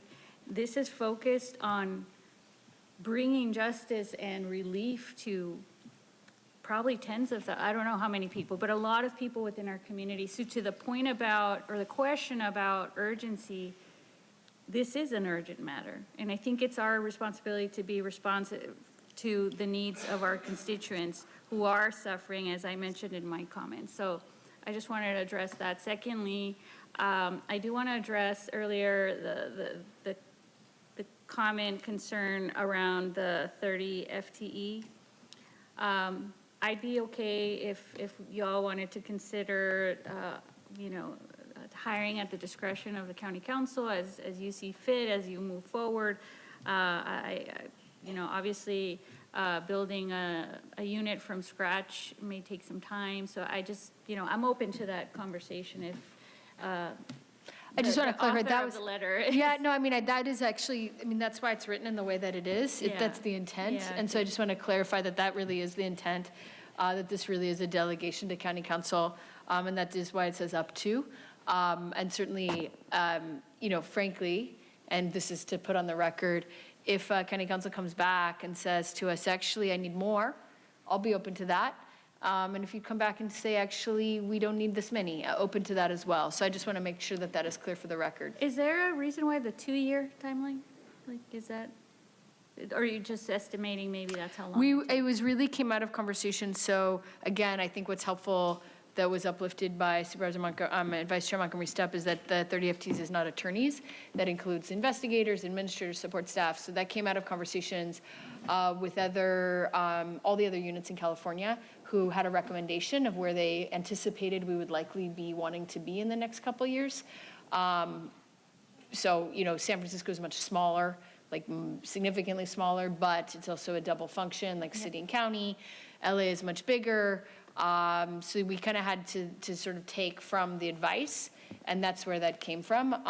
But it's also very clear that we don't know, we'll have to let the county council do their job and hire people, and it maybe will be less, and maybe, and just putting this on your plate, if in 2 years you come back and you say, y'all were wrong, I need more, please come ask. This was more sort of kind of a guideline that came from a starting point. Yeah. Okay, thank you. I'm happy to support the amendment. Okay. Thank you very much. So we have a motion on the floor, And the second, and I just again want to, before we vote, just appreciate the really fruitful contributions of so many people who've really been thought partners in this, and looking forward.